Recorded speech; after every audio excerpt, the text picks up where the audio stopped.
Fam, what's up? Good morning to you. I appreciate you coming to us right here on Bama Football on YouTube. Good morning to you. Let me know where you're coming from inside the comment box. My name is Kyle Henderson of Bama Football on YouTube. I appreciate you guys being here. Hit the thumbs up, like, and subscribe. Run the thumbs up, as I like to say. I appreciate you guys being here on this fine Friday, February 16th. T in the house, as always. Good morning, Undefeated. There she is. What's up, Jeff? I see you coming from Pell City. Marquita, what's up? Good morning to you. Antoine, what's up, man? Are we live? Yeah, we are live this morning on Friday. And you knew that shirt was going to be up here, right? Yep. The shirt was going to be up here, 100%. You saw that last night. We're going to talk about Roll Tide Willie and Brian Williams. I want to get some feedback on that as well today on the show. On the show today, we got Keon Sabb. Who is he? Well, he is a defensive back that just hit the transfer portal from Michigan. Kind of interesting. We're going to dive into that a little bit. We're also going to talk about good news on Jamarcus Shepard. All right. So we want to, I think, is it Shepard? All right. We're also going to talk about Roll Tide Willie and Ryan Williams. They have a licensed apparel deal now going on through the University of Alabama. Yep, Marquita, we appreciate you more than you know. And Lana, what's up? Lena, we appreciate you being here inside the comment box as well. Jay Jackson, need that shirt, Kyle. People are going to like it. Roll Tide Willie's been rolling. And, of course, Ryan Williams has been absolutely rolling. What's up, Ed Williamson? I see you coming in from Mobile. So we're also going to talk about Alabama hoops and Texas A&M, just kind of a recap of kind of some items we've talked about going into this game against Texas A&M. So I appreciate you guys being here, and I'll slide in some calls maybe around the 30-minute mark right here on Bama Football on YouTube. If you want to become a fan funder, hit the hyperlink above this video as low as $2.99 to support the product and support the staff right here on Bama Football on YouTube. And we'd also like to say thank you to those of you who have became fan funders, and we really appreciate it. So this QR code will take you to a link to sign up, but you can also, for as low as $2.99, just become a fan funder. So we appreciate you, whether you have gifted out fan funder memberships or you have became a fan funder, and really helps. Yes, Nicole, what's up? I see you. Is this live? All right. We also want to say special thanks to our sponsor. We have a couple more sponsors coming on. Okay, we're excited to announce that. Residence Inn in Ocean City, Maryland. Guests can book at residenceinnoc.com. Use the promo code LPR for special Bama football pricing, up to 20% off. All right. I always talk about the facility. We're going to try to get Coach Smook there to go live on his way. And by the way, Coach Smook will be in Tuscaloosa looking like March 1st. So that's exciting. And we have some other plans that we are going to reveal as we continue to go through spring. Most of them, honestly, no news in terms of we know the offensive line coach or anything like that. Literally just news about our staff and the direction that we are going as we continue to build right here at Bama Football on YouTube. So really excited to share that in time when things are all buttoned up from a staffing standpoint. And I'll just be honest, we want to continue to build on a staff with people who are contract workers and also literally staff here at Bama Football on YouTube. And we're excited about that. We've created something with your help to be able to get to that point. So we want to continue to press on into the spring season, but also, of course, into SEC Media Days, which is really kind of the kickoff into the 2024 season. All right.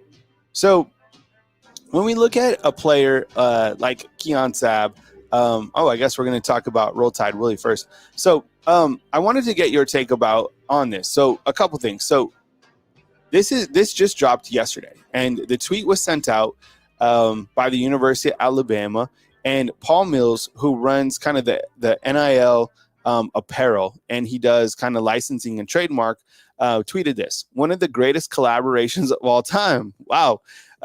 He's saying Roll Tide Willie, Ryan Williams, Jalen Mbakwe, Jeremiah Beeman products now available. Support the newest members of Alabama football and Willie.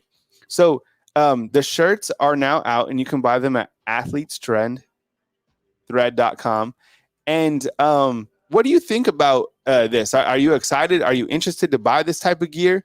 What is your take on Roll Tide Willie overall, and him kind of linking up and being I think, I mean, do you think, I wouldn't say the face of like the university, but they're definitely like, this is recruiting strategy from the university. T, what do you think? Yeah, it's interesting having someone like Roll Tide Willie be like the face of not only Alabama football, but Alabama as a university, right? Because and this is the interesting is like the best recruiter from, I mean, as people were saying, like him, Jalen Ibakwe. So he is the first person to literally talk to the players when they get here. So I'm it's been interesting to see kind of the rise of Roll Tide Willie. And I think that, he does need help with like rebuilding a house or something like that. So it'd be curious to see, kind of the back ends of all of it. But I think overall, like people are really, they love him. I mean, he was at Ryan Williams, the Saraland signing. Yeah. And I think that the university has seen that, and he's really become the face of the university. Roll Tide Willie. So I think that Roll Tide Willie is probably going to be one of Coach Kalen DeBoer's like major recruiters, and I wouldn't be surprised if this is what they're going to do. I bet you they hire him in some sort of staff assistant role. Yeah. Because Alabama is creative enough. Jor, this is interesting. That's why I'm getting your feedback. I wouldn't put it past the university, the football team, to basically create a position for him on the staff as a recruiter, and it would be like the first ever type of involvement. Serious. Should we do a poll? Yeah, let's do a poll. Yeah. How do you word the poll though? Do we like Roll Tide Willie being the face of recruitment? No, because he already is the face of recruitment. Let's message on the wording because I think it's interesting. But I think that Alabama will definitely add him to the staff. I don't know. I mean, that's why I want to get your take, like inside the comment box. Like, what do you think about Roll Tide Willie being, I don't think that's the question, but I think you're going to see more and more of this. I've never really had the chance to see it. I'm just kind of showing from what I see. I mean, he's with the baseball team. He's with the basketball team. His Twitter has 350,000 followers or something like that, or his Instagram. And these are shirts that you can buy on athletesthread.com. So, this is out. And this is Paul Mills tweeted this out. So just want to get some early feedback on that. And here are the shirts. I think I can showcase the shirts a little bit more on here. Let's see. If I go back. Here's what the shirt looks like. So, I want to get your take on that. I like the logo, the Ryan Williams, and so this money, I guess, will go into I guess like both Ryan Williams and Roll Tide Willie. Blitz, Bama Blitz, it's taking over. I'm serious. I wouldn't be surprised if the football team hires him or the university, and he becomes like the main guy for the university.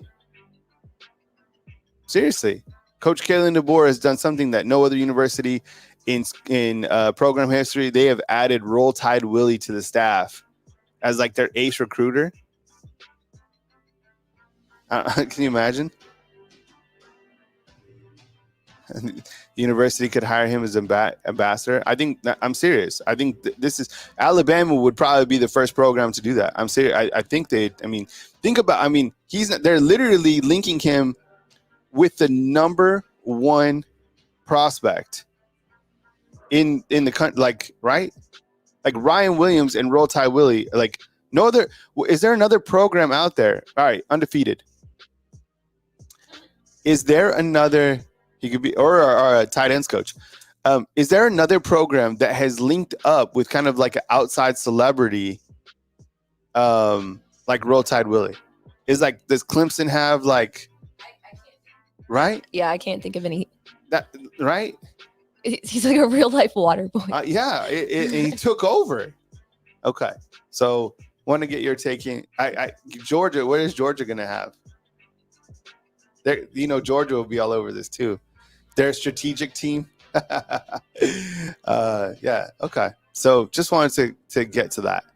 All right. I had a video yesterday talking about recruiting, and one of the biggest challenges for Coach Kalen DeBoer would be recruiting, as Coach Saban did, but also being able to develop the players right into the next level. And I think when you look to Alabama's current roster, what does Alabama need? I think they need to load up, not necessarily load up, but maybe bring someone in on the offensive line. But in the secondary, I think they need to add a couple pieces there from the transfer portal. There's going to be guys that come in and go out after that transfer portal window on April 15th. And all of us have kind of been watching, Michigan and what players have entered the transfer portal. So let me get to the next slide. So enter Keon Sabb, right? So Keon Sabb just hit the transfer portal this morning, and that was reported by Matt Zenitz of 247.com. So who is Keon Sabb? Well, he is a sophomore defensive back, and honestly, I think that Alabama would certainly have some interest in him. He hasn't, said who has reached out to him, but I think considering the fact that, there's some ties from Alabama that are on the staff right now to Michigan, and that Alabama needs someone from the secondary, this could be an interesting name to watch. Have you guys heard of this? Have you guys seen it? Have you guys seen his highlights? I was just checking him out this morning, okay? Here's a tweet from Matt Zenitz. Michigan defensive back Keon Sabb has entered the transfer portal. Posted 28 tackles and 2 interceptions this past season. Was a class of 2022 top 85 overall recruit. Top 100 guy. Okay? So I was going over it a little bit more. We're talking about Keon Sabb, who just entered the transfer portal from Michigan.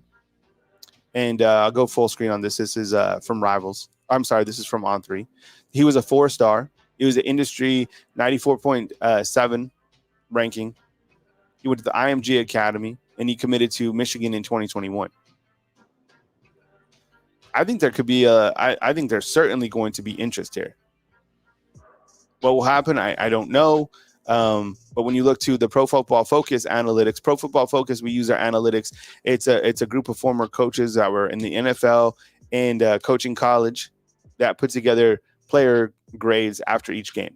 I'll walk you through it. So what we're looking right now is Keon Sabb and his overall statistics for all of the games this past season for Michigan, who, by the way, won the college football championship. Okay. So at Eastern Carolina, for example, he played free safety. He had 45 tackles. Against UNLV, he had 49. Bowling Green, he played in 45 snaps. 49 snaps against UNLV. That's what that total means. And then against Bowling Green, 45. So it looks like he played a little bit more at the beginning of the season. And then towards the back end against Washington, the title game, he played the most, 61 total snaps, where he had a defensive grade of 82.3. So you look, this could be nice because who did Alabama lose, right? They lost Caleb Downs as a safety. Could make sense that Alabama goes after Keon Sabb here. I haven't heard this officially. We don't know if there's been like an offer made, but it seems like this would be a target to go after. And Jay, I'm with you, man.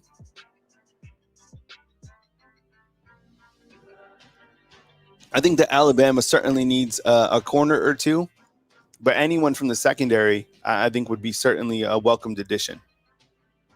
So kind of a name to keep track of, because I think we've been looking in the transfer portal. What names are in the transfer portal? Who could Alabama put on a target list? I think you absolutely 100% add him. This is Keon Sabb out of Michigan. Wanted to bring up the Pro Football Focus analytics. All right. Have some good news on Coach Shepard. All right. He's a wide receiver coach, offensive coordinator here at the University of Alabama. Everybody has been asking 2 questions as of late. Number one is Jamarcus Shepard going to leave to the Seahawks, and who is the offensive line coach? We don't know who the offensive line coach is going to be.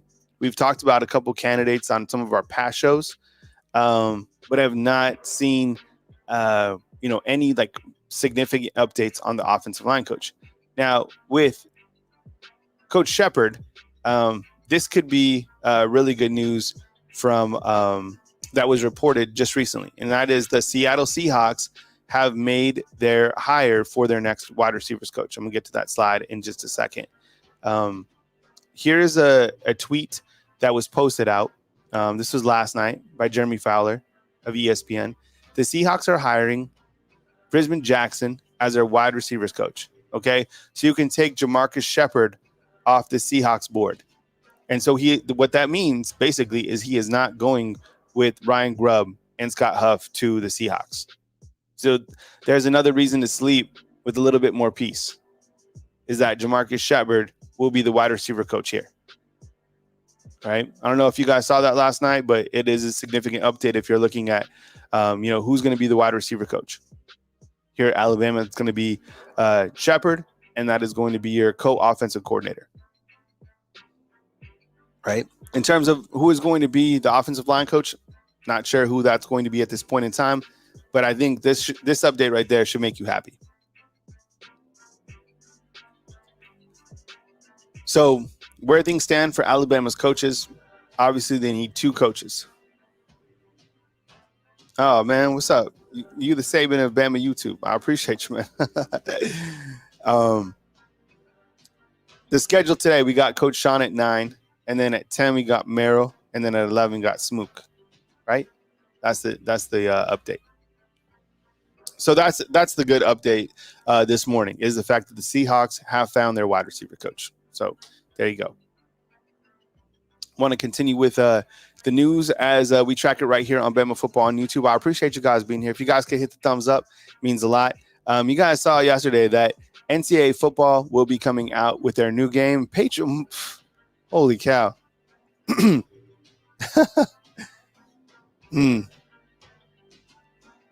Patriot Life with 10 fan funder memberships. All right, so what Patriot Life continues to do, and we need to go back to Jay Townsend's idea about who is like leading.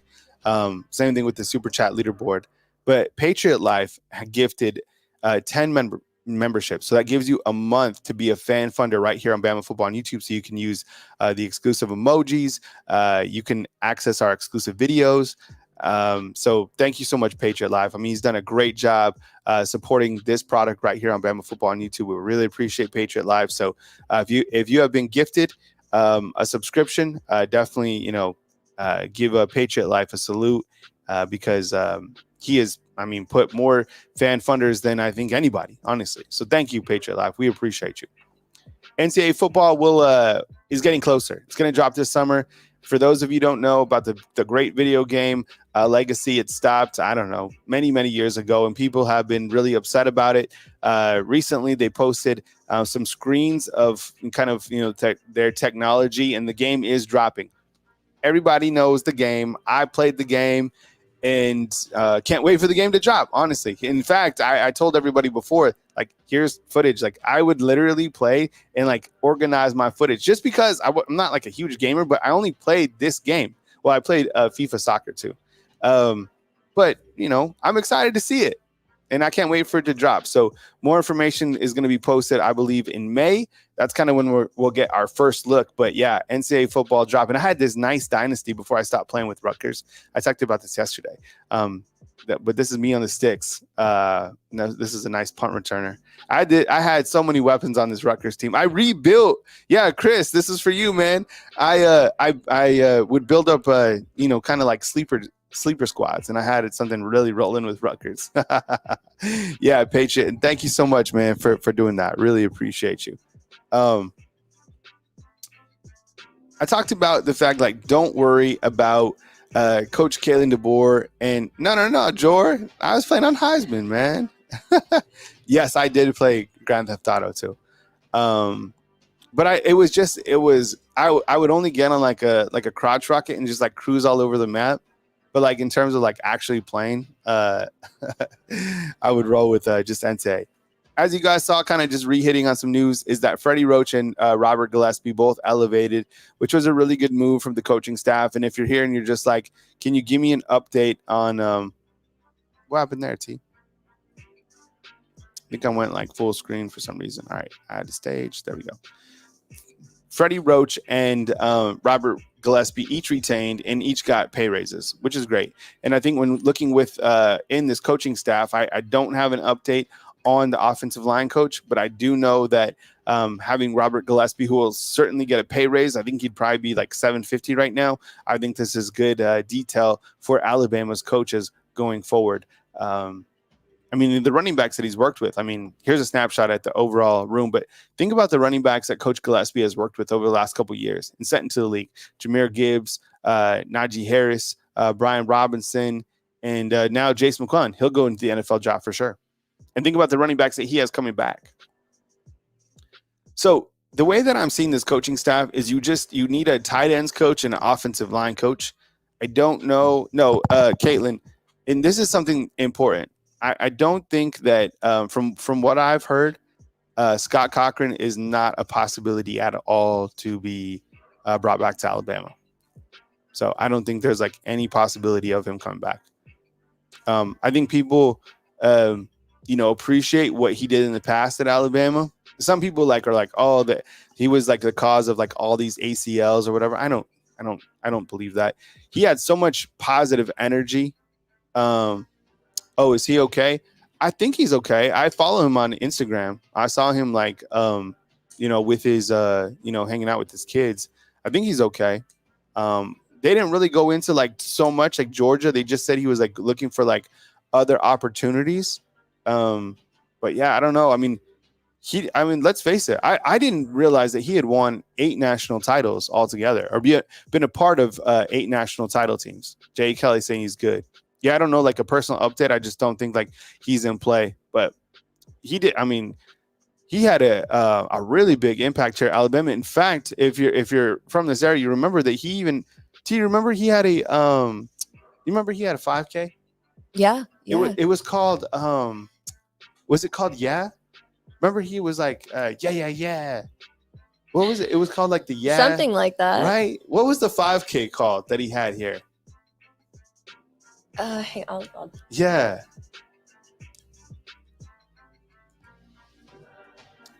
No news on the offensive line coach, Shane. We'll keep you posted. Yeah. Was it? Yeah.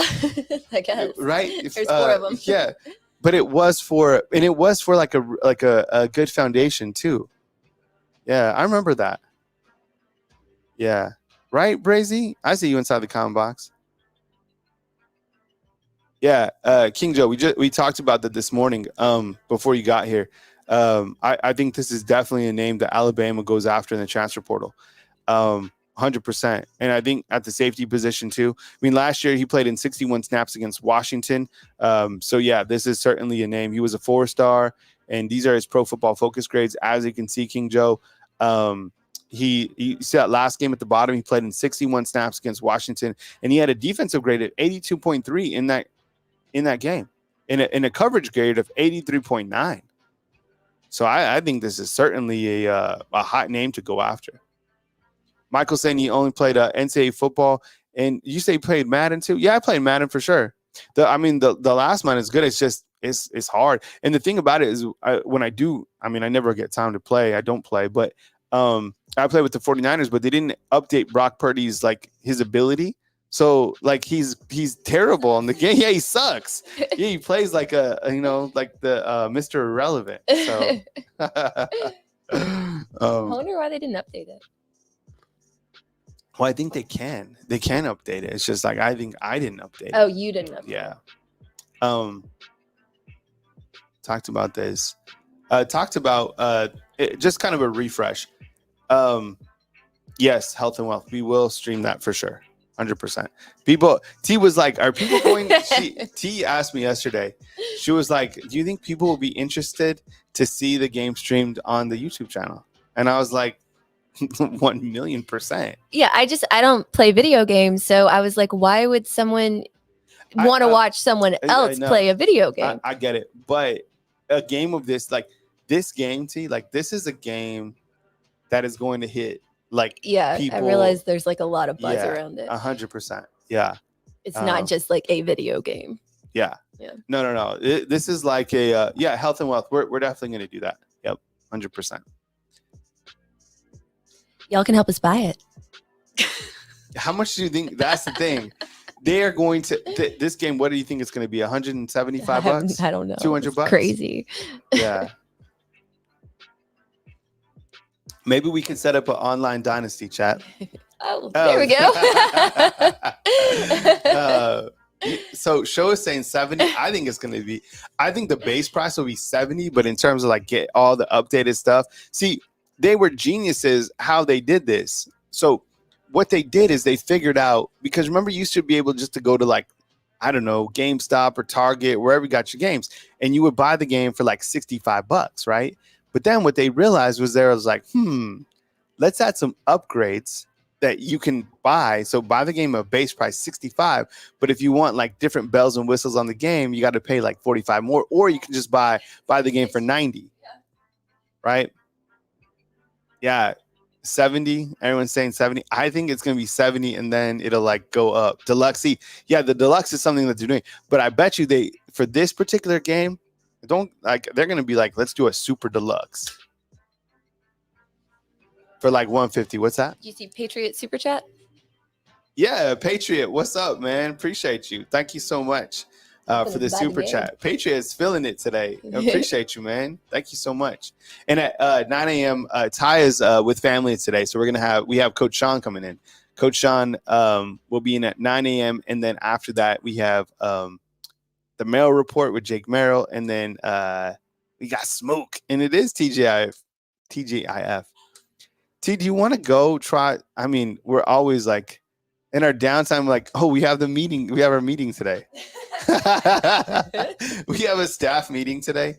And I was gonna say, do you want to go play some putt-putt? Yeah, right. we got too much stuff. Yeah, I got a haircut yesterday and it just messed up our entire day. Yeah, and I went to lunch with a buddy yesterday, and it's all good. Okay, just to kind of rehash, the NFL Combine is coming up on February 26th through March 2nd. What's up with Willis Scout? Honestly, we haven't been able to get a hold of him. It's kind of just, I think it's more of like a timing deal. So maybe we can get him back before like the NFL Combine. Yeah, I'm working on it. I promise, guys. I'm reaching out to him. He's just taking care of his grandfather. I know his grandfather's really sick. Yeah. So just wish him well. Yeah, so we'll try to, but trust us, like we're definitely yeah, we're working on it. Yeah, for 100%. George saying we should do some making of content fan funders to see how y'all interact behind the scenes. Yeah, we've thought about doing like more interactive videos now that we have so many fan funders. So we've thought about that. So definitely stay tuned on that. Caitlin saying she'll be in Tuscaloosa Sunday to eat and taking pics at UA before the big swarm. We do that every year. That's awesome. Yeah, have a good time. You know what? I haven't been there, but T went there. T, you went to Jack Brown's, right? I did, yeah. Yeah. And my buddy said yesterday that he went to Jack Brown's, which is a new burger place. So it's on Timberson Square, kind of. If you know where Copper Top Bar is, it's over there, right? Yeah, in the old Avenue Pub place, right? Oh, okay. Yep. Yeah. Like where Avenue Pub used to be. Wait, isn't that right? No, isn't that where wait. I'm gonna send someone like totally to the wrong place. Wait, what is this? King Fuck. That Ryan Grubb interview is wild AF. Which one is that? King Fuss, drop us that inside the comment box or tell us where to find it. I want to see that. But what is Jack Brown's basically like a burger place, right? Yeah, and it's got like a New Orleans vibe. So it's set up like really like with a Mardi Gras theme. And it's like beer only. They have a huge beer selection if you're a beer drinker, and like burgers of the day. So and it's really good. I liked it. I'll definitely go back. Yeah, that's what's up. Okay. Oh, really? It was. So we didn't see this, T. So JA is saying, let's watch this. And then, so it was his introductory. JA, give us okay, somebody call in. I'm gonna open up the call in line. Give me 1 second. And I want to, if anyone saw this press conference, call in and tell me what it was about. I'll be right back in like 2 seconds.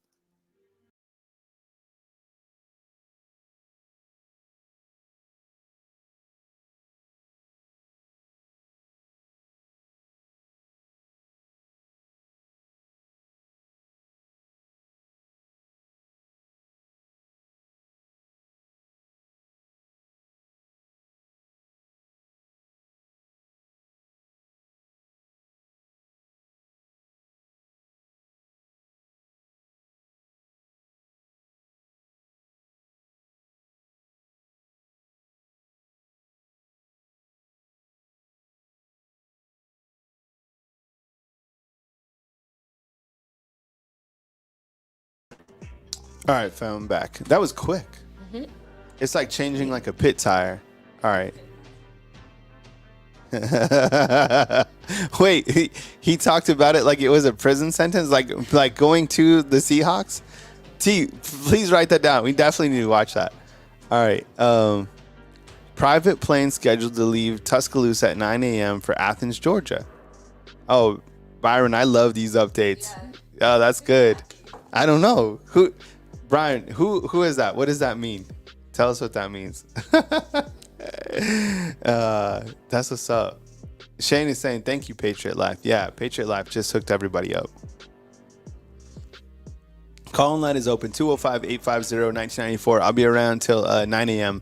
and then turning the keys over to Coach Sean. Coach Sean's got you covered. We got Coach Sean taken care of in terms of like the graphics and everything. Cool. Appreciate it. A plane traveled yesterday from Athens to T-Town. Huh.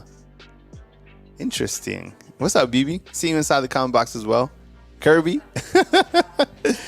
Oh, look. Lisa is saying the best margaritas at SoCal. Yeah, SoCal. Yeah. They have good margaritas for sure. And good tacos. Actually, someone in my class is doing SoCal, Yeah. one of my master's classes, and they said their margaritas were like voted best in Miami. Is there like a SoCal in Miami as well? I guess the only thing about SoCal is it can run up like price wise on you real quick. Oh, for sure. Like I think like 2 tacos there, and there. Look, the food is good. Mm-hmm. We've been there several times. Yeah. But you go in with 2 tacos, 2 margaritas, you're in like at like $55-$60, right? Like 2 tacos. I think 2 tacos is like 14. Yeah. Right. Yeah. They're good. Yeah. DR, what's up, man? Good morning to you. Yeah, Grub asked like he was at gunpoint. I didn't see the interview with him. Yeah. All right, T, maybe you could watch it and give us the skinny on the back end. I showed the video, but it's weird because of like the copyright and stuff like that. You can't show different things, so I want to see what they're talking about. Oh crap! We have a call coming in from behind bars. Get a free mic emoji up. All right, here we go. Collect call from. Oh God, get me out of here, Kyle. It's a rough life in here, man. It's play sneaking some cigarettes. To accept, press 1. Beep. Mike, what's up, man? Is it getting pretty rough? It's Friday, but every day behind bars probably seems like Groundhog Day. Give us the latest, man. Give us your update, and welcome on to the show. Mike's calling in from behind bars in Austin. Go ahead, man. Thank you, Kyle. Thank you for having me. And really, to start it off, I don't know much about Ryan Grubb. The reason why is because from this point, he's a little out of sight, out of mind for me. So I don't know a whole lot about him. I've tuned him out a little. But, it was Valentine's Day here a few days ago, and my cellmate, Big Squishy, made some wine in the toilet back there. And it's kind of funny because I've been using the toilet back there. So let's just say it was the thought that counts. Let's just say that. And, we went to on a field trip. Actually, it was work release, but I prefer to call it a field trip. We went to the zoo, and there was an incident that played out where one of the guys tried to escape. He tried to disguise himself as a penguin, as a flamingo, and out there standing on one leg out there with the flamingos. Well, let's just say that he did not make. Let's just say he got caught. So there was a slight incident that played out there. The kid was like, "Mommy, what's wrong with that one weird flamingo dressed in a prison suit?" But anyway, Kyle, I just want to say this on a serious note: Bama football. Future's bright, Dynasty 5.0. But, I saw these way too early polls. Of course, there's always a way too early poll. They probably got one for 2030 if you look deep enough. But for next year, Bama's way too early poll, they moved them down, actually. Our beloved Crimson Tide was number 4, and now they're number 9. So they moved us down a bit, which is, I understand. But however, that puts us 5th in the SEC. 5th in the SEC behind Missouri. So from this point, let's just say that there's no more rat poison, that from this point, whatever respect Bama's going to get, they're going to have to earn it on the field. But I still feel after what played out here this past month or so, we still have one of the most talented rosters on in college football. And I think we have an excellent coaching staff. So I'm just really excited about looking forward to see the product on the field. And come the A-Day spring game, I'm not going to be there. I mean, I got plans, but I just hope the stadium fills up. But yeah, sounds good, Kyle. But hey, man, I hope everything's been going all right for you. And I enjoy the kind of new format you got with your show. The new guy you brought in, Merrill, I think his name is. He's very knowledgeable. I enjoy listening to him. That's with all the coaches, and my favorite, Coach Sean, by the way. Yep. So I do enjoy listening to everybody and just to listen all day to your show, man. So keep up the good work and good luck. God bless, and roll Tide. All right, roll Tide team, man. Appreciate it. Thanks for calling in. That's Mike and Austin. Long story short, you got 10 for telling the judge in Austin horns down. So frequent caller, Mike and Austin. I appreciate you guys getting the emojis up when he calls. Really kind of buoys his spirit, if you want to say. So just like Carla did right there is and Show 44 is saying, are they going to expand the playoffs again? I don't know. I saw that. I think that they probably will, to be honest. I want to get to this first round of playoffs, and see how that goes. What's up, Kevin? I see you. So I don't know. Okay. So who is Keon Sabb? Let me rewind this real quick for everybody, because I know people come in at different points in time. So long story short, Keon Sabb hit the transfer portal this morning from Michigan. He's a safety. He was a 4-star, had a pretty good season last year with Michigan. As you can see, the total represents the snap counts. So I would say he's certainly somebody to think about it. And he has a total of 45 snaps in the first 2 games of the season. And then the back end, he had 61 in an overall defensive grade of 82.3. So appreciate it. And yeah, that's where we're at. So I would assume that he is certainly a target, and more news on that coming soon on Bama Football on YouTube. So that is who Keon Sabb is, if you're just joining us. All right, let's get to the phone lines. And looks like we have Chris from New Jersey calling in. Hey, Chris, what's up, man? I appreciate you being here. Welcome to the show, and take it away, man. Good to hear from you. Kyle, happy Friday. Happy Friday, man. It's good to be here on Friday. And, yeah, that was got a call from Mike in Austin. Now we go up to New Jersey, man. So, yeah, you're surprised I had that Rutgers dynasty. Oh, I love that. That was great. We did win the first national championship game against Princeton in 1866 or something. But it's been downhill, unfortunately, since then. Well, I mean, the one good news is you did have Kyle Flood, who was there, who came over here and did such a great job with Alabama. And, the ship has sailed as he's at Texas. But, what are you going to do? I mean, but I was talking about Keon Sabb here. It looks like definitely he's going to be a target for Alabama. Played free safety. I love that. Yeah, kind of tracking the news as it comes in. So what you got, man, as we open up this Friday? Well, one is, first of all, I hope that Mike, he should try to get that job like in the library where you deliver the books. That's like a good job. Then you can also deliver like rock hammers and you can deliver like files and posters of Rita Hayworth, and so that's a good job. Just when next time you call him, he should try to lock that job up. That's a good job to have. Brooks, and Brooks had his bird Jake that he had to take care of. So Shawshank references, but go ahead, man. On a funny note, generally, I'm a morning person, so I hit your show, and then usually I have a window open, and if I can listen to Go ahead, Chris. Oh, sorry about that. Oh, so generally, I'm able to listen in the morning, and then sometimes, during the day, I have the show on, but I gotta mute it out. But I was on a conference call, and somehow I clicked the mute off, and it was Ty like screaming about something, and everybody on the Zoom call was like, "What was that? What did it say?" And like, I didn't hear anything. Ty was talking about Ryan Grubb. I was like, "Who's Ryan Grubb?" I'll say this, Kyle. On Friday after we've had a and we've had a month of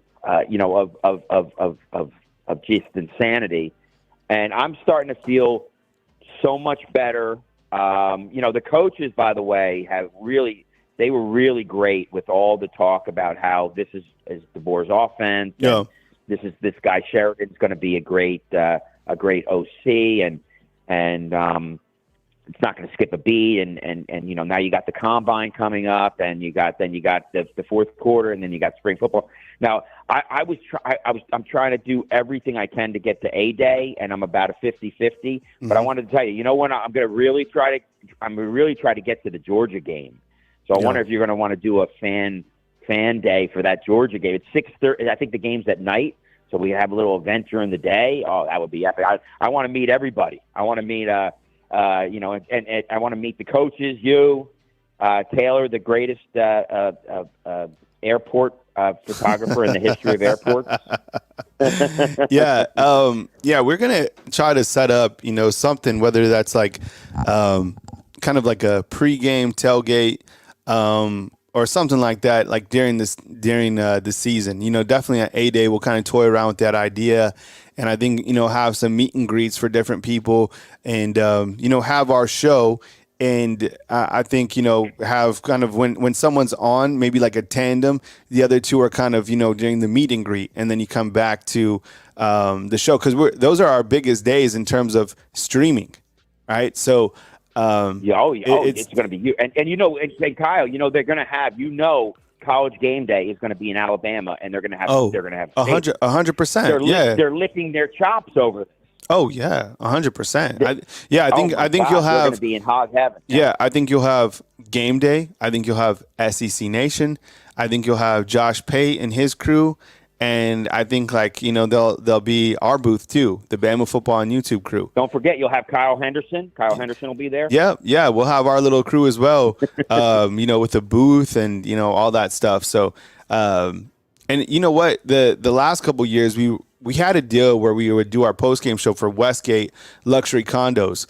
So definitely got to reach out to them again and see if we can get up top to do our post-game press conference. So we'll see how that unfolds. But I would like for everybody inside chat to go do some homework on Keon Sapp, whether that's looking up, highlights of him from last year when he played at Michigan, because I think this is a target that Alabama, is certainly going to keep their eye on. What else you got, Chris? We're in with Chris from New Jersey today. Okay. So my real reason for the call is I have an NFL draft prediction. So my draft prediction is this: I believe the first defensive back from Alabama that will be taken will be Kool-Aid. Okay.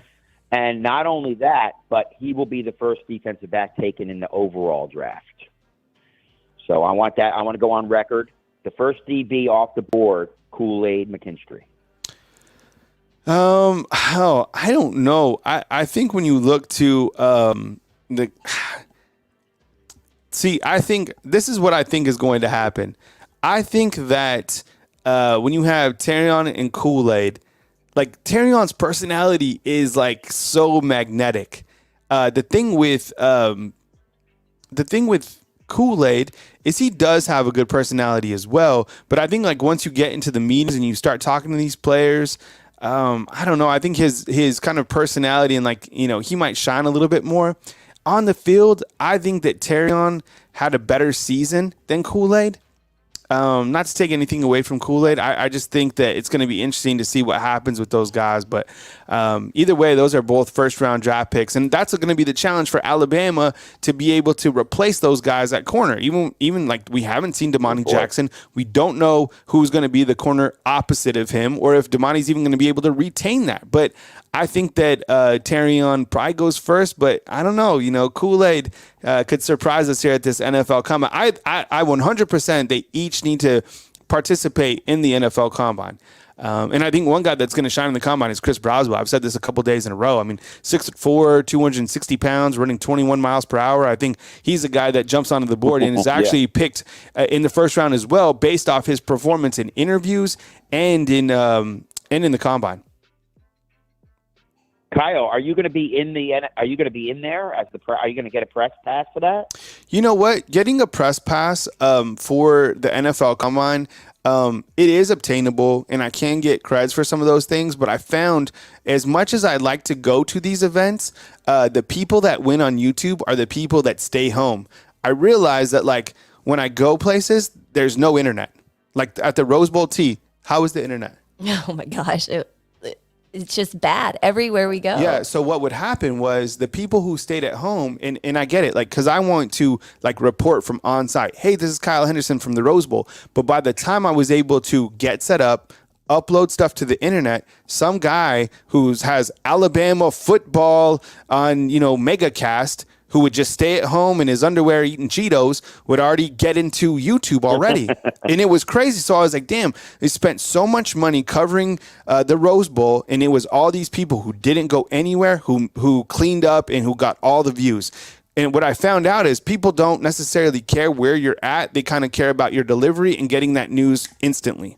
So exactly. Like the rooms for the Rose Bowl, I mean, if you're media, my goodness, it's like, what was it? It's like 300 something a night, and then that's not including flights, food, all of that stuff. And I think when you look to it from like a business perspective, like us, like we're just becoming a small business, but like AL.com, ESPN, On3, like these companies have millions and millions of dollars set aside to be able to do this.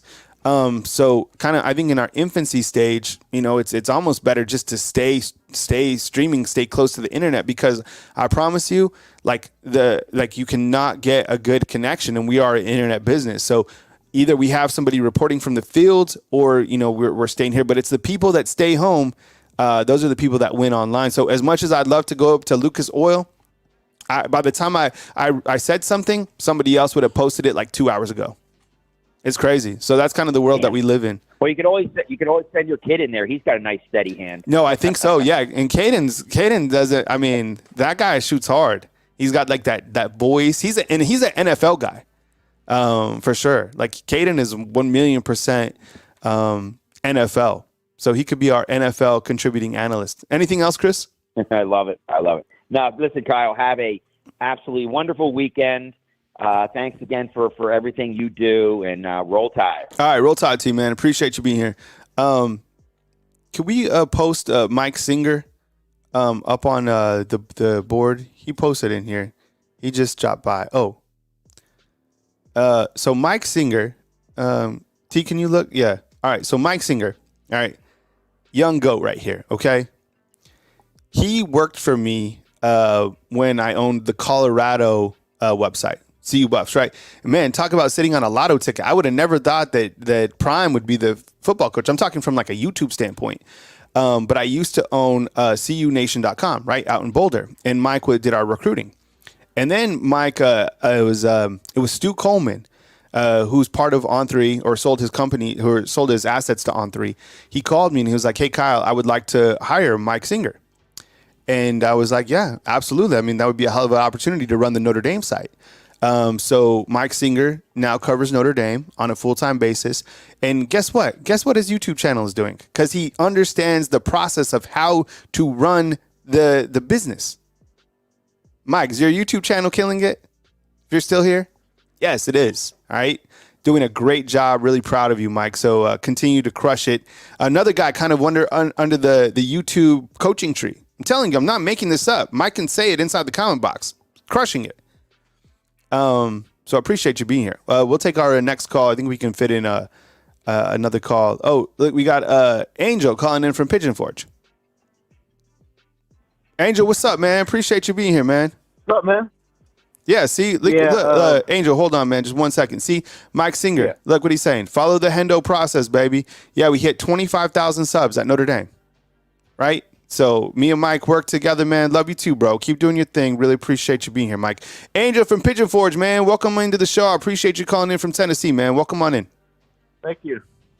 Yeah, for my predictions for the NFL draft, I do have Dallas Turner probably go number 3, or maybe possibly 2, Mm-hmm. and then Jason McClellan will be number in the round number 5, I think, because they're a dime a dozen nowadays for the NFL. But Yeah. I think Dallas Turner will turn heads though at the NFL Combine about everything, and Terrion also, and all these players. But they got to step up their game when they get into the NFL Combine, because this is your make or break, and especially Will Riker too. He's got to develop that leg a little more to push it through, and but the NFL Combine is not easy. It's a really tough process, and but I think they'll do well at the NFL Combine. What do you think about that? Like Dallas Turner, they go number 3 maybe, or The thing about Dallas Turner is he refers to himself as an athlete. Dallas Turner, like, he is 260 pounds. And when you see him in person, you're like, how are you 260 pounds? I mean, he's about 6'4". He's an athlete. Like, he can play all over. He's got elite speed. He's a great edge rusher. I think he's going to flourish in the NFL. I honestly do. I don't think he's going to be far off what William Anderson has done in the NFL. I'm serious. Like, that's how talented he is. I think that Chris Broswell is probably a sleeper in the NFL draft. Looking at some of these other names that are going to be in here, maybe watch for a guy like, I'm kind of looking through the list. I don't know how, like, Burton, wide receivers, how is he going to do? And where is Burton going to go in the NFL? Do you think he's a third-round type guy? And, look, he's got a lot of swag and a lot of, of that, kind of, I don't know what type of mentality that he has, but how is that going to carry over in these type of meetings? Like, this isn't college anymore. This is the NFL. Sometimes that works. Sometimes it doesn't. I don't know. J.C. Latham, I think he's a first-round guy, absolutely top 10 guy, probably. Jace, it doesn't matter where he goes. He's not a first-round type running back, but you don't have to be a first-round type running back to get playing time.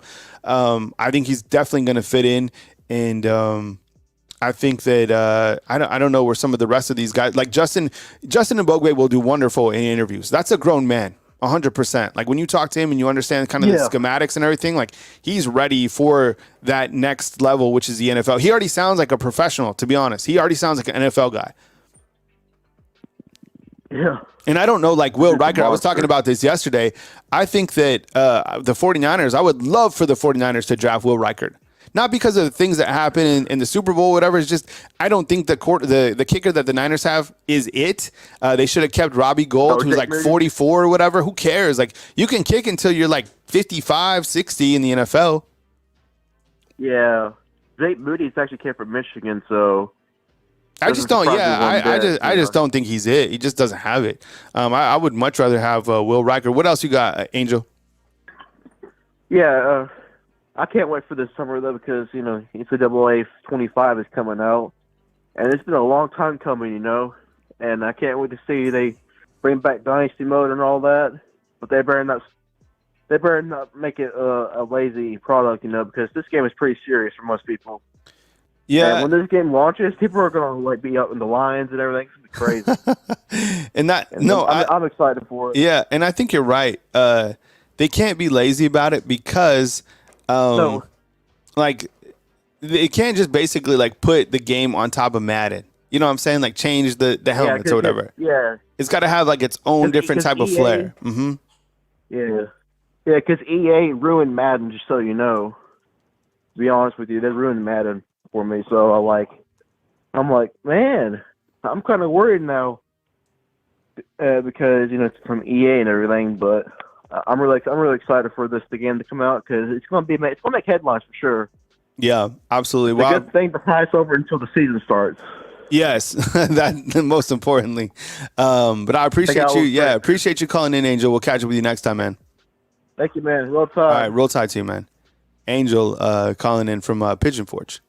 All right, yeah. And I think the players are getting some sort of payment from being in the game. It's like a small sum, but that's why the game crashed beginning, is because Ed O'Bannon basically was like, hey, these players are similar to like the actual players in the game. Why aren't they getting paid? Yeah, so if their name, image, or likeness is used in the game, that makes sense. I was wondering about that. Yeah, because the old NCAA, you would have a quarterback that kind of looked like Tua.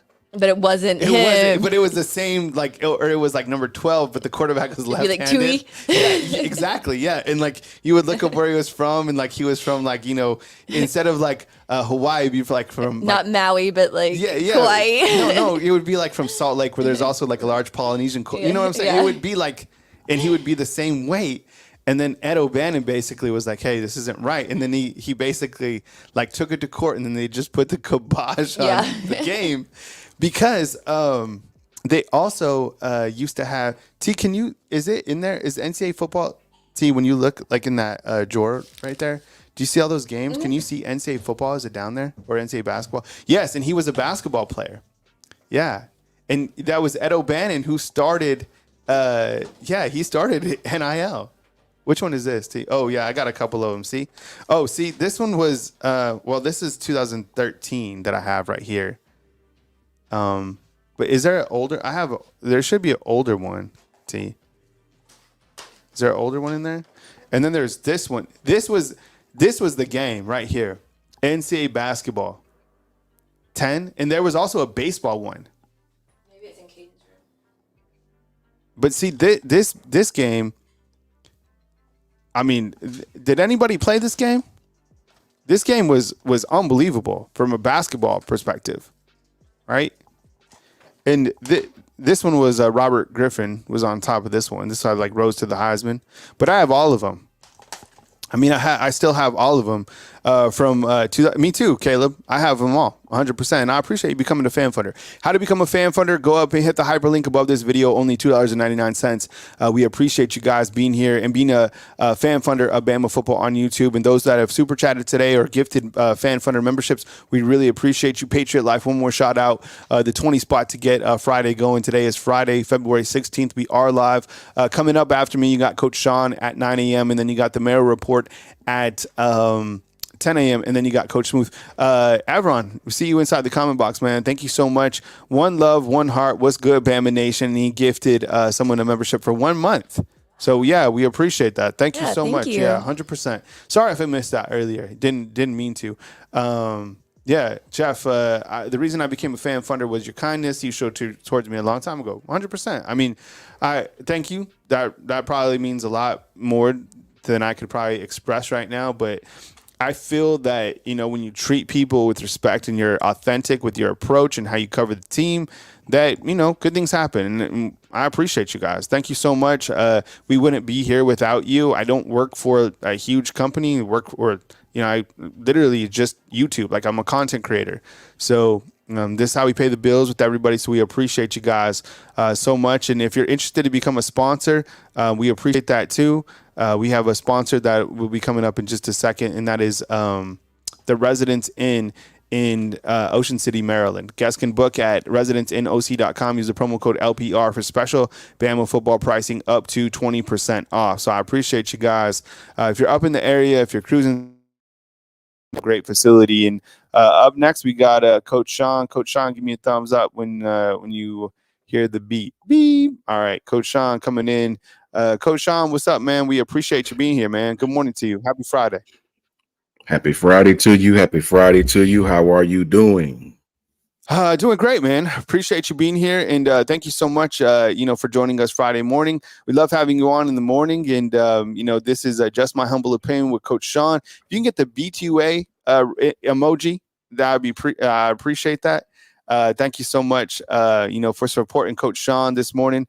And, Coach, I mean, we were talking about Terry Arnold just a little bit ago, and we were also talking about, a name to know is Keon Sabb. So I don't know if you saw him, but he just hit the portal. So I think he's definitely going to be a target. He's free safety, played in 61 snaps against Washington. Curious to see what happens, but I think that, Alabama definitely make a run at him, considering, there's some staff members that have ties to Michigan. I think that this could certainly be something that's in place. But Coach, take him away. Take care of him. Please support Coach like you would support me.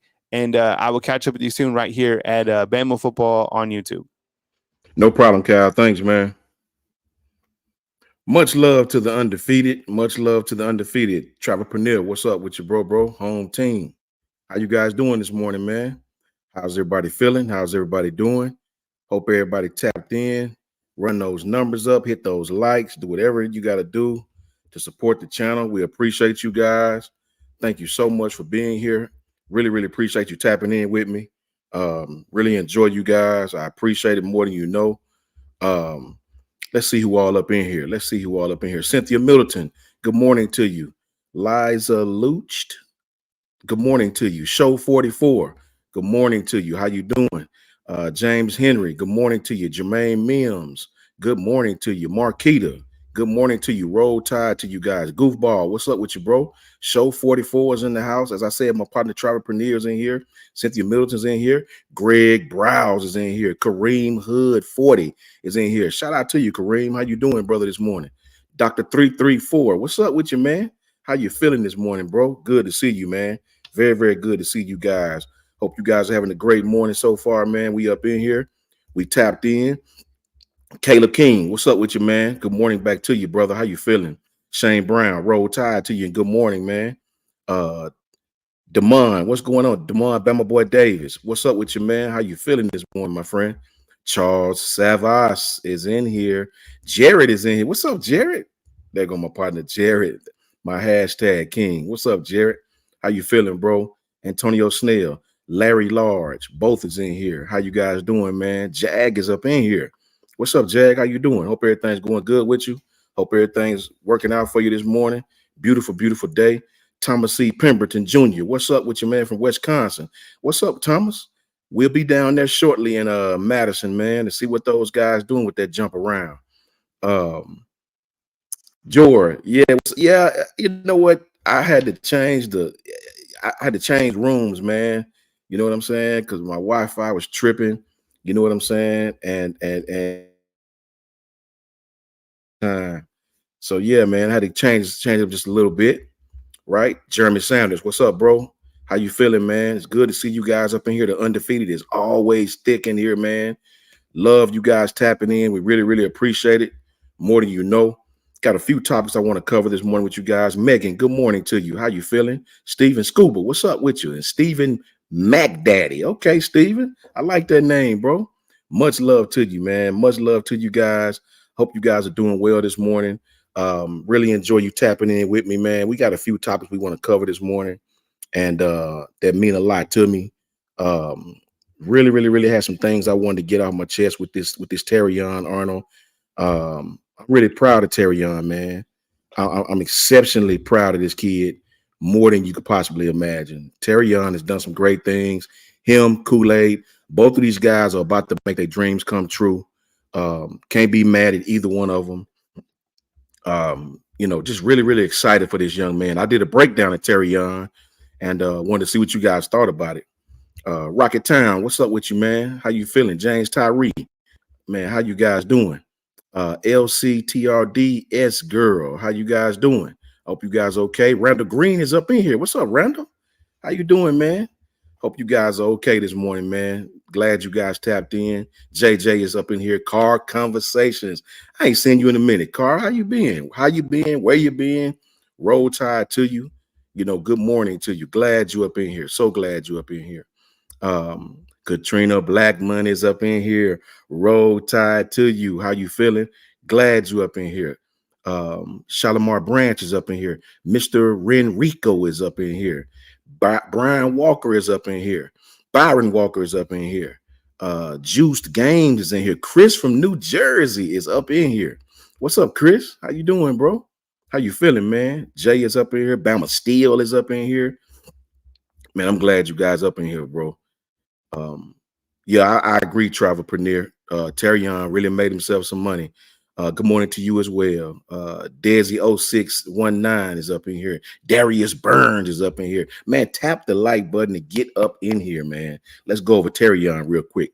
So I did some research on Terrion, watched a couple of his games back again, and wanted to re-educate myself on Terrion and really, I guess, watch his film and refresh myself on his strengths, on his weaknesses, to really see what he did well, what he didn't do well, and came up with a lot of good things about Terrion. A lot of good things about Terrion. Obviously, the NFL has really exploded onto Terrion and really think highly of him. Some had him as the second corner being taken. Some had him as the third corner being taken. You know, what's up, Byron? How you doing, man? I'm good. Car conversations, blessed. You know what I mean? What's up, Evan Smith? So I was proud to do this research on Terrion and really break down this kid and really see what I saw, you know, and just show him love, man. Just show him love. This is a kid that came to Alabama as a safety, right? This kid came in as a safety, so I'm very proud of him that he played his way into being one of the top corners taken. Terrion is a smooth athlete, man. Fluid hips, and movement skills. He sort of he has that twitch and explosiveness to drive out of his breaks. I noticed. Able to quickly sink his hips with great reactionary quickness. And almost, if you want the truth, looks to run the route for the receiver. I mean, actually looks to run the route for the receiver. That's where film study comes in handy. He's got great top end speed, easily able to run with the receivers downfield, and very good recovery speed. Now, that is what the NFL likes, the recovery speed. The recovery speed is what will get you drafted high. The NFL understands people get beat deep, right? Good morning, Lisa. How you doing, Lisa Tupperville? Good morning to you. But do you have the recovery speed to recover from maybe a bad technique or a receiver putting a good move on you? Terrion has it. He has great recovery speed. Really good technique. Very few receivers were able to get behind him. A high IQ player, real smart, very smart guy, man. With awareness and instincts to play the game, and will play in the run game. Now, Terrion misses a lot of tackles. I will give him that. He misses a lot of tackles, but he's smart enough to come up and play with good leverage, right? Makes quick decisions, very good downhill in the run game, quick to defeat the blocks in space, and he's a decent tackler in tight spaces, but will miss a tackle or two in the open field, right? All those are positives about him as far as his coverage, his abilities, his recovery speed, his top end speed, his quick instincts. He's able to sink his hips and drive phase very well. Backpedal, come out of his break, turn his hips. He's not stiff hipped at all, right? Not stiff hipped at all. Now, the negatives I saw about him, the very few negatives I saw about him, he was sort of inconsistent in open space tackling, sort of reaches up and tackles high on the shoulder pads instead of focusing on the waist of the player. He does, for some reason, grab the shoulder pads of the player and tackles high a lot, which will cause you to miss a lot of tackles. He stops his feet a lot, with ball carriers. When ball carriers coming, he'll stop his feet, right? Which will sort of prevent him to tackle high at times. He sort of plays high too with coverage. I noticed when he's playing off, he gets a little too high. He tends to hop into his breaks. You know what I mean? He if you hop into your break, it'll lead to slower change of direction. That's the best way I can put it. If you play high and hop into your break, it'll lead to a much slower change of direction. So ultimately, when he plays high like that, he allows separation from the receiver. Those are the only times I've noticed that he got in trouble. But all those are coach things that can be fixed easily. If that's the worst that the young man can do, he'll definitely be a top 10 corner, top 15 guy. Definitely he'll be probably the second or third corner taken off the board. I noticed that, my overall assessment was like, he was just a versatile defensive back. He played the outside DB, he played the star, he can play all over the field. He can play the boundary, he can play the field side. I mean, the kid can play everywhere. He's got long arms, very good DB frame, strong core and torso. This kid was recruited as a safety, let's not forget. This kid was recruited as a safety. I appreciate you, Kareem. What's up, Caitlin Engel, Sean Kerber? I appreciate you guys, man. Yeah, Kareem, I tried to watch him a little bit, and I noticed, This kid, the reason why I think Terrion is going to go really, really high outside of being just a great DB, the kid is versatile, right? When you got a DB that can play inside or outside with good leverage, right? The NFL love that. The NFL love that because it's a passing league. This kid was recruited as a safety, right? When he got to Alabama, I'm not sure how much corner he played, right? So for this kid to do this in 2 years is crazy. He has the speed and the movement, if you ask me, to excel in coverage. He's physical. He has great instincts against the run game. Just a versatile defender in coverage, showing a lot of ability to play press, to play off. Doesn't really have a lot of bad habits, obviously just playing too high at times. And that's something that a lot of corners do. So I really, really, really am excited for him. He got fluid hips, as they say, oily hips. I don't say no damn oily hips. That sounds ridiculous to me for a man to be calling hips oily. So we're going to stay away from that. I'll say he has fluid hips. He's got fluid hips to flip and run, ability to sink his hips, drive out of breaks. Off coverage, he plays with high pad level. That's what I like. He played with his pad level high, right? When it's time to, right? Lower his body when it's time to, but he does play high sometimes. And maybe that's fatigue. Who knows? Sometimes when you get tired, your technique sort of struggles a little bit. And I'm very, very proud of this kid, man. I noticed on some of his work downfield, goofball. Exactly, goofball. Pause, right? Hey, Caleb, that don't even sound right either. I ain't gonna say loose hips. Not unless we talking about a young lady. Brother won't be calling no man's hips loose. Bad business, right? Shout out to you. Yeah, man. When working downfield, I noticed that he does a great job of showing his speed to stay in phase, and he carry receivers deep. I think that's the strongest part of Terrion's game, man. I would tell any of the undefeated that his downfield deep ball game is outstanding. You know what I'm saying? I was a running back, Kareem, played running back, man, all my life. And 2 Achilles surgeries and an ACL surgery later, I'm still here. You know what I mean? I got the scars to prove it, man. So yeah, this guy is awesome. I think he made himself a lot of money. What I like about him as well is I notice when he plays the ball in the air, he's patient. He has a calmness about him, right? He doesn't phase guard a lot. You know what I mean? Terrion locates the ball exceptionally well. I think he locates the ball better than Kool-Aid. I think Kool-Aid may be more physical on the release. When a defensive back releases, I think Kool-Aid is very, very good, at hand fighting and that press from jump. I think Kool-Aid is a better recovery corner and finds the ball. I think Terrion is a better find the ball corner, if you will. I think he played the ball in the air a little bit better than Kool-Aid. But I do think Kool-Aid is slightly a bit more physical at the release. I think Kool-Aid plays really, really good shoulder leverage, right? I think Terrion is a better deep ball coverage corner, if you will. I like the fact that Terrion shows physicality and a desire for real to play the run. Even if he missed the tackle, he has a desire to play the run. I think Kool-Aid is a better tackler than Terrion at this stage of their career, but I think Terrion can be more consistent in pass coverage if he's playing off, if that makes sense. So ultimately, in the wrap up, I would say Terrion is definitely one of your top cornerbacks in this year's draft. A complete and well-rounded defender. And there isn't much he can't do, guys. There isn't much that Terrion can't do, right? I think he performs best, when he's in press. But he has the versatility to play off, as we talked about, as we discussed.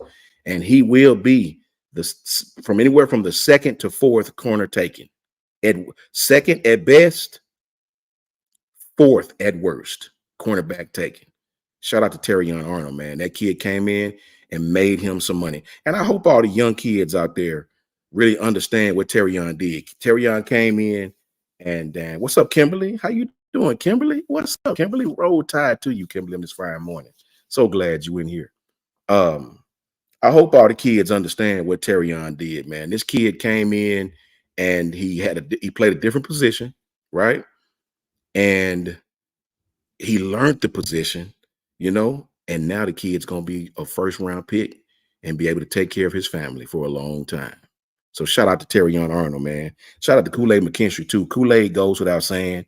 Kool-Aid did have some lackadaisical things happen to him this year, but Kool-Aid is awesome, right? Kool-Aid probably realized I've already made my money.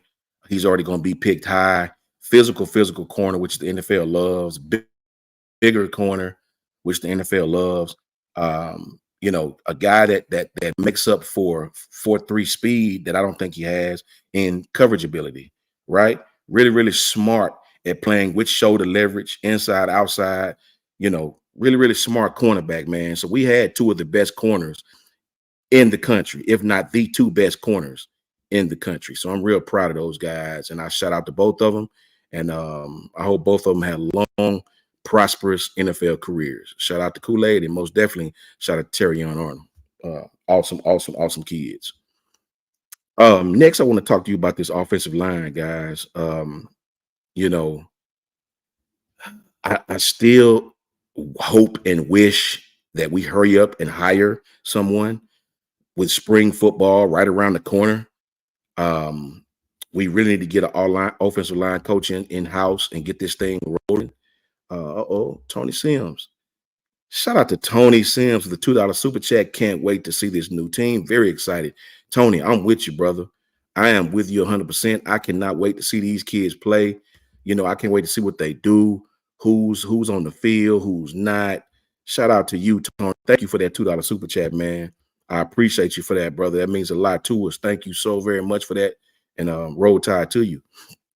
I'm in agreement with you, man. I'm in agreement with you so very much. I cannot wait to see who starts for this team. I cannot wait to see what kids are on the field. It's a process, guys, as we know. It's a process, and it's coming. No matter what we want to say, what we want to think, it's coming, right? The offensive line vacancy is something that I really, really, really hope we can hurry up and fill. You got some young kids on this team that are absolutely awesome at offensive line. What's up, Boo? How you doing, man? Hope you guys are okay. Roll tide to you, man. Kabayan Try Mo 2 vlog. I think somebody in-house, Kabayan, is going to be the tight ends coach. Tight ends coaches, it's several guys that have tight end coach history. So a tight end coach will not be hard to fill, I guess I should say. There's several guys on staff already that could do that. So I do believe we're fine there. Even if one is not announced, we did bring in Engel. We did bring in several other people, special teams guys. I'm kind of hoping we go hire Scott Cochran myself. I mean, me personally, I have a great respect for Scott Cochran. Get him on the tight ends, get him on the special teams, something of that nature, because Coach Cochran, he brings that aura that you can't teach, right? I mean, that energy that you cannot teach. And I really, really, really hope we get that back.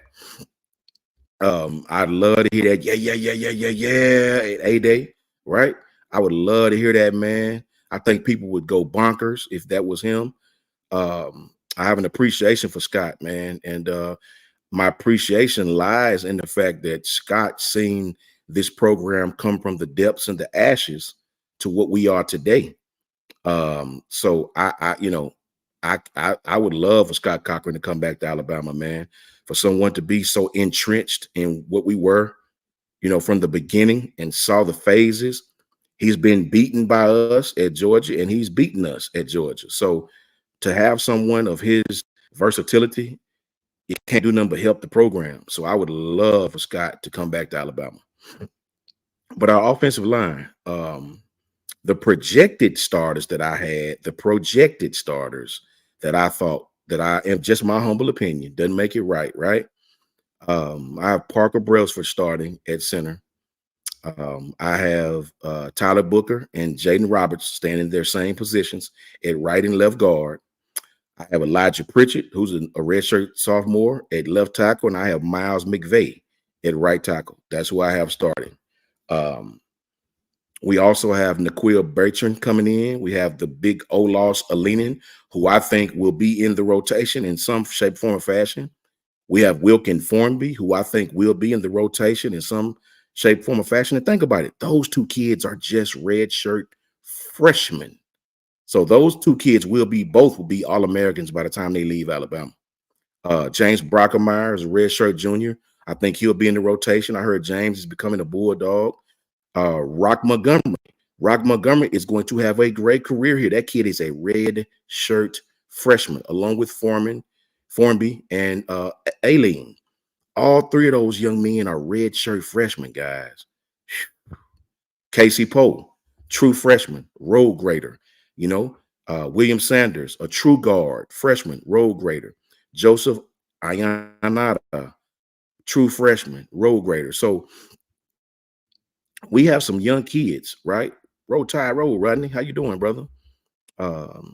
Young kids on the staff, on the roster, excuse me, and looking to be coached, guys. Looking to be coached, looking to do great things. So I can't wait for that. I think our depth at offensive line is young, so it's going to be important and imperative that we get a good offensive line coach, somebody that plans on staying here, somebody that's going to come in and be with these kids and assure them that I won't be leaving in a year, right? I can't wait to see Parker Brailsford, the former Washington center, as well as Booker and Roberts. To me, Booker is one of Alabama's best linemen in 2023. Roberts became one of the best linemen in the nation in 2023. Brailsford was already, getting accolades as a freshman, right? Miles McVay is very fleet of foot for a big guy, strong in the run game, very powerful hands. This kid is going to be something to deal with. Wilkin Formby as well, and Aileen as well. I hear Aileen was given the starters business as if the starting defense when they were doing team offense and ones versus twos versus ones. They said Aileen was giving people the business. So I'm proud of all those offensive linemen, man. Those kids work extremely hard, and I cannot wait to see them on the field. And the bottom line is I don't give a damn who left. I don't care who left, right? If you ain't wearing crimson, you know the rest. That's just what I'm on, right? Shout out to Tyler Booker and Jaden Roberts and the family of all those kids who decided to stay at Alabama. It's great things waiting for you guys. This state is going to take care of you. I think we need to bring in an offensive line coach that understands these kids are young, right? But they're excited and they're hungry, guys. They're hungry, undefeated. They've heard all the bad things about Alabama, this, that, and the third. And I'm about to get into that next. We got to get an offensive line coach that understands youth and development. Shout out to Anthony Cup. What's up, Anthony? Roll Tide to you, my friend. Good to see you up in here, Anthony. I'm glad you're here, my friend. Facts, Caleb King. Facts. I couldn't have said it better, man. So, oh, did I miss a super chat about Terrion? Let me see. Thank you for telling me. Let me see. This thing goes so damn fast. I got Tony Sims. There we go. Thank you for telling me that. Mr. Renrico, thank you so much, man. Mr. Renrico, $10 super chat based on the team needs. Do you Terrion OS? Where do you? I don't know what that says, Miss Rinko. Can you type in the chat what you were saying at the end right there? Based on the team's needs, where do you just type in the chat what you were saying at the bottom, and I'll grab that. I apologize for missing that, Mr. Renrico. This thing goes so fast sometimes. Thank you for that, man, for that $10 super chat. If you don't mind, Renrico, put that in the bottom of the chat if you will, and I'll grab that again, man. Thank you for letting me know I missed that too. I do not want to miss you guys' super chats, man. It is imperative that I read those things. And I appreciate you. Let me see what that says. Mr. Renrico, if you can, put that in the chat again, if you will. Where does Arian go? You mean Terrion, Mr. Renrico? Oh, Terrion. Okay. Where does Terrion go? Okay. You mean what team, Mr. Renrico? Or what number, if you will? I think he goes, me personally, I think he goes within the top 12 picks. And I would say Raiders, Chargers, maybe. Denver Broncos, maybe. What's up, Hattie May? Roll Tide, Hattie May. How you doing, man? Good to see you guys. Good to see all of you so very much. Yeah, I think he, Mr. Enrico, I think he probably goes. They say that Denver is really, really, really high on him. Can you believe having Pat Surtain on one side and Terrion Arnold on the other? Look out, bro. Look out. The truth is in the details on that. All facts. I do think, Mr. Enrico, that he goes at least top, at best, top 10, at worst, top 16, right? Shout out to Hattie May. Roll Tide, Hattie May. Cynthia Middleton, roll Tide to you as well. The Undefeated, what's up with you, man? How you feeling? How you feeling? Love that name. That is the Undefeated right there. That's us, baby, all day long. So, yeah, I think Terrion did well. I did a complete breakdown on him, and I really, really, really enjoy watching that kid play the game. But yeah, we got to get an offensive line coach, guys, that understand youth. This offensive line hire is going to be exceptionally important. Exceptionally important, man. I cannot explain to you guys the importance of this offensive line coach. We have to get this one right, guys. It can't be no more Doug Marrone type stuff going on, right? QIFD, what's up with you, man? How you feeling? Roll Tide to you. No problem, Mr. Enrico. And again, I apologize for missing your super chat. My bad on that, brother. We got to get this offensive line right, guys. We got to get this hire correct. I've always said that I thought the Scott Huff leaving was bigger than Grubb, right? Because of Coach KD, right? We had Coach KD, so the Grubb leaving will be sort of minimal, to be honest. But Scott Huff, that one hurt. That one hurt, guys. Shout out to Matt McNeil. Matt McNeil with the $1.99, $2 super chat from Matt McNeil. Thank you, Matt. We appreciate you, my friend. Roll Tide to you, brother. Thank you so much for that super chat. We really, really, really appreciate that, man. More than you know. Yeah, I'm excited about these young guys, but I went through some people that I thought may possibly be available. Not available, but I would love to see us go after them at least, right? Hey, Kareem Hood said it best. He said it best right here. Boom. Kareem said, O-line coach has to be a definite must. That's a whole fact, Kareem. With these young guys we got to get that one right, guys. We got to get that one right. We got some kids that's going to be on this roster for a couple of years and talented kids at that. So we got to get that one right. We got to get an offensive line coach that wants to come here, wants to be here, and can assure us that he's going to bring development. He's going to bring development. Show 44 says, I was excited for Doug Marrone. I thought surely an NFL coach could handle just one position. Wrong. But you know what, Show? Let me put your comment up here, Show. You know what, Show? That is just what I was saying earlier on one of our past shows, that a lot of NFL coaches just don't like to recruit, Show. A lot of NFL coaches feel like they shouldn't have to do that. A lot of their egos are too big for that. And several NFL coaches do not like to recruit kids. Jeff Stoutland, he was one of the best offensive line coaches we've had. He was with the Eagles for years, and he just said he didn't like to recruit, right? So we have to get this offensive line coach right. You got Justin Fry at Ohio State I would go after. You got Alex Atkins at Florida State I would go after. You got Adam Cushing, who just got to Texas A&M, and their former offensive line coach, Steve Adazio, Brandon Jones at Mizzou. But I think the number one guy for me, guys, would be Bill Bedenbaugh out of Oklahoma. I like Bill Bedenbaugh. That quick, twitchy system is something that we're going to run. Very, very good pass blocking offensive line coach, right? And I would be totally satisfied we swipe him from Oklahoma. You know what I mean? Totally satisfied if we could. Way too early rankings. Man, listen, I ain't going to spend too much time on this, but I wanted to tell the chat They had us at 3. They had us at 4. Now they dropped us to 9.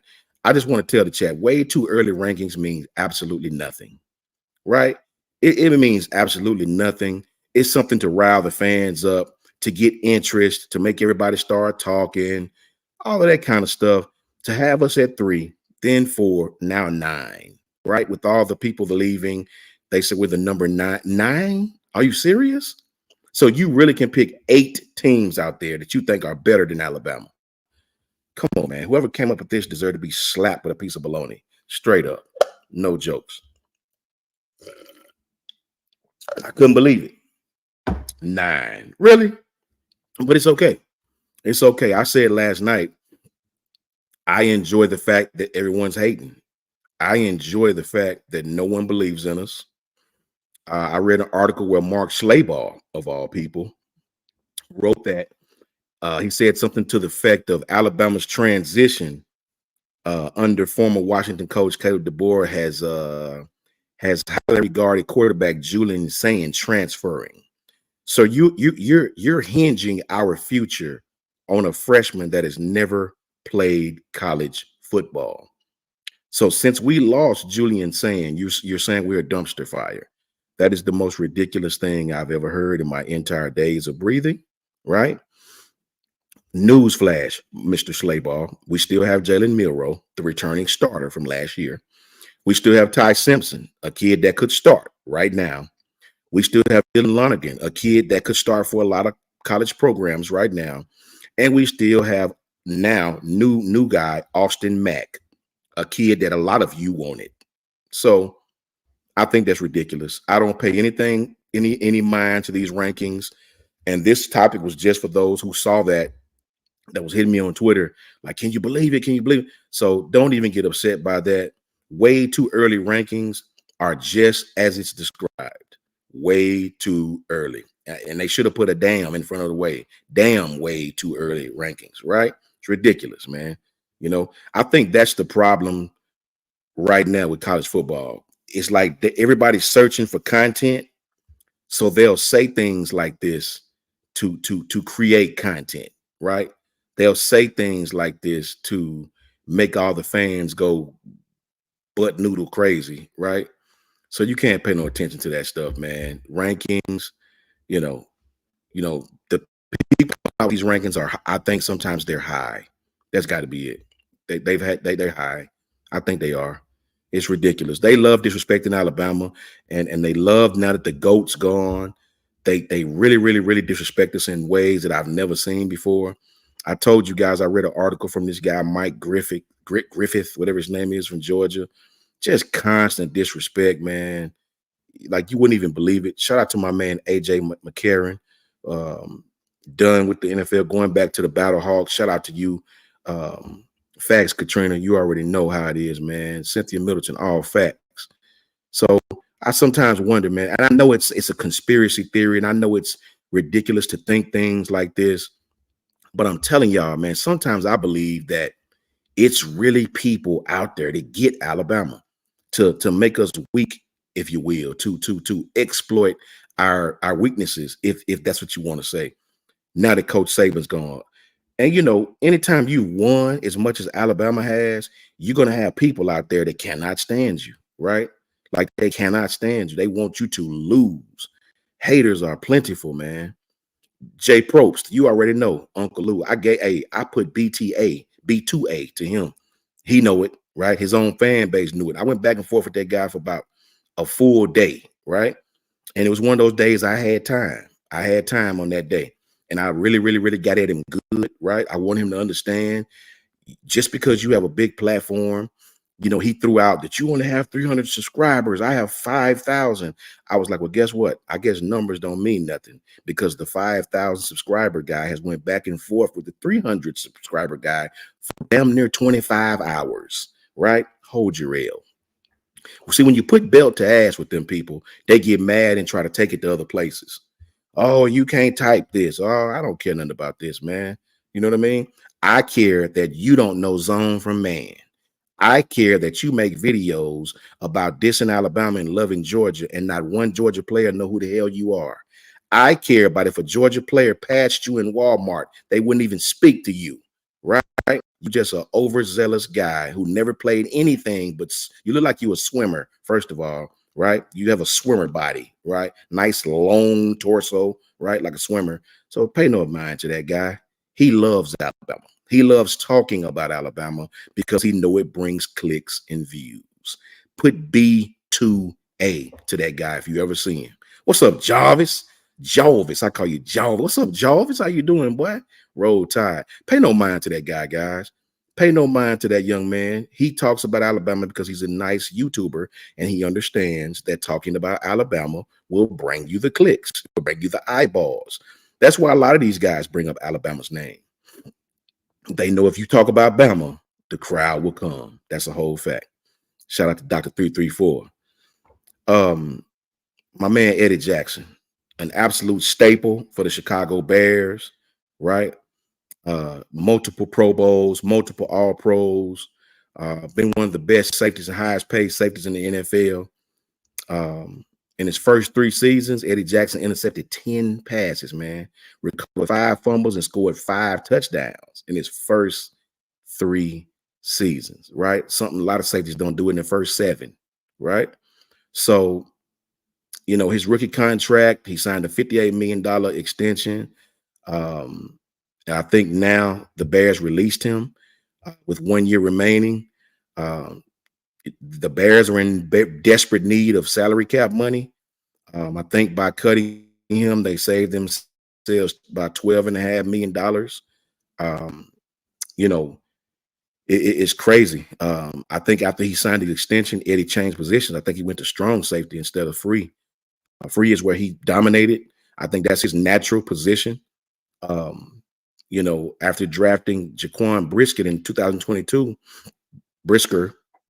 I think the Bears moved Jackson back to free after playing strong, right? And he responded with 4 or 5 interceptions, right? So Eddie would be a great veteran safety for a team that needs a veteran leadership, that needs veteran leadership, that needs a safety that understands coverages, that understands seeing those things in football that only veterans like himself and Minka and all these guys who've been around a while have seen. Yeah, Kimberly, I saw that 49ers fired that guy, and I don't even understand that at all. He actually had better defensive statistics in the final 9 games than D'Amico did, right? I think Kyle Shanahan is just trying to find a scapegoat when really it's his goofy ass that made a decision to take the ball, right? Not understanding that the other team gets the ball anyway in this form of overtime. You know, sometimes when you're to blame, you look for scapegoats, you know, to the people that don't understand. If I fire the defensive coordinator, then maybe they'll think it's his fault, right? So I thought that was a ridiculous firing, ridiculous. I even saw the players tweeting about it. So who knows what he's doing, right? So shout out to Eddie Jackson. You know, that guy's gonna have a great career, continue his great career somewhere. They also released Cody Whitehair, an absolute dominating veteran. So anytime these teams are trying to clear salary cap space, that tells you that they're trying to make room for something or someone, a la Caleb Williams, right? So I would love to see Justin Fields in Pittsburgh. I would love to bring Justin to Pittsburgh, and you know, see how that works out. But shout out to Eddie Jackson, a consummate professional, one of the best safeties in the game, a part of Bama Sci-Fi in that secondary, along with Mika Fitzpatrick, along with Mark Humphrey, along with Pat Surtain, Anthony Averett, along with Levi Wallace, and a plethora and host of other defensive backs who are all doing big things, along with Jordan Battle, DeMarco Hellams, Xavier McKinney. All of these guys are starters, right? And they come from Bama. And they've been starting since they got in the league, right? So shout out to all these guys. Bama is just NFLU, and that's where it's going to stand, and that's where it's going to stay. Much love, Eddie Jackson, right? Now, undefeated Brian Branch too. How could I forget, Greg? Thank you, Greg.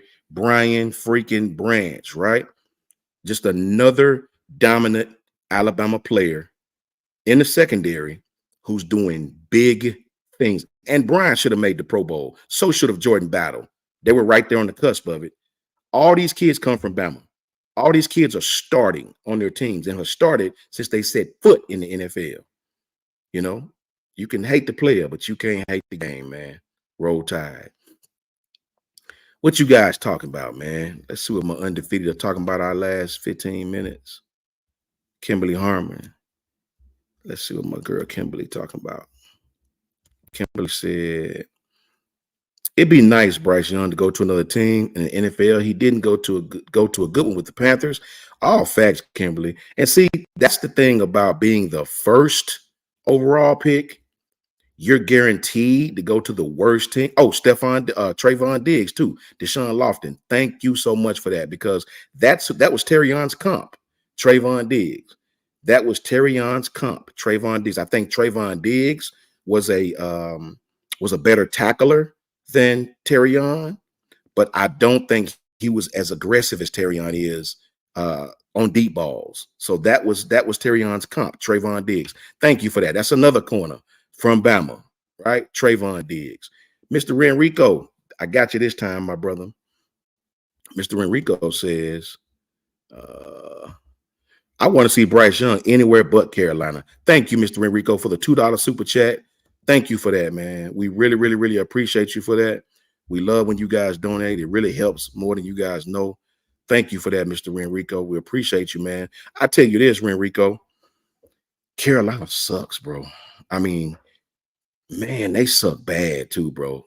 Like every one of when you look at the Pro Football Focus position rankings, 4 of their 5 offensive linemen are the worst just about at their position, right?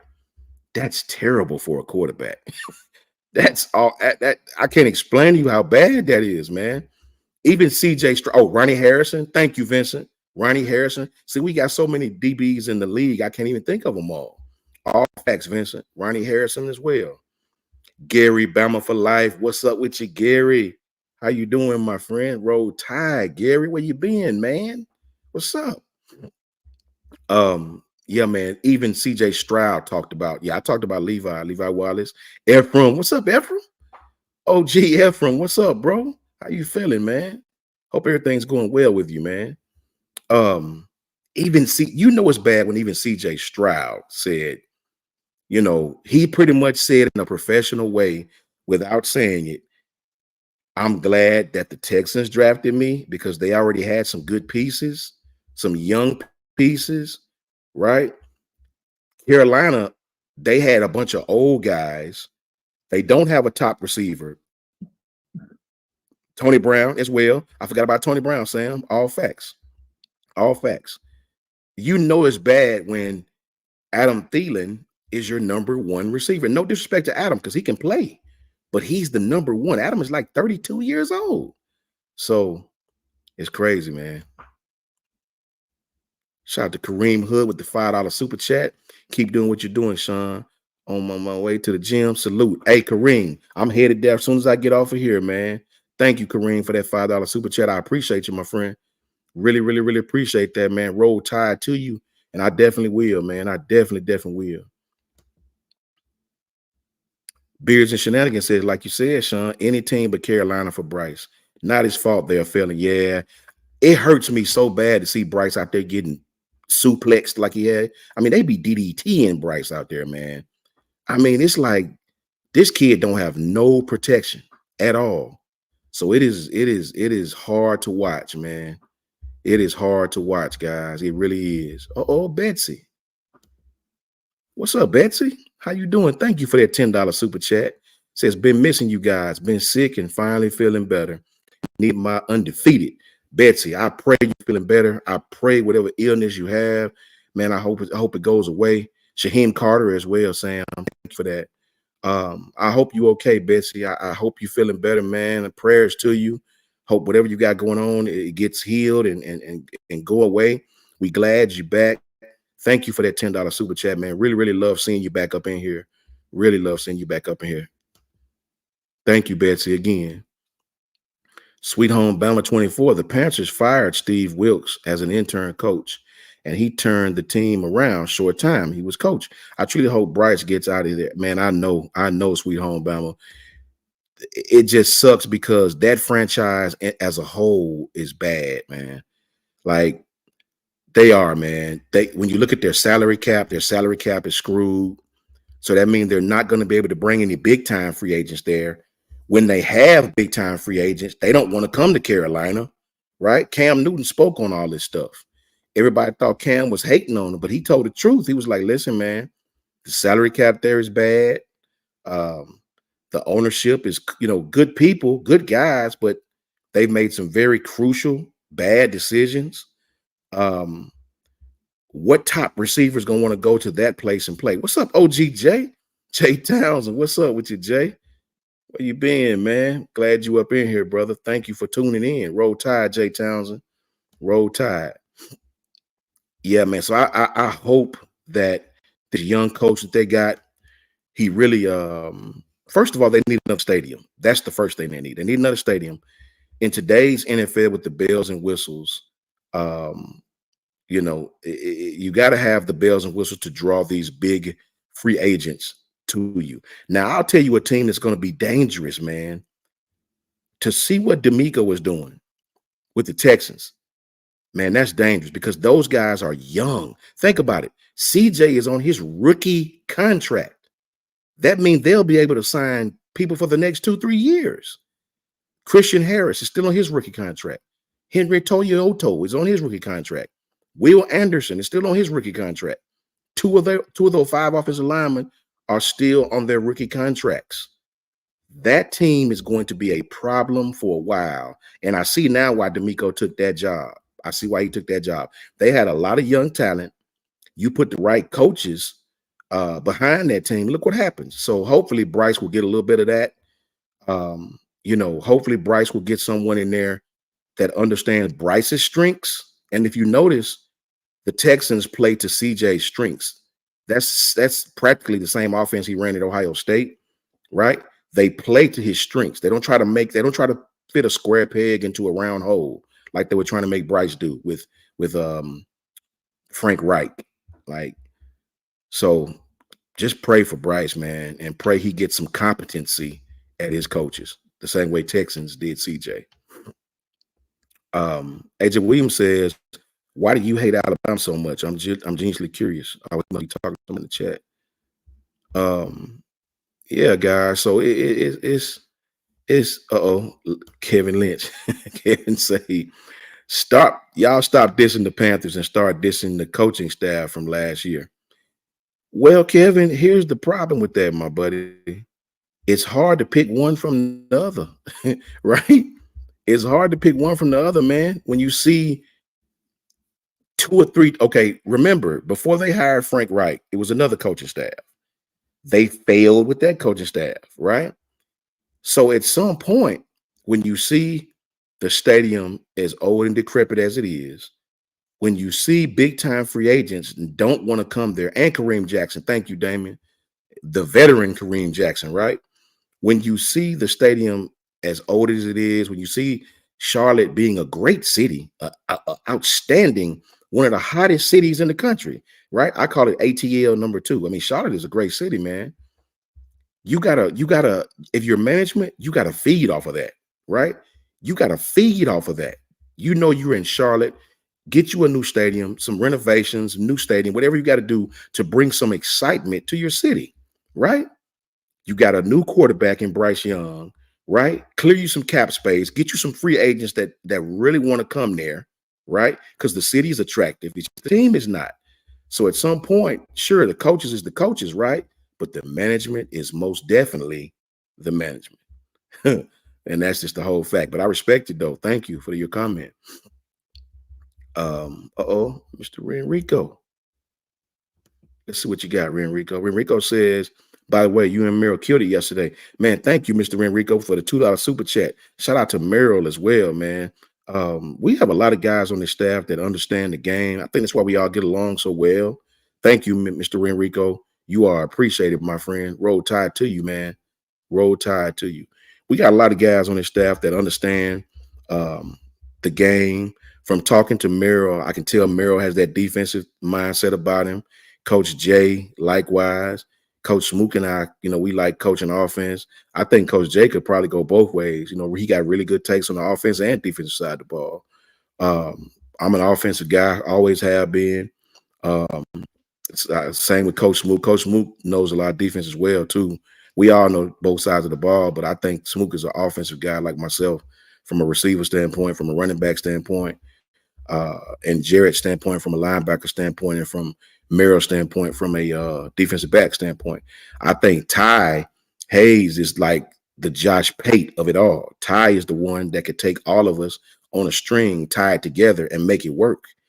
I love talking to Ty, man. Ty has takes about administration and future guys coming in. And Ty to me is outstanding at what he do, man. And I've always been a big fan of his.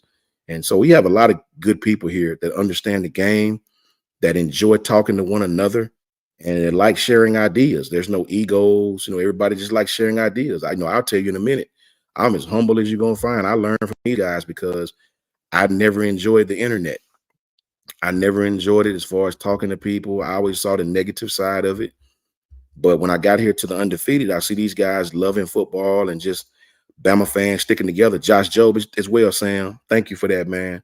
So I appreciate you guys, man. Jalen Armour Davis as well. Yeah, so it's just a family. It's a big, big family over here at Bama Football on YouTube, and you guys are much, much, much appreciated. The Undefeated. Oh yeah, AJ Williams. Yeah, I figured you was. But here's the thing. They don't really hate Alabama, right? They don't really hate Alabama. They'll change their name tags and say Bama hater. I hate Bama. Bama sucks. That's their name tags, and they'll come to our chat, right? Is that really hate, guys, or is that flattery? You see, they can't pull that BS on me. I'll put B2A. They can't pull that on me. I played this game way too long. And the one thing I know about football or life in general, guys, when you don't like something, that don't mean you come around it every single last day. So shout out to Bama Hater and all the trolls. I love you guys. I get ecstatically and elated. I love when you guys are in here, right? I love it. I absolutely love it, boy. I tell you. Kimberly Harmon. Let's see what my girl Kim talking about. Kimberly says, "You the best host ever. Keep up the good work." Thank you, Kimberly. Much love and roll tide to you for that. That means a lot to me. I'm just learning this stuff. I'm still a little rough around the edges. I can't be nothing but myself. I am what I am, and that's all that I am. I don't try to be no more, no less. God give me a gift for this football stuff. I know it. I teach it. I love it. Coached it. Played it. And I love talking about it to the Undefeated, man. Got my boy Dr. 334 up in here. We right in, boy. Got QIFD up in here. Man, so we good. Jonathan McMillan. Man, we good. I love the trolls. I think we should have more trolls. We need more. We need more because every troll know this about Coach Sean. I love you to death. I enjoy when you come in here and represent your team. Don't be disrespectful to people. Represent your team. We respect that, love that, right? But I am of the mindset that if you're in here, then you like Alabama. You may not like Alabama, and your membranes and nucleus and outer crust of your brain may tell you that you hate Alabama.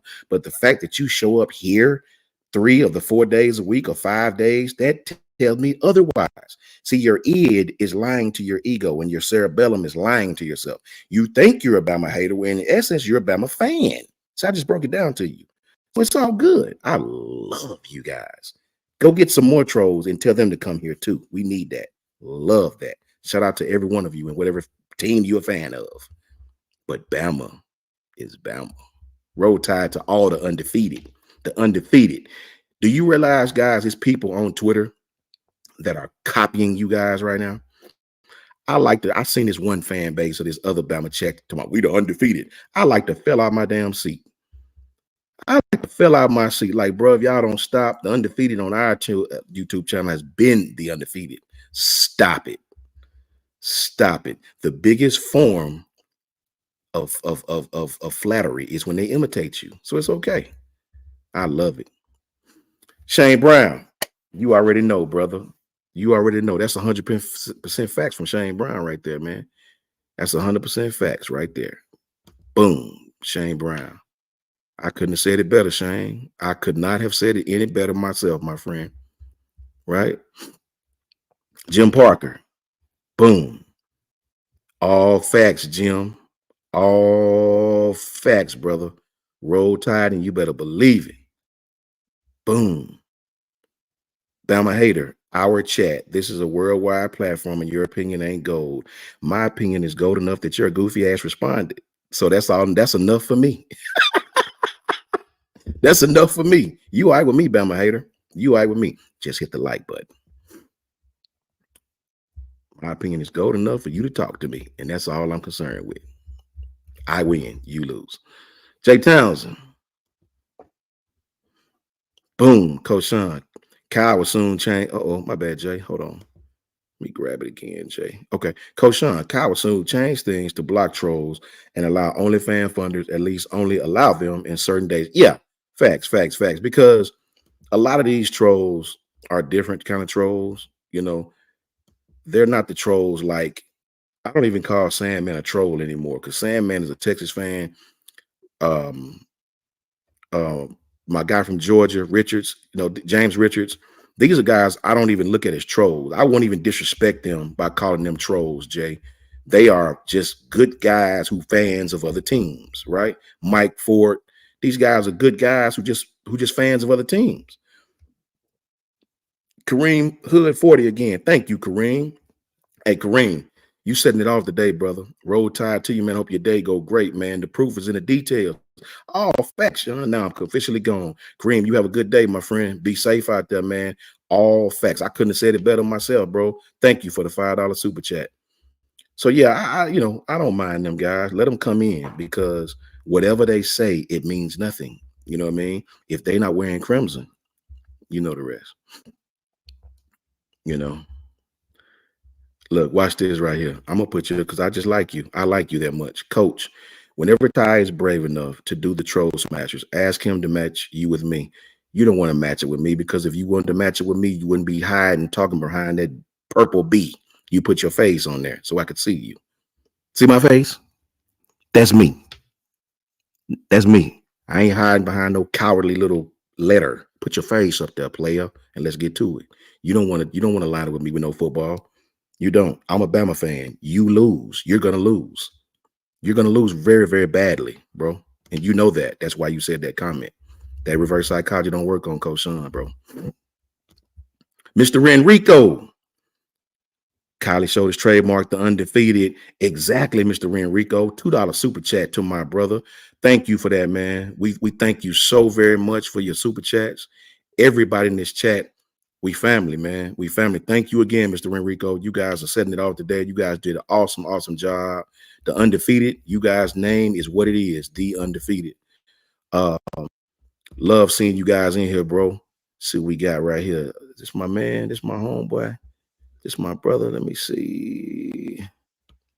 Let me get you right here, Merle.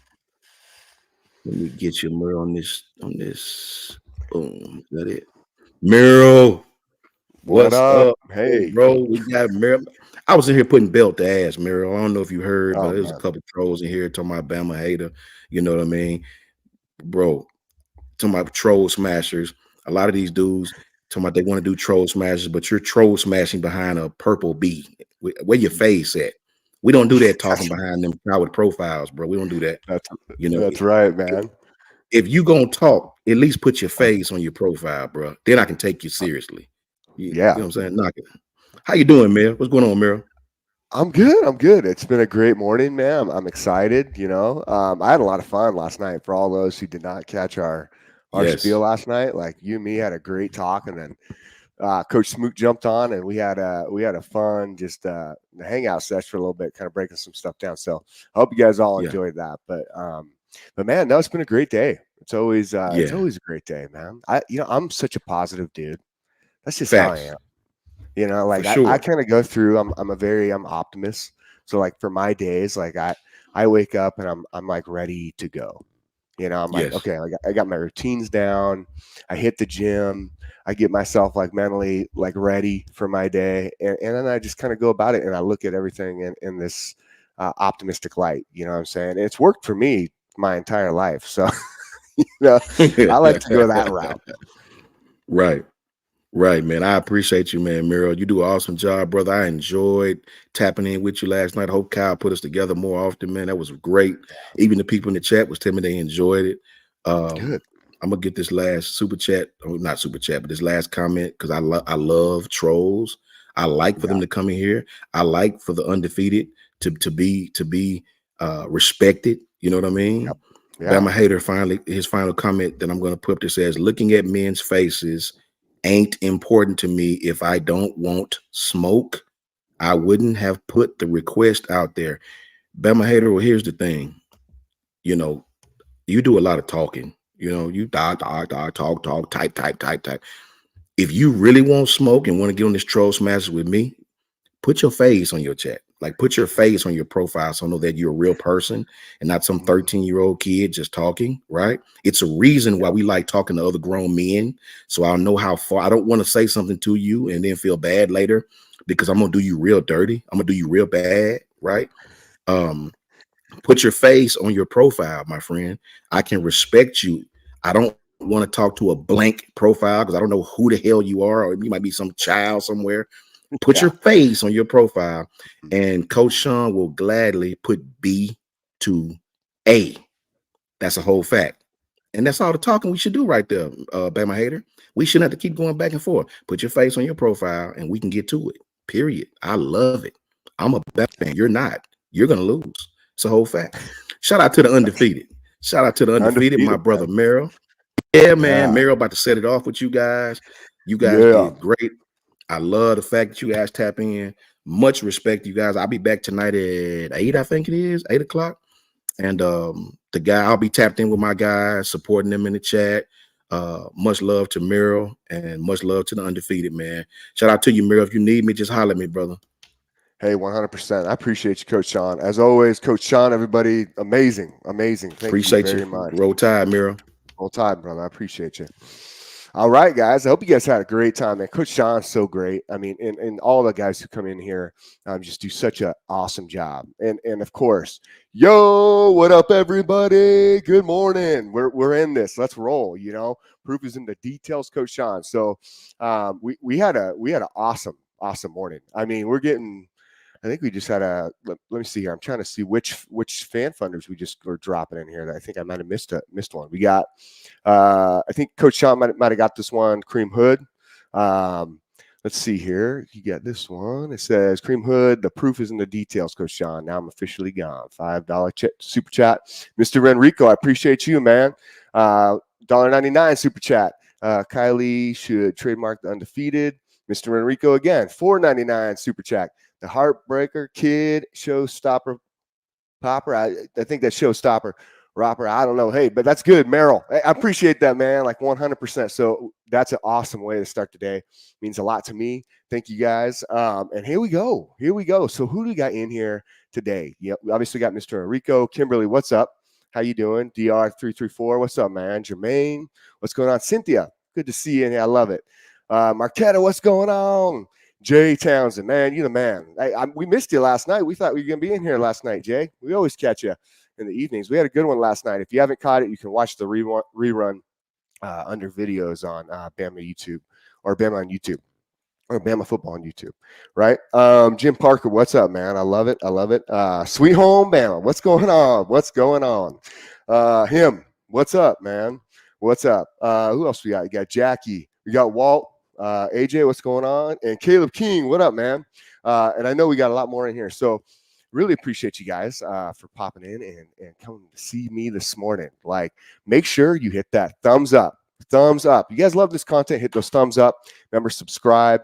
And as we go through, and I go through my session, those super chats are awesome. And you put those out there, and they pop up. I can see them, and I can answer your questions. So, and I love to answer questions, and I want to make sure we get into that today too. sometimes I'll go for a long time. William Chun, what up? Jermaine, what up? What up? I'll go for a long time on a subject, and we won't get to all these other things. There is a lot. And so Randall Green, what up, dog? I can go on for a long time. I told him the other day, man, I can talk for like 2-3 hours. So I have to condense it a little bit here and make sure that we're hitting on the points. You know what I'm saying? And I'll tell you, like, I love talking football. I love getting into these things with you guys, and I want to make sure that, again, you guys are excited for this upcoming season, for spring ball, for the off season. Bama Fanatic, what up, dog? How you doing? Brian, what's good, brother? I love the off season. I think the off season is really unique, right? And Jermaine, I'm about to talk about that, man. I got some stuff for you on that. Jackie, what's up? You needed me. How long you been with Kyle? Jackie, you're right. I am a little new. Probably maybe about a few weeks now, maybe. Officially, really only about a week here, and I'm here bringing my best just for you guys. But yeah, Jermaine, we will talk about that Michigan DB. I'm glad you brought that up there, man.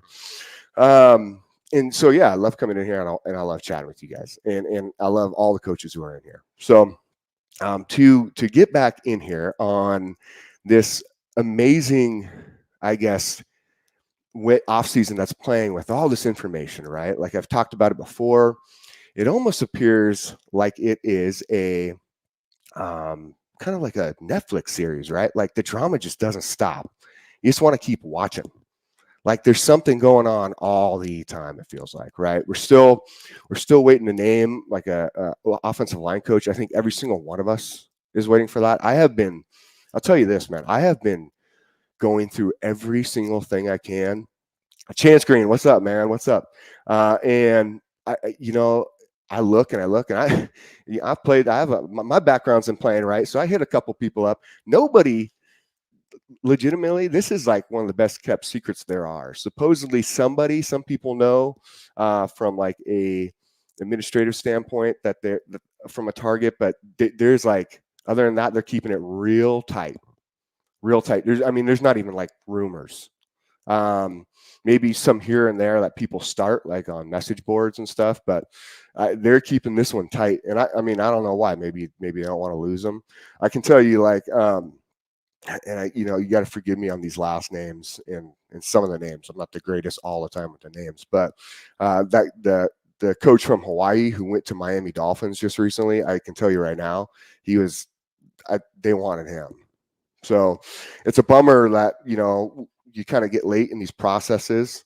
And that's just kind of what happens, right? It is what it is. You can't sit there and say, well, what if? We could say that all day, but what if is not reality, right? So saying it like that doesn't really work. I'm interested to know. I really do want to know. I think whoever they bring in is going to be a phenomenal hire, because if you notice, right, like they're not doing this quickly. So everybody's like, oh no,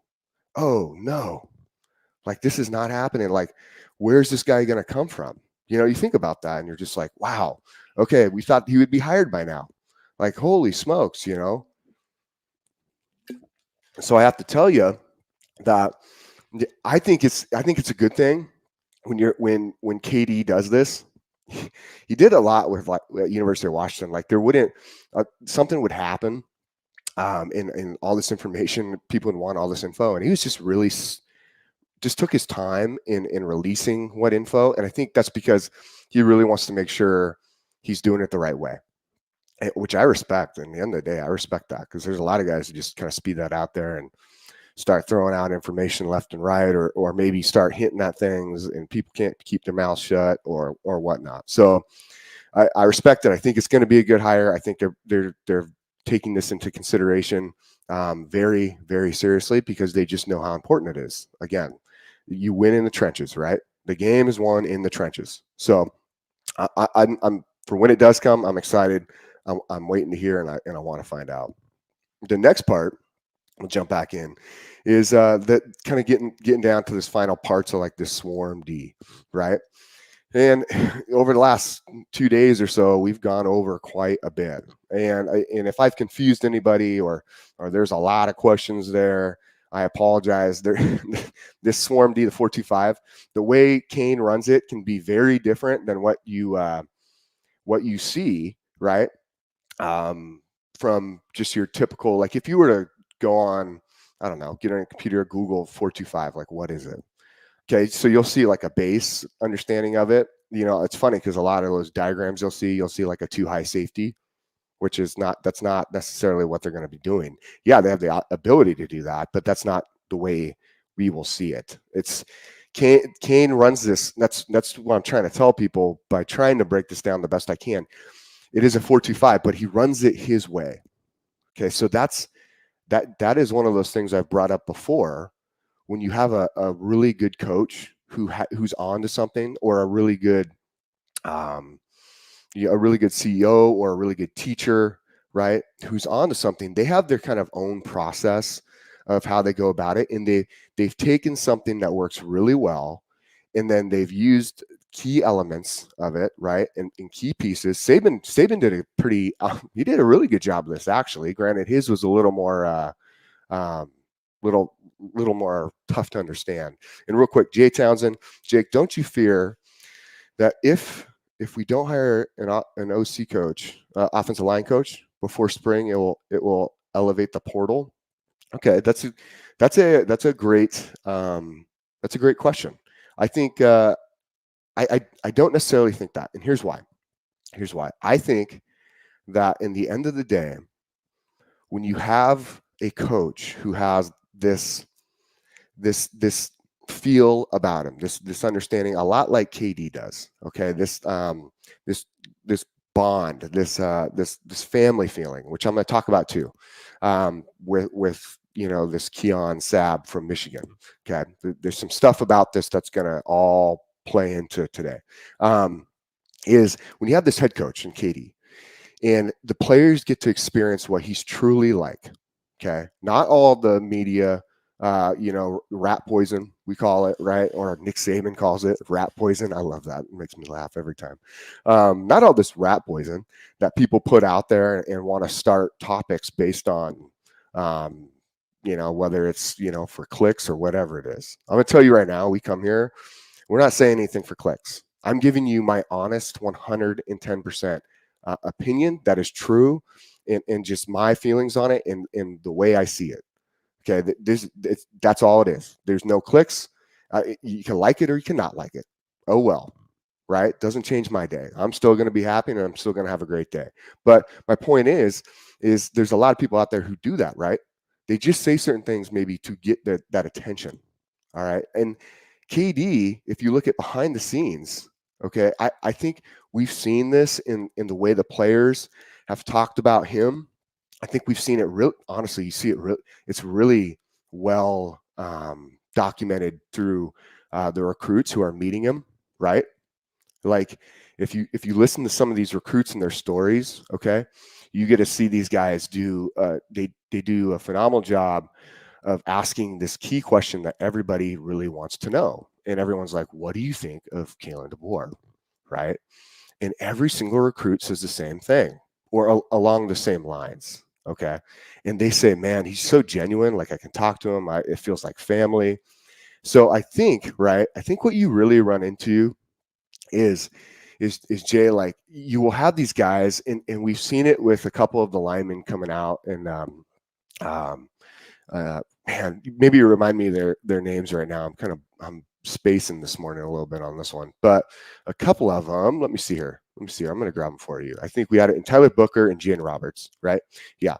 And so both of them were very, very, very clear on what they thought, right? And what they believed and how they felt. And what was really amazing about that was the fact that they were able to talk about, this brotherhood. I'm not leaving Bama. Like there's, I think they really spoke for that locker room, right? And they spoke for that group. You have to also remember an offensive line group, okay, they have a very unique bond. They're probably one of the more, if not the closest unit on the team. I'll tell you that right now. I remember sharing like a locker row. I was at the end of the row, offensive line groups at the other end. Like, man, those guys like loved each other. Like truly loved each other. Like you love your teammates. You're closer with some than others. Those guys, like the offensive line group, is very, very close all together as a unit. And you saw that at University of Washington, why they were so successful. Okay. And now you kind of have a really key part in that with Brailsford, right? He's here.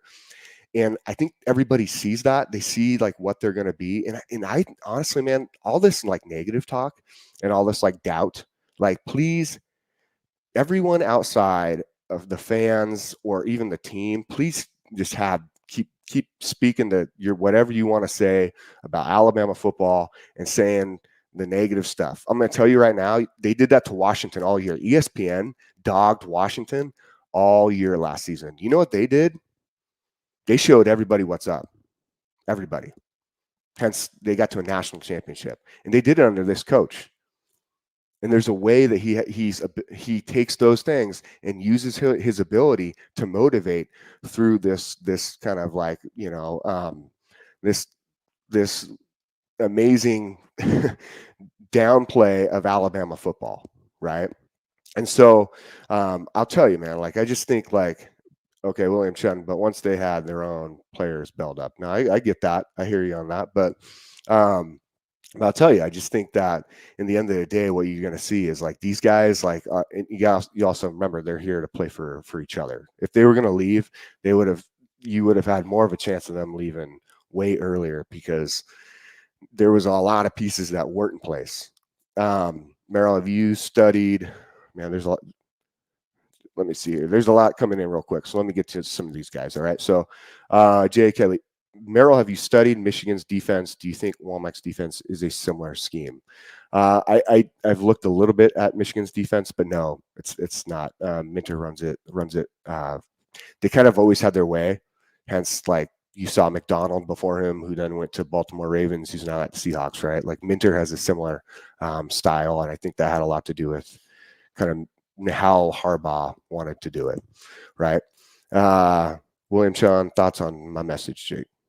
And then, sorry, William. Okay, I see it. I hope once DeBoer loses Saban's players, he's not like some of the coaches in the past and goes bust. I recall coaches from other teams who did great taking over from another coach. Some of the coaches in the past. I'll tell you this right now. I don't think that would be the case at all. I don't think he's going to bust. I don't think he's going to I've talked a lot about this. So if you look back even through this week, but then maybe like 2-3 weeks ago, there's other videos that talk about this. One of my first times ever calling in. If you guys look back, you can watch through the video list. And I can't remember the date on that, but I actually broke down these coaches coming to Washington and why DeBoer was such a amazing hire. Right. And I'll tell you, man, like DeBoer, he's going to be okay. Like I know it can be intimidating. It can be scary from a standpoint. A lot of people look at like the history of Alabama, and it seems like when a good coach leaves, the next few coaches are kind of difficult to deal with. And they don't necessarily produce these results that are expected, the Bama standard, right? I don't think that I think you potentially here, and this is my belief, right, is I think that DeBoer, the hire here was probably one of the best hires Alabama could ever make in a situation like this. You had a guy who steps up to the plate and says, guess what? I'm raising my hand. I want to be the guy who follows the GOAT, like the greatest in college football. That guy, he doesn't do it. He's not doing this for money. He would have had like 9-something million, maybe close to 10 at Washington, like 9.5 maybe. He's not doing this for money. He's doing it because he believes in himself. He has confidence. And on top of that, he wants to solidify his own legacy, right? But he also loves the game. And that's what's beautiful about it is when you have a coach who has that sort of passion and that sort of love for the game, and again, William, if you didn't catch before, dude, this guy's won everywhere. His first coaching job ever in a high school team, he took it, it's like a week out from when they're about to start. He takes it and he makes that high school team undefeated. His first coaching job ever. And then from there on, look at his record. Look at what he's done even as a coordinator, as a position coach, everywhere he's gone. And he has backed up legends, man. Like Like you look at Sioux Falls, the head coach of Sioux Falls was a legend. He's already somewhat done this. He already kind of has a pedigree to do this. I'm not trying to compare anybody to Saban, so I don't think that's the case. But what I am saying, though, is this guy has the right mindset. And if there's anybody who can do it, it's him. All right. Caleb, I got yours for sure. Down to Washington. Everyone said Oregon would beat them. Washington beats them a second time. They beat them 3 times in 2 years. So that's pretty impressive. I'll tell you that, considering what Oregon did to Washington prior. You know what I'm saying? I mean, seriously, like Oregon was, I mean, it was nuts. So I'll tell you that like Oregon has, even back when I played, right? I played in the Pac-12. Like they've always had talent. They've always been really good. The fact that KD came in and didn't even flinch, he walked all over him his first time meeting him, man. And then after that, he walks on him twice in a season. You know how hard that is to beat a team like that twice in a season? You know where Dan Lanning comes from? Dan Lanning comes from here, but then he comes from Georgia. So he comes from 2 of the greatest, let's just put it out there, from a defensive standpoint, like at this time and age, 2 of the greatest defensive kind of minds, philosophies, right, with Saban and Kurt and Smart. And he comes from there. That's impressive stuff, dude. Dan Lanning comes from there. And then DeBoer walks all over him 3 times, twice in 1 year. That, man, I would be confident playing anybody with that as my head coach. And William Chun with the super chat, appreciate you, man. Like $5 there. That always means a lot. It truly does. That's how we survive, was based off of you guys. So that's legit. That's legit. Noah Tyler, do you think he'll stay at Alabama for a while? I do. I think, you know, like when he had it going on early on in his career with Sioux Falls, he was there for a while, man. And he had a lot of success. He loved what he did. And in there, he didn't have all these resources. You know, yeah, he played his college time there, right?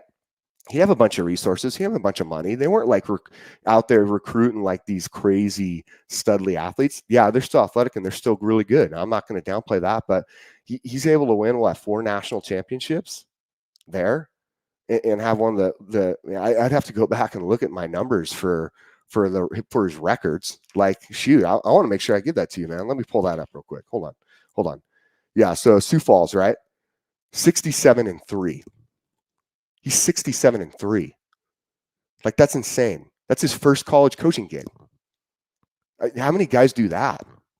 Right? Okay, you want to argue NAIA or NIAI or whatever it is, right? But let's put that aside and just say this guy takes his philosophy and then he starts to hone it as he goes down his coaching path, right? With Indiana, with Eastern Michigan, with Fresno State. Like, man, like that's pretty wild.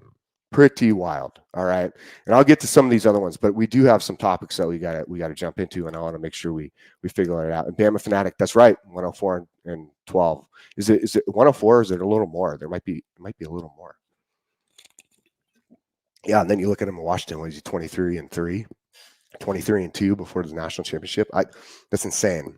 You know, at one point, let me also hit this, man. Hey, yeah. So Jay Townsend, thanks for pointing this out. Please hit the like icon. There's 249 watching, only 181 likes. Roll Tide. If you guys like me, 100% thumbs up. Like come to the channel, man. We want to make sure that we're bringing everybody in, and we want to make sure that we're providing you guys the best possible content we can. 109. All right, cool. Thanks, Bama Fanatic. But yeah, so hit those thumbs up. Please subscribe. You know, you got friends out there, you got family who are also fans, like Bama fans, or they're at work and they're bored and they just kind of want to find something that's entertaining and kind of gets them through this off season. Yeah, man, like tell them, get them on this channel. Hey, Bama football on YouTube. These guys do an awesome job, and we appreciate that. And we love you guys. We love coming in. We love answering your questions, and then we love kind of breaking some stuff down. Like I said, I do have some topics to get through, and we got about 30 minutes or so, right? So. The final part on the Swarm D, and that was, I went over the basic of it, right, from a standpoint of what you see, some of the personnel groups, the new names of these defensive positions that changed from Saban's. We went over the strengths on it yesterday morning. Today we'll go through a standpoint of some of these weaknesses, because a lot of people ask what are the weaknesses. Okay, because it has there's so many strengths to it. It's amazing with this sort of, and plus now with this type of personnel and the way Kane has made it into his own with Womack. Man, I'll tell you what, like straight up. You know, like Kane has something really special going on. You look at his background, okay, and you look at what Kane did, and Kane was able to go to every place he's been when he started as a DC, and he has dramatically impacted their ability, their turnover, their ability to get turnovers, sacks, scoring defense. I mean, everything. Like he made huge impacts, and I could go in a lot of detail on that. I kind of already did, right? And yeah, Shane Brown, I see where you guys are at. Yeah, it was Washington, played safety. That's right, a long time ago. But and then Zayden Dowell, Keon Sabb will thrive in Bama. Trust me, I want to get to Keon Sabb. I want to put something out there. I think everybody should hear it too. Weaknesses of 425 real quick, okay? So the hard part with 425, there are weaknesses, but they are really easily compensated for. And I will tell you right now, it's difficult from a standpoint of this. Like you have the weaknesses, the way the 425 is meant to be ran, why it was created for number one, it's created to match up with speed, but also it's created because the team who created this did not necessarily have like the biggest players, right? They had speed, but they didn't have the biggest players. So they always said, okay, we need to play a different style because we're getting ran over, right? And so Gary Patterson from TCU, you know, he never had a recruiting class that was higher ranked than number 20. And then he has 3 years in a row where he has the number one defense in the nation in a total of 5 years. The only other team that's there's been 3 other teams I know who have ran like a three-peat like that for defensive kings, and Nick Saban's one of them. Whoa. Let's think about that for a second. Nick Saban's one of them, and he does it here at Alabama with all these athletes. Gary Patterson does it with the highest recruiting class of 20. That says something right there, man. So Gary Patterson does it with this 4-2-5 defense because he realizes, right, like we don't have this type of personnel to run, you know, a 3-4 or a 4-3, right? And we need to do something different. And there was a lot of different schemes. A lot of people came up with different stuff, and they were trying to figure out ways how to take personnel where they didn't necessarily have like the biggest D linemen or like the greatest linebackers, but they had a lot of speed. They weren't huge, they weren't powerful, but they were able to still get themselves in a position of advantage, right? And utilize this defense to create it, to make it easier to. Patterson is still on Texas staff, right? Or is he head coach again? Oh, I'm not sure on that, Caleb. I would have to look that up. But he's able to do this in a way, okay, that he fundamentally or he takes the scheme and creates it so it works towards the players, and therefore creates this defense that the players can thrive in, that he does have based on his personnel. So then you have Dave Womack, right? There's a couple other coaches, but you have Dave Womack who takes it and brings it here or to the SEC, right? But also over in the ACC where he uses it, kind of starts doing his own thing with it. He helps Georgia Tech win an ACC championship. He also leads when he goes to Ole Miss. He helps Ole Miss become a number one defense at one point when he's there. Okay, it was very successful, and then Kane grew up just watching it. Pretty phenomenal. So when we talk about and then King grows up watching it and then makes it into his own, even more beautiful. When you can take something that's already been done really well and then perfect it and make it into your own, do it your way, right? And you find success with it, man, that's like basically that's the same thing Coach KD did with that offense. So now you have two guys who are these creators of their own winning processes that are overseeing the offense, because KD is going to help oversee the offense, and he has great talent with Sheridan and really a lot with Shepard, right? To call these plays and to put people in the right spot. So I feel like that's going to be fine. But it's KD's offense, right? So he's going to oversee. And then on top of that, now you have Womack with Kane, who's over there doing the whole thing with his defense. Okay. So I'll tell you, man, like I'm excited for that. And that's why I want to break in and say like these weaknesses. I don't necessarily think we're going to see them at Alabama. All right. So, because they're, most time they can be covered up with talent, less talent than what Alabama has. Okay. So it is susceptible to weak side running plays, like speed option, like a QB read counter plays. I don't think you're going to, obviously, you're not going to see a lot of that in the SEC. They don't run that style. But again, like it's not, it's the weakness is not as pronounced as like in a 4-3 scheme. All right. So that's the positive of that. A lot of people say it's kind of susceptible to like a 3-step quick passing game, but that's only if you maybe don't. I guess you could say that when the way you're doing your drops is that you're not layering them the way that Kane does. So Kane layers his drops with his DBs and his kind of back layer or backside of his secondary. The way they layer their drops and the way they put themselves in a position is to take away those lanes, this quick passing game. Because there was a great question the other night about like, well, what happens on like pick plays, right? Where the wide receivers run a pick route and they're trying to open up and create space. Like, how does this defense match up against kind of these back shoulder throws and some of the things that like, that Saban would use or whatnot. So, or the Saban beaters, I think they called it, right? And so I will say, like, that's where the beauty of this defense is because it really puts these players in positions to make plays anywhere, right? Anywhere like on the field. And William Chun ceiling for the new coach for 5 years, Jake. I could put so much out there, and what's the ceiling for him? At this point, I don't know if there is one, to tell you the truth. Like, you look at this guy's ability to win everywhere he goes. You just put him into it's like you just woke up the greatest monster of all time. You put something. Honestly, Shane Brown, I think it's more than 2. You know what I'm saying?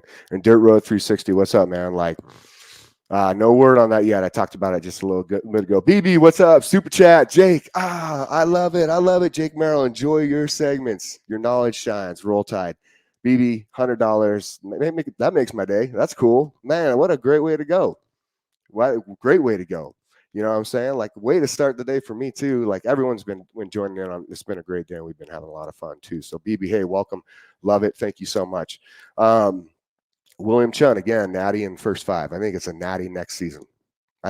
Honestly, I think he can win it coming up this year. As long as things play right, as long as these guys are picking up this offense and they're trusting and they're believing in themselves.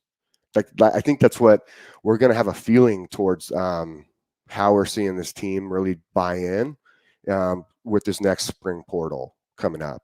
Okay, so there's a chance for a couple guys to bounce. I'm not saying like every single person is going to stay, but those might be guys further down on a depth chart who maybe just haven't had that same feeling, or they're just not bonding with the team, or maybe they're younger, or maybe they just have a different route they want to go. Yeah, I'm going to be honest. If you're an offensive guy, I don't know why you would ever leave this offense. If you want to go to the NFL, this offense is for you, 100%. Yo, Dylan, firm handshake to you. Yeah, thanks for following me on Twitter. Twitter's at the bottom. You guys can see on the screen. You guys want to follow me, please do. I'll try to start putting out some more content on there too, man. Like, I'm just jumping on Twitter. So I didn't used to be a big social media guy, but I got to now. But yeah, there's my Twitter. So make sure you guys follow me if you want it. But yeah, I mean, that's the thing. You're an offensive guy. I wouldn't be leaving, but we'll have an idea of what the buy-in is going into that spring portal and seeing what guys decide to do, man. Like, I don't think you're going to see a lot of guys leave, maybe 1, maybe 2, but I don't think they're going to be impact dudes.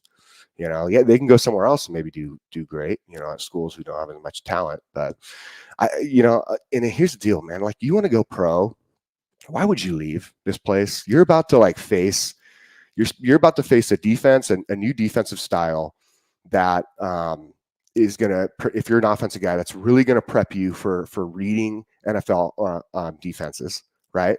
And then you're going to play against that same type of talent that you'll play in the NFL.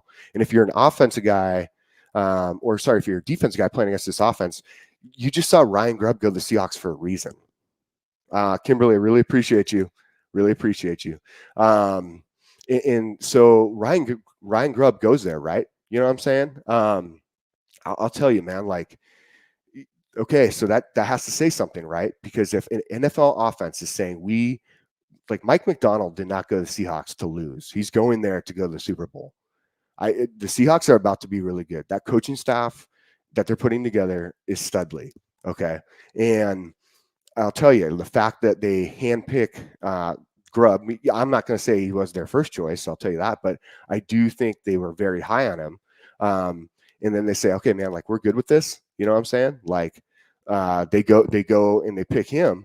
Dude, I'll tell you what, like, if you're an offensive player and you see that coordinator just left who thrived learning KD's offense and then just took it to the NFL, and that's what the NFL wants, okay? And then you're a defensive guy facing that every day in practice, why would any of you go into the transfer portal? Like it doesn't make sense. You will not get prepared the same way. Like, you have to think about these things, and a lot of guys don't, because they get worried, or they get scared they won't have their time. Like, you'll have your time. Believe in yourself. There's another issue, man, is you're letting like the imposter syndrome kick in hard if you don't think you're going to get on the field. You know what I'm saying? And then Shane Brown, Merrill, having played at high school level, bring a different perspective knowledge. Hey, appreciate that, man, 100%. Caleb King, naturally with 12-team playoff will be easier to get in, but harder to win with more games. 100%. That's why you want to be, was it that top 5, right? Is it the first 5 who have the bye? I think the ceiling in 5 years is 2 rings. Okay. Floor, staff turnover, and 9-ish wins per season. Hey, man, that's your thoughts, and I get it. Like, everyone's going to have different opinions. I just I don't know, man. Like, I just watch these guys, and I've studied a lot of people who are successful and what they do and the way they think. And then you watch kind of their history and what they got to, I guess, how they bring it all together, right? And then implement it somewhere and get the buy-in. Man, I think if we see that buy-in's real, I think you're going to really see like Alabama be just as scary, if not more scary, than when Saban was here. Okay. Yes, he went for a long time, and that's bold for me to say. I get it, and I'm not trying to pump right at KD and say, hey, everybody just needs to rah rah rah. That's not what I'm saying. I'm truly saying this. When you look at KD and the way that he is, man, watch him on the sidelines this season. Watch the way he stays composed. Like, straight up, watch the way he stays composed. I think saw him get pissed off and getting yell at a ref like one time, and that was after like the 7th pass interference they didn't call on a doomsday because they were getting smoked all day. You know, like, I'm just telling you, man. Like, if you have a coach who's that composed, you know what that does to all the players around him, right? It's not like he doesn't care. You know what I mean? Like, he's this, man. Like, he's just going, interesting. Like, this is really interesting. It's not like he's doing that. He's bought in, but he believes so hard in what they're doing. And in that floods out to all the players around him. All right. All the coaches around him. There's a reason why everybody loves this guy when they meet him. You think about those things. And Caleb King, so a higher floor. I love hearing that. Thanks for the input, bro. All right. One conversation. I just want to talk and listen to non-biased Alabama content. Cool, man. Like, that's great. I'm not trying to be biased either. I'm giving you straight up my opinion. That's 100%. And then BB, Jake, do you feel Saban was the drive behind getting DeBoer to come to Bama? I do. I think, man, there was behind the scenes on this. I'll tell you what, man. I think Saban knew. I mean, shoot, he just had tried to grab Ryan Grubb the year before. And then I think as he hears more and more, and if you actually, it's funny, man, you hear about like Mike McDonald and him talking about like watching KD's offense prior and like paying attention to it, because he's trying to, like, from a defensive standpoint, he's seeing like these unique new looking things. Maybe not so much like necessarily new, but unique, right? Just in the way that's ran. Mike McDonald starts tuning in on that as a defensive coordinator. Mike McDonald's a really technical dude, right? And he obviously he was the D coordinator this last year at Baltimore Ravens. Now he's the Seahawks head coach. Okay, and Baltimore's defense was lights out. Granted, I don't know what happens to them in the playoffs, but whatever. I'll say this though, but the fact that he's tuning in too, so you got all these coaches who are watching really big, and I do think, man, that that Saban's going, hey, they're not going to come out and say that. Everyone wants to say like the first choices were not available. Kirby Smart, Dan Lanning, Sarkisian, Lane Kiffin, even like that. They didn't want them. They were looking for something different. Don't you understand? Like, in order from a standpoint of like being innovative, you can't keep doing the same thing over and over. Like, we started to see like there was a weird trend starting to happen almost in the people's minds, and even in like what we were seeing with the energy, it just maybe wasn't the same. So how do you get back to being dominant again and getting back on center stage again, right? And that's, you change the energy, you bring that energy back up, and you have to do that with change, right? And you have to be innovative to get that change that actually works. You can't just change something and think it's going to work, right? So I think Nick knew that. I think he was prepared, and I think he did not want to see something he built be destroyed or go back to subpar. He had impacted way too many things around him. If you caught what me and Coach Sean talked about last night and the impact Saban had in the community at the university itself, and then kind of just around Tuscaloosa in general, like I tell you, man, like he knew what he was doing, and he wanted to keep that in peace, and he knew there's the right person in play, and like straight up, I mean, it was a perfect way of setting things up for him to leave it to someone that he believed in. So that's why I also so highly believe in him, but getting back to this defense, we're going to get through it quick, right? Boom, boom, boom. We went through the weaknesses. This tends to be kind of susceptible to the quick passing game. But we've already seen that with the way Kane runs his defense, and he calls it, right? Let's see. Anything else on that? Okay, so everyone talks about size disadvantage of the 4-2-5, right? When it's played against like a bigger team. Well, I'll tell you this. That's not going to be the case for Alabama. I won't even bring up the size disadvantage aspect. That's what's scary, is that they're taking this defense that's made for a disadvantaged personnel group, and they're putting it with like some of the best athletes in the world in college football. Like that's pretty amazing. That's why I'm excited. You know what I'm saying? So there's so much more to it too, and we could go back in it. I will jump off as far as some of these subjects and just kind of get into some of like the personnel aspect of it, right? So from like your standpoint of who you're going to see, obviously with your nose tackle and your D tackle, your nose tackle is really, really important. They have to be very big. They have to be studs. You want those guys to be your best possible guy that anchors that D line, right? And Jeremy Mims, outside runs and a quick, accurate pass game is the only thing that gives a properly ran 4-2-5 defense problems. 100%. That's what we were kind of just talking about. And then I know there's a lot of chats going in here. I'm trying to get to some of them as we go. Let's see here. Jared, most think that, wow, why would you want to follow Saban? But when Greg comes to you and says, hey, man, Saban handpicked you to be successor to the greatest dynasty ever seen in college football. I mean, straight up. Like, that's pretty big.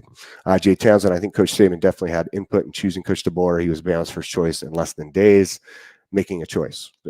That's right. And then William Chun, how much input does Saban have in the next few years? I don't think he has necessarily input. He might have suggestions, but that's not how you do things, right? Like that would be detrimental to what DeBoer is about. Excuse me, I gotta grab some water.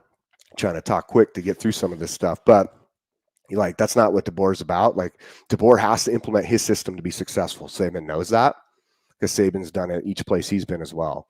They have a very similar like trajectory of where they've been. The only difference maybe was that Saban did, get a kind of spend some time at LSU, right? And then goes to the NFL. That's probably the only real difference in the way their trajectory worked, right? But then you look at what trajectory KD is on for winning, just based on where he's at now. And if he follows the same path that Saban does, KD will have more wins and less losses. Pretty insane to think about, right?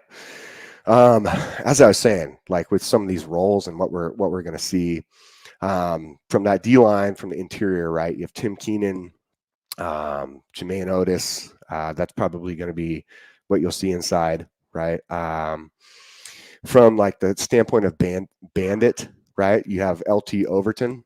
That's probably one of them. I would say, like, a lot of people brought up Latham too. I like those. The other one that I think is interesting, right, from a standpoint of like Wolf candidates, I think you're really going to see there's a lot of, it's very deep with like Wolf candidates, right? Quindarius Robinson, Keon Cote, Keon Keeley, Yanze Pierre, Q Rusa, Jason Ross. I mean, like, it's really deep. I do think like Rusa looks really good. I watched a lot of his film. I think they're all really good.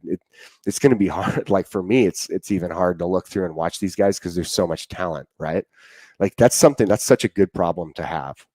Like when you go through and you watch all this and you're like, wow, we have all this talent. That's insane. What do we do? Of course, with your linebackers, I mean, those guys with shoot, I think you probably end up seeing, you probably see like Jihad Campbell, right, will be your sting, and then Deontay Lawson with your middle linebacker. So that's going to be Studley, and then J.A. Kelly. I think Rusan might make a move to linebacker in the spring. I could see that too. There's just so much depth on that edge, that Wolf spot. But granted, he is, man, he's a hell of a edge setter, and he really comes off, and he is strong, dude, and fast. But that position is meant to be very, very fast. Like, I mean, it's almost that position, that Wolf spot is like a hybrid D end, right? And it's scary for an offensive tackle to see that guy, because once they see it and they're like, man, dude, like, how do I get out of this my stance fast enough to get hands on this dude? So you're going to see a lot of holding calls, or they're just going to get smoked. Hence why that pressure comes down on the QB so fast. And now you have like Alabama talent bringing that. The Husky position, so with your safeties, right? And I want to jump into this. You got your Rover, your free safety, and your Husky.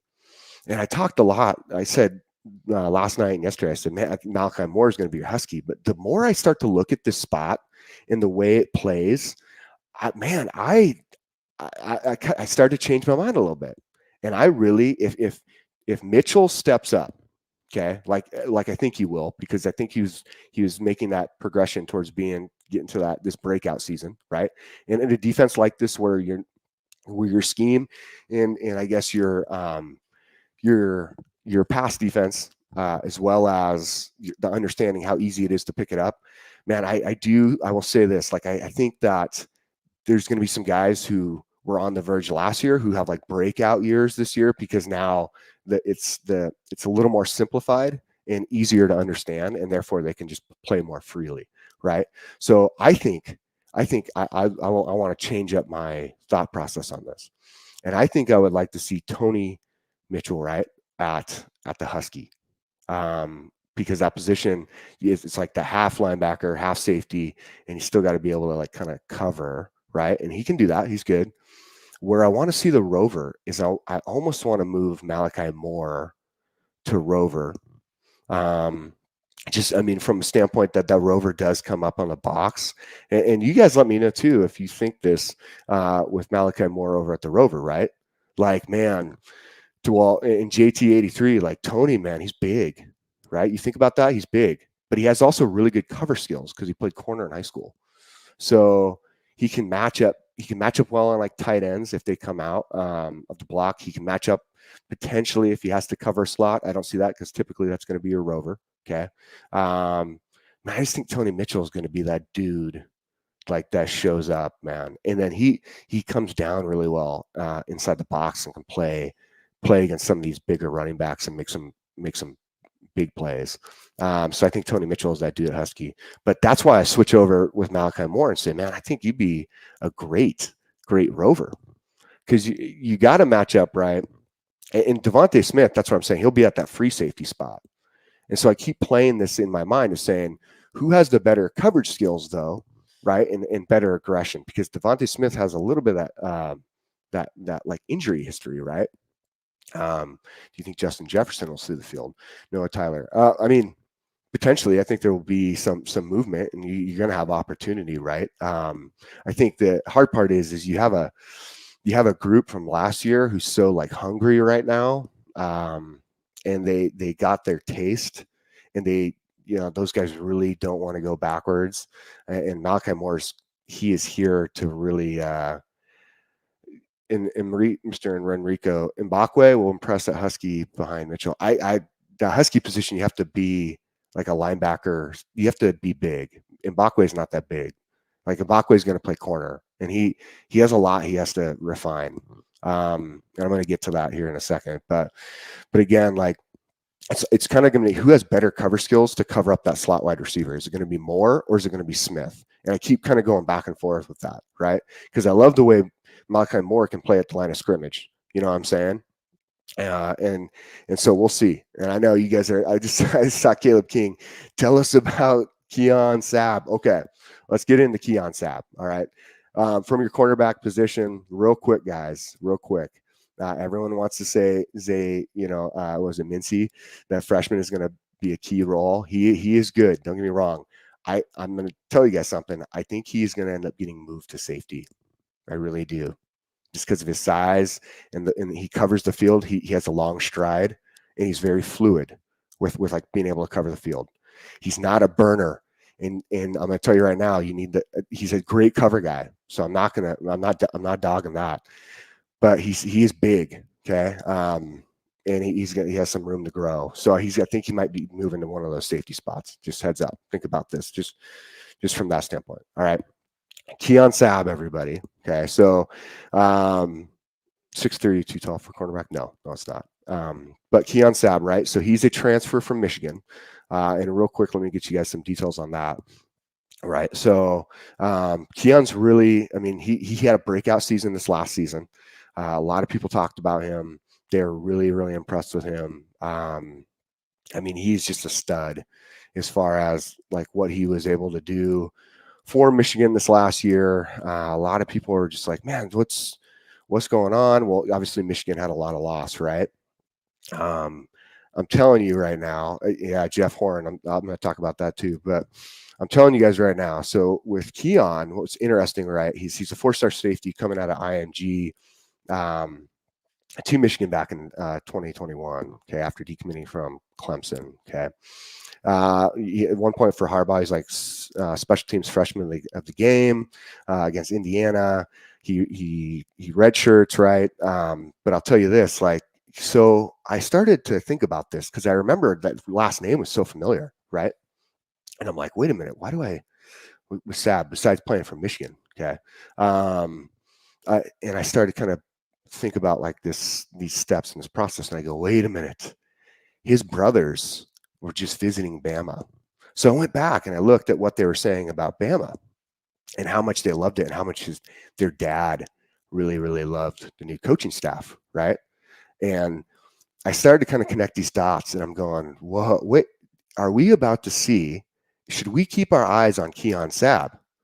Is he like his brother? I think Amari's 2026 and Xavier is 2027. Okay, so it's two brothers, right? They love Alabama. Love it. They went on that visit. They all are like, man, this was like family. Like, we loved it here. These guys people have already talked about them, being like a really good setup for these guys to come once we get to those points in the classes, right? Because they are 3 years away. So then when I read the news, I said, oh my gosh, Keon Sabb just went into a portal. And I started saying to myself, oh man, I already see this kind of setting up. like 100%. And there's potential there where, based on what that visit was like and maybe this family communication, I'll tell you, y'all need to watch the news and see where he ends up potentially going as we get down to this. I have a feeling, just based on things that were said, the communication with his brothers, with his family around Alabama, and now he enters the portal. I mean, I don't know, man. Like that there seems to be, and then their older brother enters the portal from Michigan, and he's used to playing in a rock star defense. Oh man, that would be pretty cool, and something that why I want to keep those eyes out there, because the connection there is just it's just too coincidental, right? To see that and to be like, okay, wait a minute, this is what was said. Alabama's in this need for safety, for defensive backs in general, right? And now you can be in a really, really great position with this dude to come over and make an impact right away, right? And which I also think that we'll see with Damani Jackson, who will probably start at one of the cornerbacks. Incoming DBs, man, I don't know if we can cover it all real quick. Let me get to some of these questions though real fast. All right. So Shane Brown, 6'3", too tall for a quarterback. No, it's not. It's not too tall. That's not what I mean by necessarily. You can be 6'5" and be a cornerback. Brandon Browner was a great quarterback for the Seahawks when they went to Super Bowl, and that was that Legion of Boom, which I'm gonna tell you what, Alabama's about to have that style, that like style of play. That's what they are about to have at Alabama, because they played. So that Legion of Boom, that style that they played for the Seahawks when they won the Super Bowl and absolutely just demolished Denver. You guys remember that game? It wasn't even a game, right? It was over halftime. And that defense was scary all year. Okay. That's what you're about to see at Alabama from a secondary standpoint. They played it, and excuse me, that defense for the Seahawks played it. Their nickel package was just lights out, man. So now we run the same thing with these style of athletes, right? And that's I think for me, I guess, like with some of these new guys coming in, especially from a standpoint of, Jalen Mbakwe, but Zay Mincy, Zabian Brown. I love Zabian Brown. Kid's really technical, really sound in his footwork. He doesn't take a lot of false steps. His hands are really fast, and he stays low to the ground. If you watch the way that guy plays defense, he's like a really good basketball player, right? That plays epic defense. You can't drive on. That's Zabian Brown. That dude's man coverage is going to go through the roof. And then you got Peyton Woodyard, who, if you saw, like, there's a photo recently of these guys who are doing some training release. Peyton looks like he's ready to play from a body, overall, like, physical appearance, right? And you do have to have that. You can't just walk out there and not be physically, like, ready to go, So there's a lot of, it's going to be really exciting. But I think with Zay, what I really like about him is, like I said, he covers the field with a long stride. So meaning, like, he can take up a lot of space. So if you're looking at maybe some of these like single high safeties, or if you look at a guy who can really, I guess, cover the space from a lower standpoint of like the rover, if they have to man up or they're making these drops, I think Zay is like a really, as he gets stronger and puts more muscle on, I think you're going to see, like, he would be a really great safety. There's a lot of big safeties that I can think of, man. And I'll tell you what, man, like I'm telling you, like, these guys, this guy can be one of those players, and you guys maybe can help me out with this from back in the day, right? Husky position is Landon Collins type of role and body. Yeah. Was it JT? Wasn't it Landon Collins was LSU, correct? Like that big ass dude, like he's huge, he's ripped. That was Landon Collins, if I'm correct. So Jeff Horn, Tom Loy is saying top recruits aren't mentioning Alabama as a top place to visit. Auburn picked up on this and are claiming things have turned in their favor over Bama. Look it up. Okay, that's good for you. I guess if you want to think that, you understand, like, that as these guys are going in now, like the recruit, we just went through a dead period. They were just talking about them a ton. Okay, so you went to like the 7-on-7s or one of the camps, right? And the recruits were not talking about Alabama as much. So you think they're not excited? Right now, I think you're also kind of in a different playing field, because a lot of these guys are trying to see what happens. They want to see how the season starts to play. We can't expect these recruits to be like, hey, everybody, like, I love this place, right? Even though I don't know what it's going to turn out to be, because I'm still unsure just due to like coaching changes and all the changes in general. Like that's not how it works, right? And there's a lot of comments, so I apologize, guys. I do not mean to miss out. That was way up there. That comment was. So Landon Collins played here. Okay, got you. Thanks, Jay Kelly. I appreciate it. I'm thinking of another guy I played safety at LSU back in the day. And that was a while ago. But there was another safety though, man. I'm telling you, he was huge. He played here. He's a stud in the NFL, and it had to be within like the last six or 7 years. I think he was a stud, big dude. He's 6'3". I don't think necessarily it wasn't Landon Collins. It was another guy. Man, I cannot remember his name right now. I want to say it started with an H. Like I said, I'm not as good with names, so I apologize. But as I was going back to what I was saying with these recruits, and Noah Tyler, real quick, Tacario Davis, I think that is an option. I think that's why he didn't go anywhere, and that's why he has that no contact, because he doesn't want the drama. Tacario Davis is not a drama dude. He is a very serious dude. I think there's a potential. I do think we see that. I don't want to. There hasn't been any rumors with it. There's nothing out there on the message boards. There's nothing out there anyone's saying. So I'm not trying to start that rumor, but I do think there is a potential that we do see Tacario Davis. And I'll tell you what, if that guy shows up, that guy is about to be a potential first round pick at cornerback.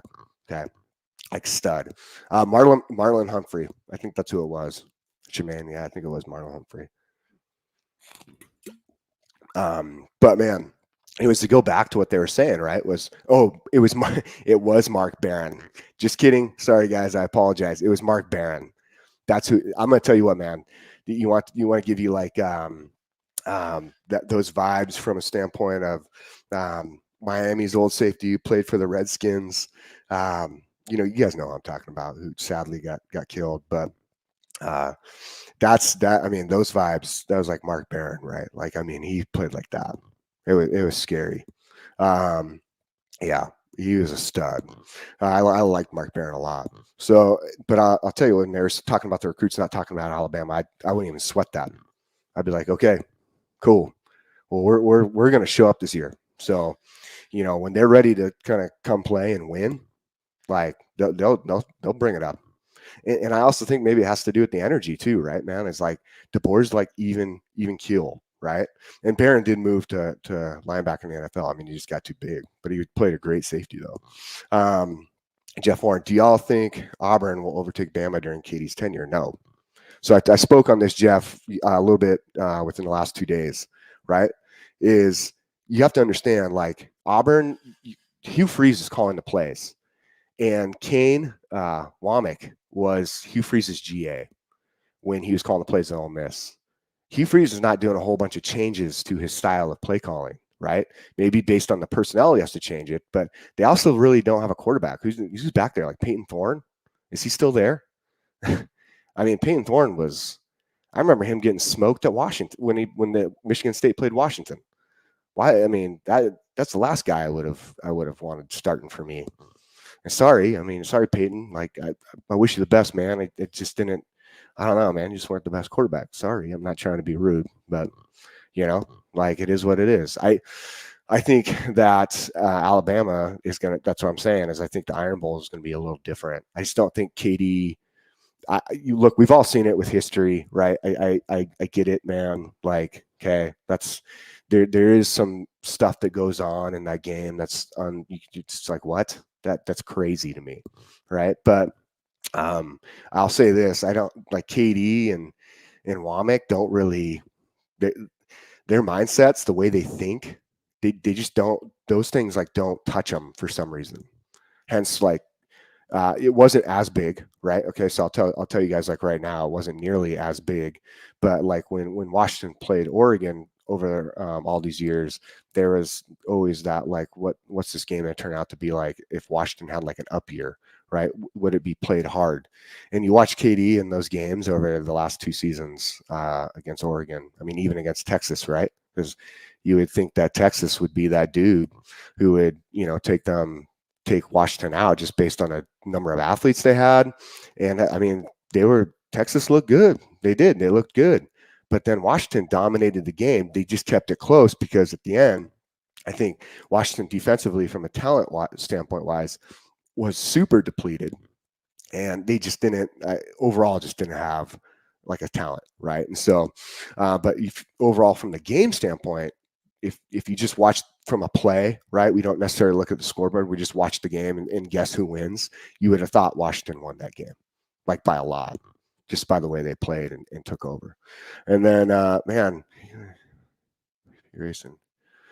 Man, there's some quotes in here, man. At Caitlin's email, I'm sorry. I don't know what's going on, but Caitlin, what's going on? How you doing? I hope everything's okay. I didn't see what in the chat or anything, if there's anything going on. So I apologize if there is, but I hope you guys are doing good. I hope you guys like the information today. I know there's some people jumping in. Austin Brooks, what's the Keon Sab? It's basically like a watch alert for Keon Sab. Just some stuff, connections, and something we should be aware of based on his brothers visiting Alabama and what they had said along with his family. So his younger brothers. So that's a big deal, right? So again, I think, today, like, I tried to get through as much as I could to make sure you guys felt a little bit better about everything, and that we were covering some good information. Let's see here. Eddie Jackson, Bama boy, Damon Davis, Eddie Jackson. Okay. And then Jermaine Mims, Dre Kirkpatrick Jr. can be a great Husky given time to develop. I do agree with you with Dre. I do. I think he would be a good Husky. I think a lot of these guys coming in, Ryan Williams is going to be a lot like this too, just so you guys are aware. But with these guys coming in, they have to kind of develop like from a physical standpoint as well.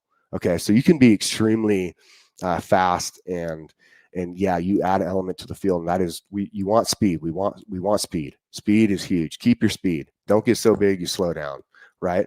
But you also need to be able to absorb the hits. The SEC, it's not like you're walking out there playing powder puff football, right? Like you need to get, when you're about to get hit, like these guys are bringing the hammer, okay? And on top of that, you need to be able to deliver hits. That was a big deal. I mean, for me, when I played, man, like I was all about the hits, right? Like I got to a point where I got yelled at by coaches because they're like, you need to start going for the ball, but I'll tell you, man, like with some of these freshmen coming in, they have to, some of them, like I was saying with Xavier Brown, fundamentally very, very sound. I like it. Do I think he necessarily sees the field, right? Potentially. I mean, he's from a standpoint, if I look and break down like the freshman DBs coming in, who has like the best overall fundamentals right now, I like Xavier Brown. And then Adam, what's going on, my brother? Adam with the super chat. Hey, appreciate you, man. Thanks, Adam. Gosh, I love it. Today's been a great day, and you guys have been really taking care of us. $20. Appreciate you, Adam. Merrill, how effective can the 4.25 be given our lack of depth at DB? Isn't the weak side B gap a problem? Make it critical that we have a great weak side defensive end. I'm not sure if we have one yet. So your defensive end's like your edge, right? So your C even to your D gap, okay? Your B gap is taken by one of the linebackers. Okay, so because it's a single gap assignment. Okay, so the defense in general from that standpoint, if you're talking about the run game, like just from that, those gap assignments are based on your front four and your two linebackers. Okay, so if we're looking at that, right, and then on the next part of this is from a lack of depth at DB. I think we're talking a little bit about this. Interesting enough, Keon Sab goes into the portal. I think there's going to be something there. I think it's something worth watching, right? I'm not starting any rumors here. I'm just saying, just based on what was said and the way we look at the trajectory, I think worth watching. All right. The next aspect of that, besides Keon Sab, is we talked about Takario Davis. Takario's like, man, he's a silent dude over there. No one's saying anything about Takario. Like, and Takario Davis is a corner. He was graded as like one of the highest corners in the nation this last season, just to give you guys a heads up. And he has I think he has 2 or 3 years left. He came from Arizona. That's probably why nobody heard from him. But I'm gonna tell you what, like on this standpoint, those corners playing against like their wide receiver groups in the Pac-12 last year, there's some really good ones, especially with some of the offenses that Oregon and Washington were running. And Takario like held. I mean, that guy was good. That guy was good. Like if there's a cornerback I want Takario Davis. I'll tell you right now. I think he's like 6'3", 6'2", like 195 or 200, and he is, man, his ball skills, his fundamentals, his footwork are phenomenal. I would love to grab him.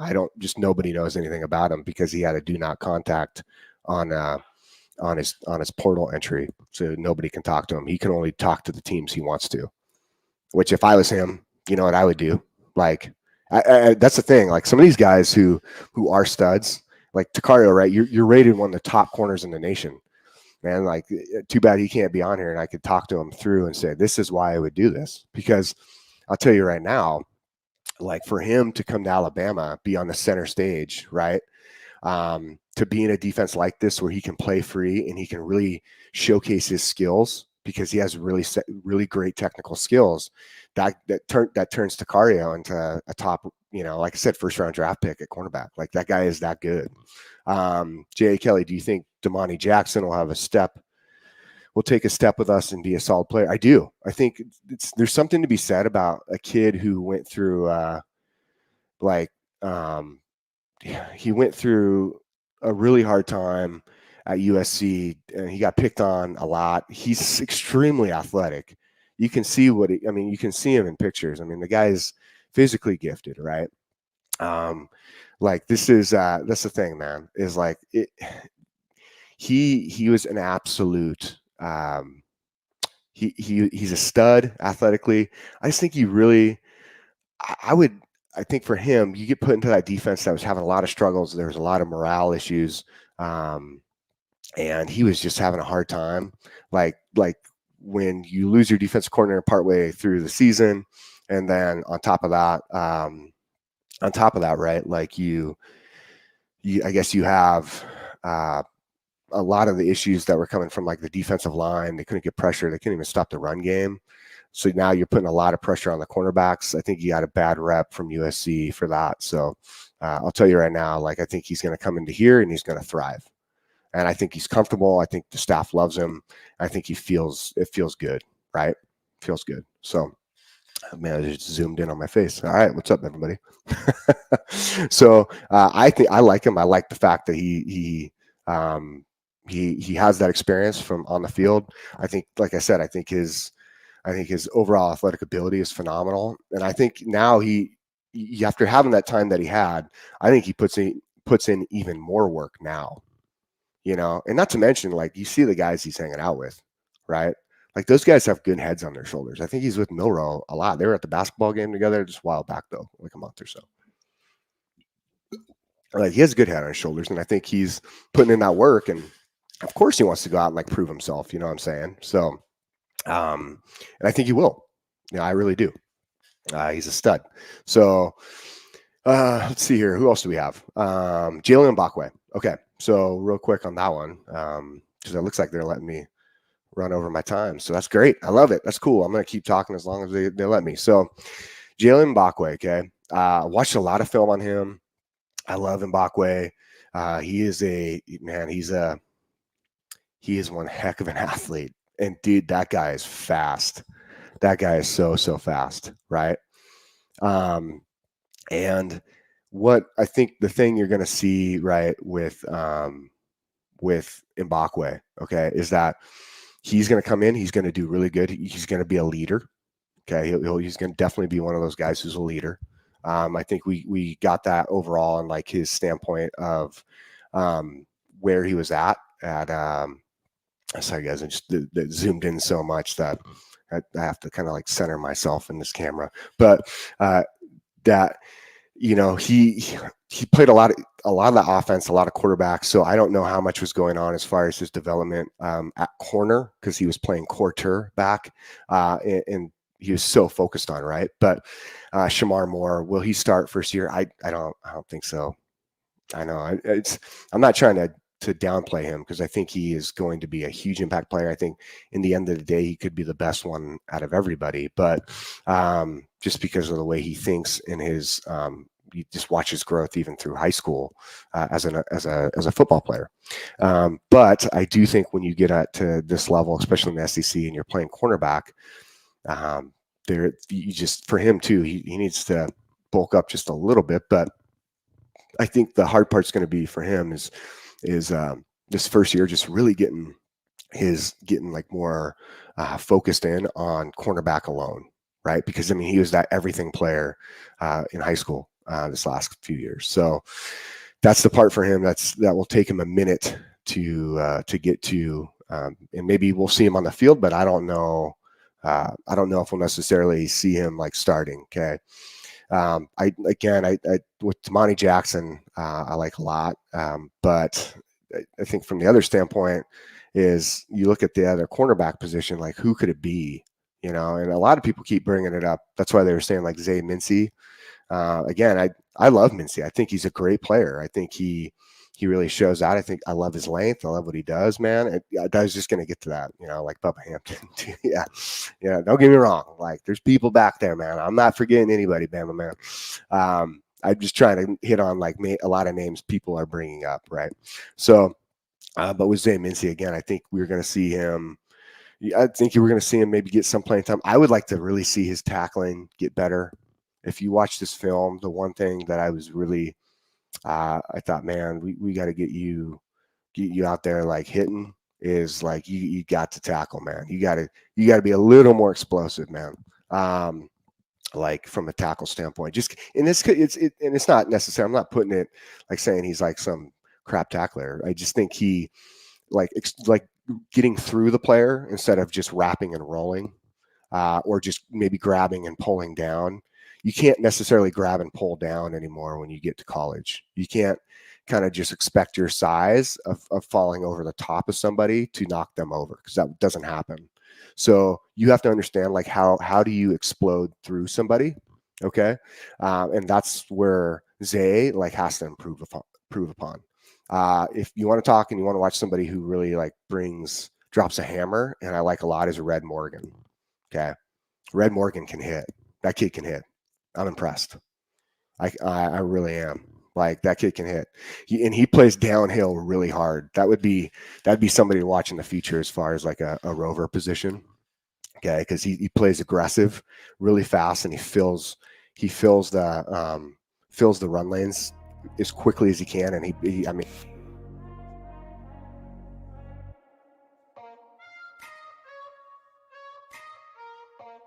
You guys still hear me okay? Just let me know. Can you guys hear me all right? I know sometimes when the music comes on, my mic cuts out. So if you guys can't hear me, let me know. If you can, give me a thumbs up on YouTube. All right, good. Okay, good. So is there a recruit that can come in and make an impact first year? Is there a recruit that can come in and make an impact in the first year? There's a lot of them. Okay, thanks, guys. Sweet. We're good. I do. Shoot, Ryan Williams. I'm going to be honest with you guys. You know who I'm really high on is Amari Jefferson. I really like Amari Jefferson. Man, that dude, Amari Jefferson looks. If Shep refines him really fast, Caleb Odom's a good one too. You know what, Dylan? Caleb though has to put on weight. I could see him making an impact, like actually like lining up in the wideout like spot. There was a good article that came out. They talked about that, of maybe moving him just until he kind of gains that weight to the outside. But he can. He's a great player. Like I would love to see him in the red zone for sure.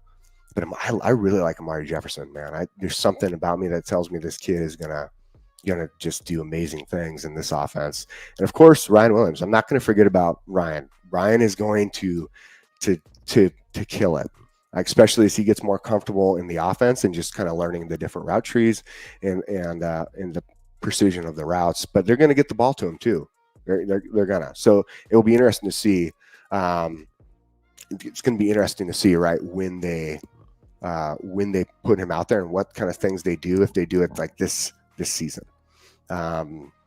And then let's see here. What do you think the chances of us getting the guy from Michigan who just hit the transfer portal? Ace 1115. What's up, man? I don't know if you just popped in, but I think they're pretty good. I just don't know. I mean, that's it. It'd be hard for me to sit there and just say all this stuff. I like it. I think. I mean, based on what his family said and his brothers who came on a visit recently, right? That's what I was talking about. That's why I have him like with the eyes, like just watch, because he very well could be a great pickup for Bama, and he could feel that energy that his family felt, and think that might be the best route to go. He might visit some schools too. I don't want to say that won't be the case, right? So we'll just see what happens. Okay. Just remember, guys, I know we're coming to my end. You can follow me on Twitter at Coach. Just do all caps for now at Coach_Jmer, right? Follow me on Twitter. I try to update you guys with different things and repost and put some cool stuff out there, so that way you guys will like it and can stay updated on the information that I get too. And then I also kind of let you know when I come on, so you guys can tune in, and hopefully you guys enjoyed it today for sure. You know, like I love coming on with you guys and love providing you much info as we can and having these kind of back and forth talks. And today was good. We kind of we really did get through all the topics. The last 2 days we did not at all. And we got a lot more in than we would expect. Do you think we have a plan for transfer portal? Shamar Moore. Hey, y'all. And if you haven't subscribed, make sure you do. At the same time, you can also become a fan funder. Remember that. Please sign up. We would love to have you guys on here. You can see our fan funder. Our goal is 1,000. We're at 946. I would love it, especially too when you guys get those opportunities when I'm on here. If you guys love hearing what I put out there, along with these other coaches who do such a phenomenal job. If you didn't catch last night's episode, right? You had Coach Jay earlier. Honestly, what you guys should do is go back and watch in this afternoon segment if we're not live, because we'll come back later this evening, depending on what today's schedule is, right? But I'll tell you this, you should watch from last night's segment, because there was really good information last night. Overall, of like a roster breakdown, right? What our depth chart could look like, some of the depth chart battles. Kyle did a phenomenal job. Coach Jay did a phenomenal job. Kyle, man, brought the energy last night too. He was legit. Man, I loved watching him, dude. That dude, Kyle, as we all know, right? Like, Kyle's phenomenal. Kyle does such a great job, and this is his platform. And we got Taylor in the background, who helps us so much, and she makes this all beautiful, right? And is right there helping us along the way. And then we got each of the coaches. You know, you have Ty Hayes at Roundtable Sports. You have Coach Jay, right, who came on last night after Kyle, right? And then you got Coach Smook. Everybody knows Coach Smook, man, and he follow these guys on Twitter too, because they put out some really good stuff that you guys get to see and kind of be updated on. Okay, and then you have last night though, and then you had me and then Coach Sean together, and we had a great conversation. You guys would have, for those who weren't here, you would have loved it. For those who were in there, I hope you guys really enjoyed it. I had a lot of fun. I know Coach Sean did, and then at the end, you kind of got us to see myself, Coach Sean, and Coach Smook all jump in together, and that was fun. So you guys would love that video in this afternoon as we go through into the evening. If we do have a down period, go back and check out the video. Throw the thumbs up on this one today if you guys enjoyed it, because we want to make sure we're bringing you guys good content. So do we have a plan for transfer portal in spring? Shamar Moore. We do. 100% we do. It's not like we're going in spring. Coach KD, and really honestly, what it comes down to is Courtney Morgan, right? Did a phenomenal job of managing that at Washington. They really needed to in order to improve that depth. And it's not like they brought in a ton, but they brought in what they needed to, and it got them the national championship. It's not like they're not paying attention. And I can tell you, they probably already got a hold of Keon Zapp. So, what up, Coach Smook? Everybody, Coach Smook. What's up? Everybody? How's everybody doing today? What's good, Jake? What's up, man? We're doing good. We went through a lot, and we had a great conversation. I appreciate that, man. I love all the feedback right now, dude. This is good stuff. Facts, man. I see you doing your thing, bro. I see you doing your thing. Look, I had a slight delay. My wife had a client over here, the baby. She ain't used to getting her hair done, so she was kind of loud in the background. So hopefully, you look like you handled it well. Hopefully, I ain't carry you over time too much, man. Dude, man, I told them all. I told Taylor this too. I said, you guys want me to go for like 2-3 hours? You let me know because I can go. I can go through a lot, man. I got a lot of stuff I can break down. You like me? I could get long-winded and just talk football all day, especially when it comes to Bama. Especially when it comes to Bama. And let's not talk offense because, like Coach Sean was telling y'all yesterday, it could get bad with me and Coach Sean. We start fantasy plays and all, but it makes sense. Like people be asking why we not on the staff. I need an analyst job. They making like $60K, $70K a year, something like that. You know what? Honestly, that's what I thought about doing.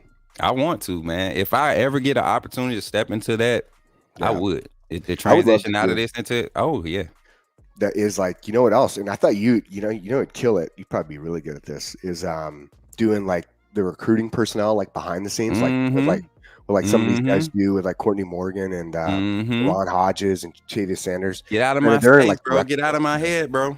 I got a vision, man. And you know what's crazy? That's part.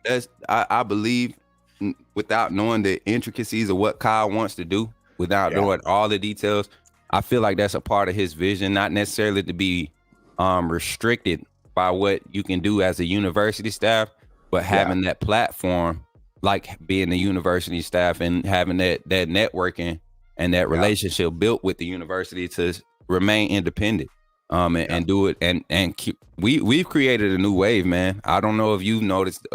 All you got to do is go back to about 3 months ago and look at how most of these primary channels that cover Bama were doing their layouts and their topic and how they was doing stuff.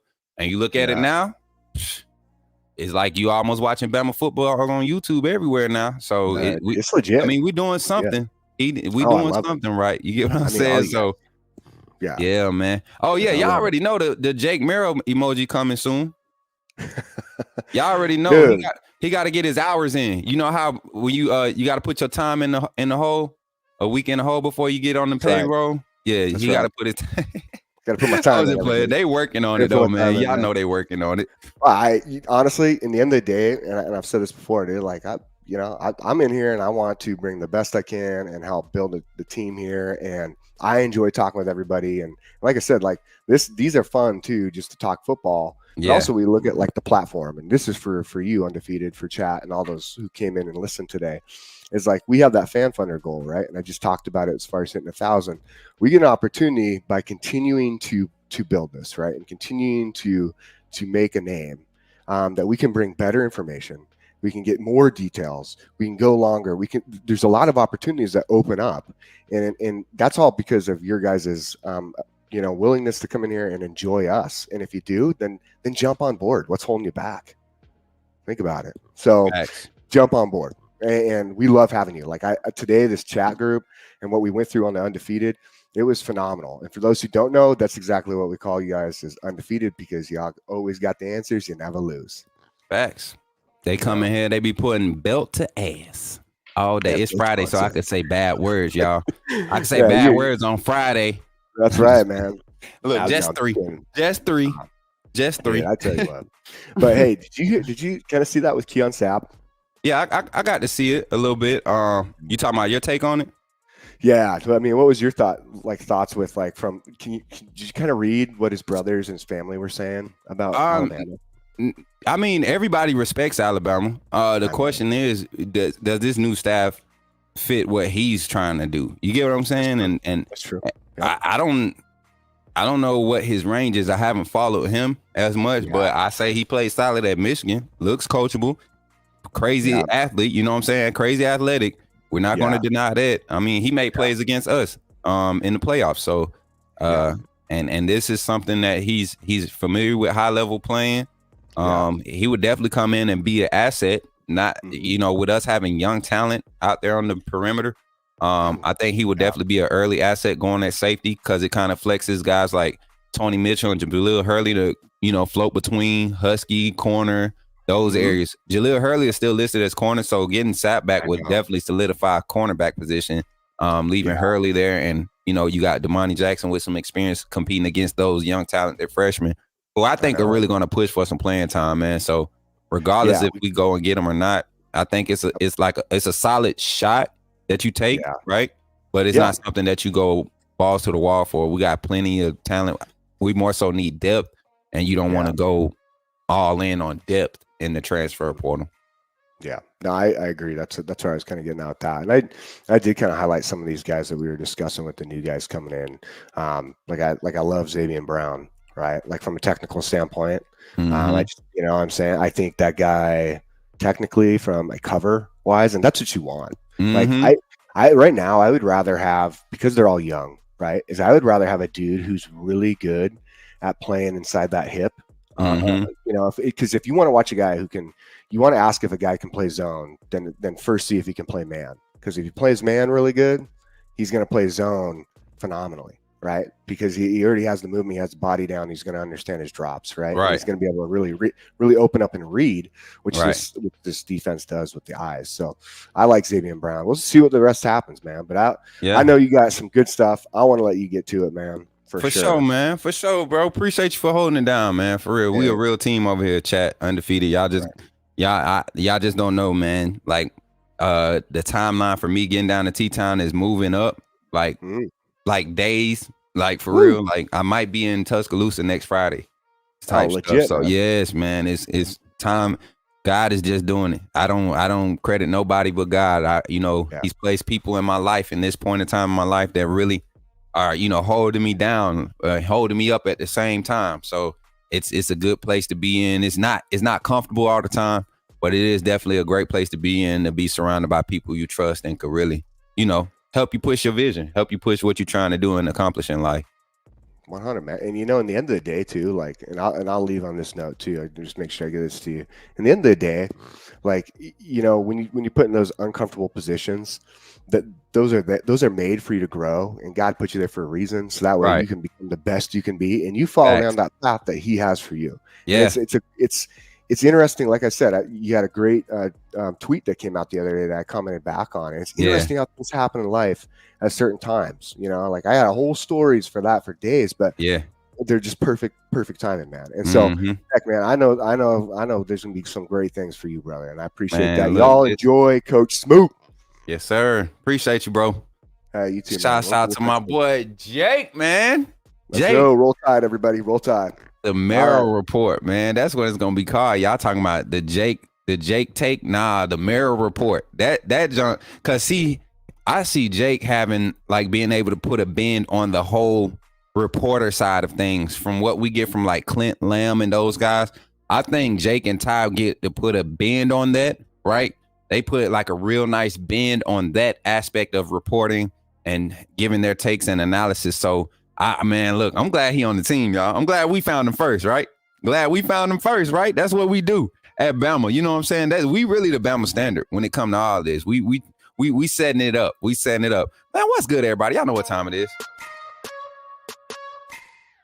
Y'all know. Come on.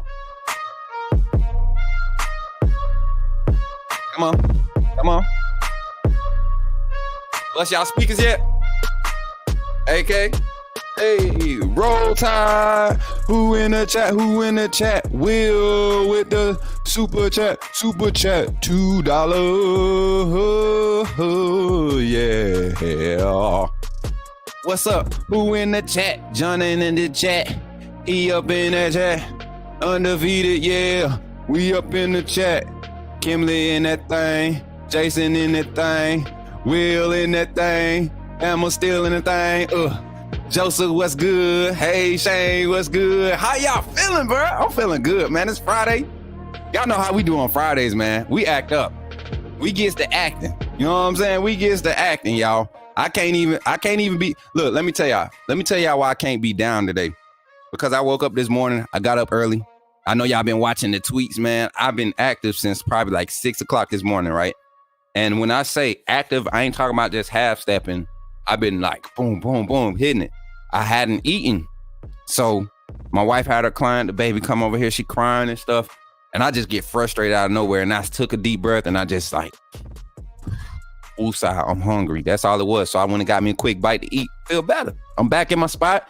Took a little minute, but it's good. It's good. We good. We back. What's good, Caleb? How y'all doing today, man? Antonio, what's good, family? What's good? What's good? I see you, Caleb. I see you, dog. I see you. What's up, Bama Steel? Everybody, man. Kimberly Harmon. Where my people at? Roll Tide Dennis in the building. What's good, everybody? How y'all feeling today? Like, for real, how y'all feeling this Friday, man? It's the Smook Juke. What up, Tim? How you feeling today, man? Oh, man, good to see y'all in here again. Once again, another Friday. We made it through another week, Bama Nation. We made it through another week. You know what's crazy? We've made it through another week, and this wasn't like a drama-free week, but the impact of the drama wasn't necessarily drama. You get what I'm saying? It was kind of like I said, with every choice, there's an opportunity. I feel like Alabama took huge advantage of their opportunities, man. Let's change the graphic. We got the Smook Scoop today, man. We got the Smook Scoop, and I want to talk about the silent search. The offensive lineman search, the offensive line coach search, right? It's so quiet about it. We've been hearing names. I've heard Curtis Riggs. I've heard Bill Durkin. I've heard the likes of what's the NFL guy's name? I don't think it's true. I don't even think it's worth mentioning. But Bill Durkin and Curtis Riggs. Why is it so quiet around the offensive? Excuse me. Ooh, see, that's what happened when you eat too fast. Why is it so quiet around the search for the offensive line coach? And we're not going to go over time today. We got important meetings to handle around 1:30, 2 o'clock today. So I'm going to make sure I get to every topic, and we're going to get it. We're going to get in depth. We're going to talk football. We got some chalk talk. We're going to talk coverage today, y'all. We're going to talk coverage, a little bit of coverage, just a little bit, like your basic stuff, against, different sets, more so alignment and assignment rather than, necessarily what they're designed to do against certain routes, but base alignment, base assignment, for different looks, different personnel groupings, this Kane Womack defense, what we should expect as far as alignment and personnel on the field. We're going to dive into that. Then for reality or reach, we got some numbers to discuss from Kane Womack's previous stops as a defensive coordinator. I know we got Kalen DeBoer on the board. I don't know. I think just the black Bama gear is what's popping right now. That junk is fire. I'm not even gonna lie. Taylor, whoever Taylor went to and got this from, Taylor, she did her freaking thing. Put some fire in the chat for y'all. Do y'all see this? Time out. We gotta really appreciate this. Excuse me, coach. Where'd you get that fire black Alabama gear you got on there? Where did Taylor find this picture? Are you gonna answer me? Yes, not. All right. Coach KD ain't hearing it today. He focused. He locked in. I guess so. But it is what it is. Listen, reality to reach, we're going to hit the defense side. I got a few projections I want to make. Going to bring up some numbers. And then we're going to have a conversation at the end. And then I'm going to leave y'all with a word of encouragement. And then I will see y'all to start off the nightcap. It's Friday, so y'all know we're going to pop it off with some early energy. Hopefully Kyle can jump on with me, start it off and then take him a break and then end it like he did last week. That was pretty lit. And then y'all know I got Bama late night after the show, after this channel ends, after this live ends tonight. Bama late night on Coach Smook Network. We'll be making a huge announcement tonight. So be looking forward to that. Not necessarily a huge announcement. Well, I don't know. Maybe we won't make it tonight. We'll see. Got to go do some things. But yeah, be on the lookout, man. Definitely hope y'all pull up for that. It's a good vibe tonight. It's going to be community night. So all of you here in the Undefeated, once this live goes down today, at the end of the day, tonight, y'all come over to Coach Smook Network and pull up to the live. I got some good fun games. We got we're trying to hit our subscriber goal, hit 1K. Trying to hit our subscriber goal, trying to hit our follow goal. We hit our Twitter follow goal. We're trying to so we just need to hit the sub goal, and then I'm gonna do a prize giveaway. Might do Cash App again. Might do an actual shirt, something. To send out. We got some designs in the making for some of our Coach Smook with Bama football. Some of the sayings y'all put in the chat. We're going to do a lot of stuff, man, to get, spread the word about Bama football on YouTube. Coach Smook, Sean, Coach Jay, the whole team, man. T, Ty, Jake, everybody. We all about to eat, y'all. We all about to eat. So, I'm keep checking my phone because I had got a text message a little while ago that Curtis Riggs was supposed to be coming to Tuscaloosa today. So I'm trying to confirm it, y'all. I'm trying to confirm it. Anybody else heard anything on the streets? Is this live? Yeah, Morty is live. What's good, baby? Roll Tide, JG. My boy Jake in the chat. Jake, you could have came back on if you bored. No, I'm just playing. Look, because we can't stay on long today. If we could stay on long today, I would have told you to stay. What up, Coach Smoot? Our car we sponsored for the Daytona 500 made it in on we be racing in the great American race, the Daytona 500. Hey, that's what's up, man. Congrats, bro. Congrats. My boy Damon said, Coach Smooth. That's how I think about when y'all put fire emojis behind my name. I think of it like that. I'm waiting for this text to come back through, and then I'm gonna be back locked in, y'all. I can't lie. I want to be on top of this one.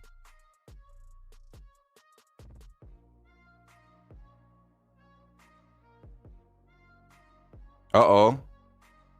Caitlin says she cooking on the quad. Caitlin in the chat. Where Caitlin at? Caitlin ain't in here today.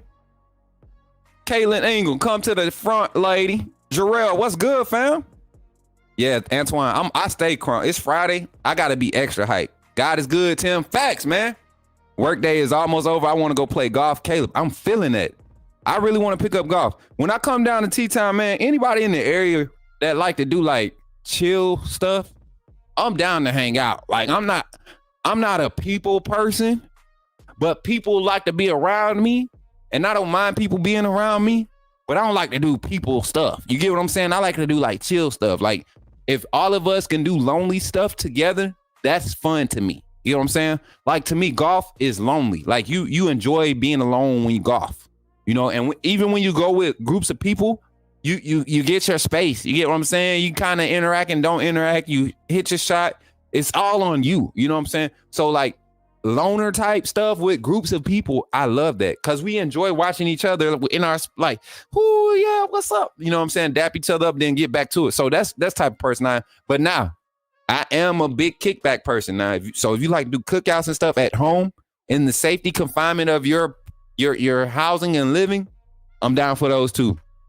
And if you cook good, don't be talking about you a good cook, and because y'all know what I'm gonna be doing, right? With these interactions, I'm be coming on, putting our business out there in the streets. I'm just telling y'all, I see how transparent I am about my life. When I be on this screen, y'all come and invite me to y'all cribs.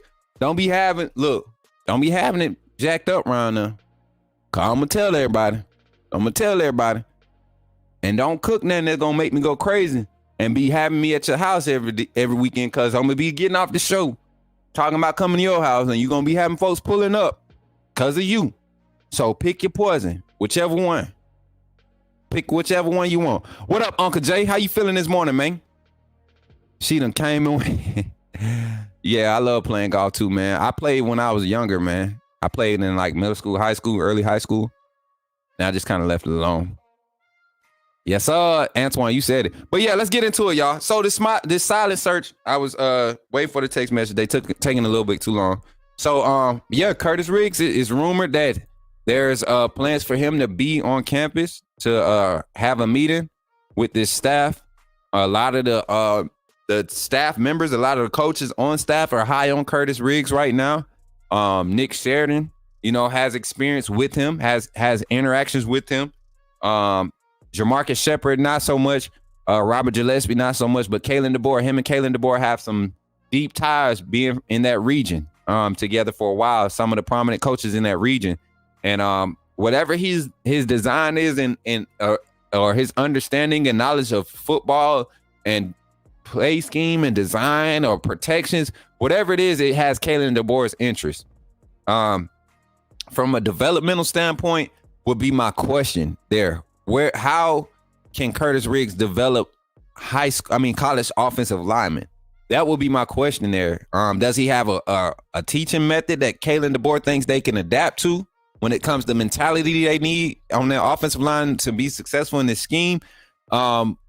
That's a few of my questions if this is true about Curtis Riggs making a trip. Now, another name that's been in the pot though that I know is still probably being put up for consideration is Bill Durkin. Now, Bill Durkin makes sense to me. You see how he's developed Liberty's offensive line. He's had successful stops wherever he's been in his career. I mean, just not necessarily having top tier offensive lines or anything, but you see guys improve. You turn on the film, the production when he's the offensive line coach grows, has a steady progressive growth. He knows how to get guys at the level he's at. So at Liberty, he's privy to more likely to pull the 2 stars and the 3 stars. And they had a solid offensive line at Liberty for the past 2 years. And he was part of that recruiting and developing of those guys. So I think Bill Durkin is more so of the preferred choice, and Curtis Riggs is one that's interesting and kind of confusing at the same time. You can't deny that he knows how to coach winning, but how does he come in and be effective on a college staff? That's the question that I'm worried about, and I think that's why the coaching search is silent right now. Like, it's not very public about targets. All the very 2 names is literally the only ones. I mean, if has anybody else heard any other names that I other than what I've mentioned? And I know there's other networks that have been speculating, and I haven't been listening to many other outlets, but from what I've been reading and the text messages and everything, these 2 guys are some serious candidates to be added to this offensive staff. In what capacity it would only make sense that Bill Durkin comes over as an offensive line coach, being that's what he's doing now at Liberty. And Curtis Riggs, we don't know what is his assignment if he comes over, because a guy with that experience, you would expect him to be like a pass game coordinator. And we know Jamarcus Shepard is already that guy. You just brought in another offensive coordinator mind in Ryan Trevathan. So, and he's going to be over the tight end. So that kind of covers that. Do you move Trevathan over to offensive line? Something he doesn't have much experience in, kind of has ties working with tight ends. But do you move him over and kind of count on that as a Band-Aid for now? Or do you really go out and I think Bill Durkin is the obvious choice. Jared, so Riggs wouldn't be the quarterback's coach because that's what Nick Sheridan is doing. Nick Sheridan is not a quarterback's coach. And I want y'all to go look at YouTube, man. Nick Sheridan, Kalen DeBoer, they got some videos, some old videos out of them talking about this structure, this offensive scheme and how it's structured and how they build on it, right? They're talking about this probably like 3 or 4 years ago. They had videos out before they were, A-list coaches, as they were coming up and ascending.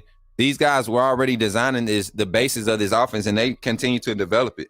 So I'm excited to see what happens with this offensive line coaching hire, being that that's the last position we need to fill. I think everybody else's contracts have been signed. Information should be available today. Let me double check. I haven't been on the website yet. Let me check real quick.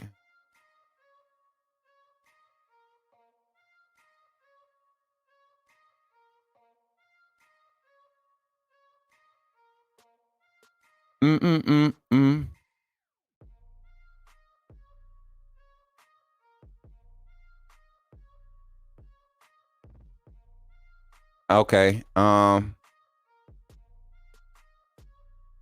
So this was on the 7th. Nah, this ain't it. And see, this is funny. This is why I laugh at people when they come at us for having bad takes. You have the official Bama website that posted an article about the staff, right? And they had Ryan Grubb listed and Scott Huff listed. This is the official site, a trusted source to report Alabama news. They had them listed. That's why I be laughing, man. So we know we got tight ends coach Ryan Trevathan. Nick Sheridan is getting promoted to offensive coordinator, and quarterbacks coach, offensive line coach here is nobody. We got wide receiver coach Jamarcus Shepard, running backs coach Robert Gillespie, assistant running backs and assistant head coach.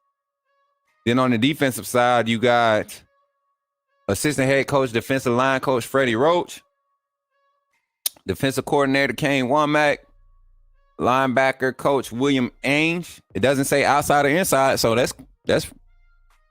But we know Kane Womack is probably going to be with the inside linebackers. Got Maurice Lindquist as the defensive backs coach. He and Colin Hitchler are labeled defensive back coach. I'm pretty sure Lindquist is going to work with corners. Hitchler is going to be your co-defensive coordinator, and he's going to be working with the safeties.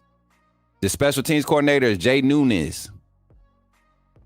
So that's the staff as of right now. And it looks pretty solid. Young. Looks like some up-and-coming guys, some names that everybody's talking about that's up-and-coming. Yeah, so I'm excited. I can't wait. I can't wait. Yo, check this out. What y'all talking about? Let me see. Let me catch up. Everybody said, yeah. Riggs quarterback coach, just a hypothesis. Nah, you know what? That would make sense, but why would they go out and get a quarterback coach when you got Nick Sheridan, Jamarcus Shepard, and Kalen DeBoer on the offensive side? Like, to me, that's overkill with having voices in your quarterback's ear, in the quarterback rooms, all the quarterback's ears. So yeah, it would make sense. Offensive analyst, if he's looking to just come and chill and help, yeah, I could see that. Shane Brown, that makes sense. I like that. That makes sense. Riggs would make sense. Hire him as an analyst. How much are analysts making now?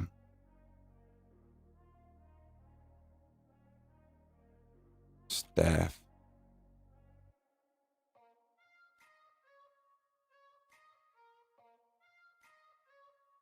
Let me see.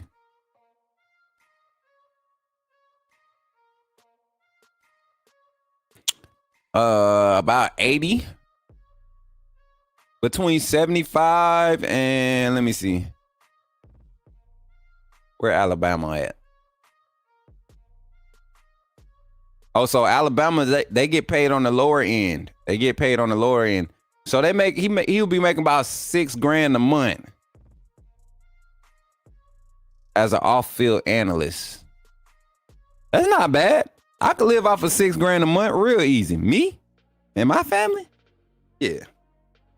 Yeah, mortgage be about 25, 27 for what we want to live in, about 25, 27. Monthly bills be about 48, 52. You know what I'm saying? And I ain't lazy. I don't keep one job. We keep different flows of income. So, yeah, let me be an analyst. Hey, somebody help me do my resume. Y'all help me. Hey, y'all gonna be my references? I need references. Multiple references. Y'all seen me on this show. Come on now. Reference me. Come on. Refer me. I like how other fan bases narrative are we lost grub when all we are doing is replacing Tommy Rees with someone most likely better. Facts. I like that take too. I like that take. Cause you look at what Tommy Rees did. He didn't do anything spectacular. And we're not expecting Nick Sheridan. I'm telling y'all right now, Nick Sheridan is not going to call plays the first 7-8 games of the season. He's an offensive coordinator, but play calling is still going to be Kalen DeBoer. They're going to help design, scheme up things. They're going to be second set of eyes. They will definitely be able to, have moments in the game where they're sending the play calls in. When I say they, I say him and Jamarcus Shepard, because there will be phases of like, when you go a 2 minute and you have to keep the ball in the air, Jamarcus Shepard will be the one sending out the play calls, because it'll be your wide receivers and quarterbacks are the main ones that need to be getting the play call. So they'll be looking to him. He'll be on the field. I think Sheridan goes up in the booth, right? To kind of be that secondary set of eyes, and him and Kalen DeBoer get to conversate a lot from that position. And Kalen DeBoer is the one on the field sending the play calls in. He's on the field interacting with the quarterback. He's on the field, talking to the offensive lineman. You get what I'm saying? Because he's an offensive coach, the offensive-minded coach. Most of his attention is going to be primarily on the offense, which is no reason. That's not bad. That's good when you have a coach like that, because now he can manage what he knows best, and he doesn't have to necessarily worry about what's happening on the defense side. He can manage the defense, meaning we're going to call a timeout if we get a stop here. Or if he gets called, if he goes short of the first down, gets out of bounds, we're still going to we're going to prepare for four down territory. He gets to think of that. He gets to go ahead and give his coach, hey coach, this drive right here, I feel like they're going 4 down, so make sure you got your third and fourth down, your best third and fourth down play calls for whatever sets you think you might see. We need 1A and 1B. You know what I'm saying? Like that's what. So being in that position definitely helps. Definitely helps for Kalen DeBoer and what this means. Now, going to the number 2. We're done with the search. I think we're coming on to some. I think we're picking up on some, chat. Does Bama dabble in the portal? So there has been word that Keon Sabb is definitely interested. Alabama is one of his planned targets to talk to. The type of value he could bring to this room, a lot of experience, very rangy, physical guy. I don't know if he necessarily fits the scheme, but he's coachable. Me and Jake were talking about it early in before I started my segment. I think he will be a valuable asset. I think he will be a valuable asset. Not saying he'll come in and move Malachi Moore or Tony Mitchell or Devontae Smith or Peyton Woodard out the way, anything like that, but he will be a valuable asset. In this defense, we might see 4 or 5 safeties rotating throughout the season, because of lack of experience in this system, in this scheme. So guys like Malachi Moore will be, what they call the cattle horses or whatever they call them, bell cows, whatever y'all want to call them. They'll be the ones carrying a lot of the heavy load in this secondary with snap count. And I think we'll see a solid rotation with corners early in the season. I think we'll see a solid rotation at the free safety position if Malachi Moore is not there. And if he is there, I think we'll see something similar in this Husky and the Rover position. I think we'll see something very similar with rotation in that second level, on the second level in the secondary. So Keon Sabb would definitely be a good ad, in my opinion. He would be a good ad. Like I said, I'm not throwing the kitchen sink to go get him. I'm not doing no crazy NIL negotiation talk, none of that stuff that these kids are doing now. Kalen DeBoer and his staff are doing a good job in setting the precedence of how they want to recruit, right? And we want people that want to be at Bama, not for the money. We not paying nobody to come play at Alabama. We want people that want to play for Alabama, and we will develop those guys. We don't care if they're 1-star, 5-star, whatever. No star. If they want to play at Bama and we like what they do in their workouts, we like what they put on film, we're going to give them an opportunity. I'm sorry, I got to put some chapstick on. Your boy lips dry. I feel it. Y'all sitting up here. Listen, y'all sitting up here, let me talk to y'all with these ashy lips. What kind of family y'all is? Why ain't nobody saying nothing about my ashy lips?